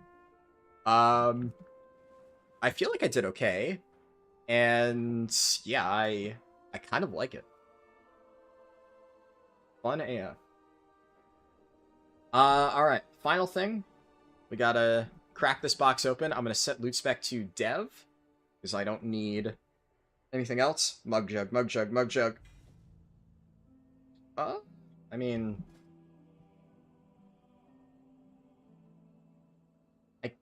it's fine, I guess. I also just realized I don't have healing pots, oops. Or mana pots, oops. I'll have to remember to do that. I'll sort this out later. This is an upgrade, I think. Obviously sucks that I crafted a cloak, but yeah, I could find crit somewhere. Overall, that's pretty good. 8-hour stream, damn, it's been a pretty long one. Alright. Well, I set out what I plan to do, so that's always a nice stream when I manage to get everything done. Let's pop open the spreadsheet. And I'll fill in some of the blanks here. 4. So, really the only thing that I didn't manage to get that's, like, meaningful is the boxes on these characters. And like I said, I might try to do a Warlock box later in the night. We'll see. I'm not going to stream it. But I need to go make food. So we're going to end stream here, and then I'm going to go make food. And while I make food, I'm going to research Demonology, because I have no fucking clue how to play Demonology. And if I feel like, if it makes intuitive sense to me when I'm reading it, and I'm like, I could probably figure this out in like an hour, and I manage to piece something together that I feel is moderately playable, I might try and like blast some low keys and see, maybe. What I'll probably do is if I get like one dungeon and it's just like a demon run, and I'll just be like, oh, fuck it. I also, there is an entirely good chance that I just, I get to, what's it called? I get to, like, the guide, and I realize, like, this is going to take me a lot longer to learn. And reality is, if I don't, it's not that big of a deal. Would it be nice? Sure.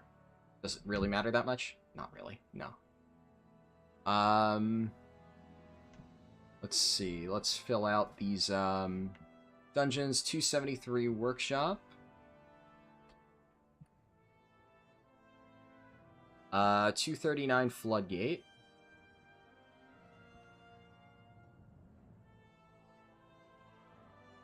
209 Motherlode. And 167 Top. Generate shards, wild imp, implosion when the pack is about to die is what you remember. Any buttons that light up you press. I mean, it sounds straightforward. Wild ending there, the clincher's going to be rookery. It's mildly infuriating as Prez. Yeah, I'm already mentally preparing for that. I intentionally avoided it. I didn't really think about King Mechagon. If I had realized it would be that stressful, I might have not picked it.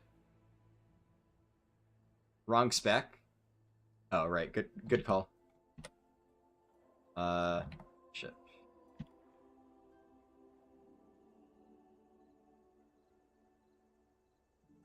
Fixed.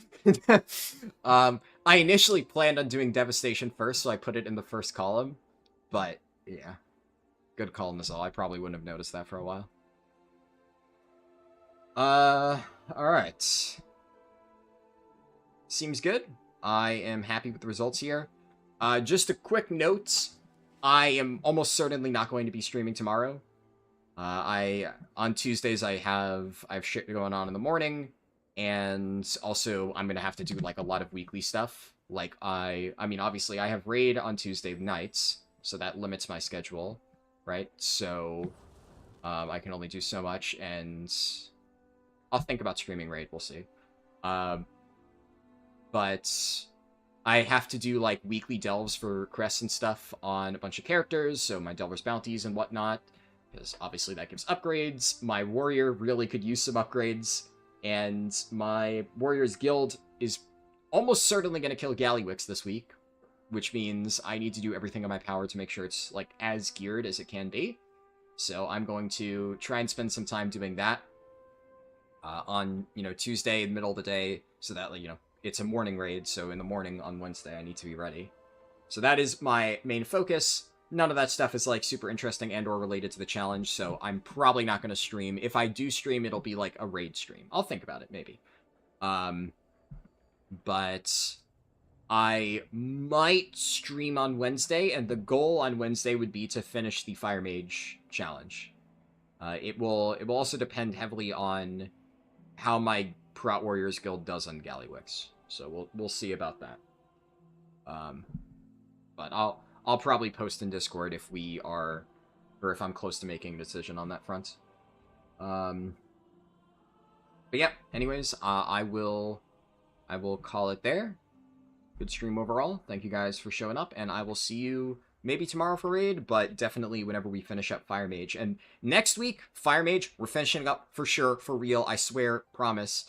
The main, honestly, only reason I didn't finish it this week is because I wanted to get all this stuff done because of the Mythic Dungeon week and wanted to get it set up. Like, I obviously had the time, but this was a higher priority. But now, we've got all this stuff set up, there's nothing left to do but finish Fire Mage, and then we can finish up Resto Shaman, which we've already gotten started a little bit, and then we'll put up a new poll.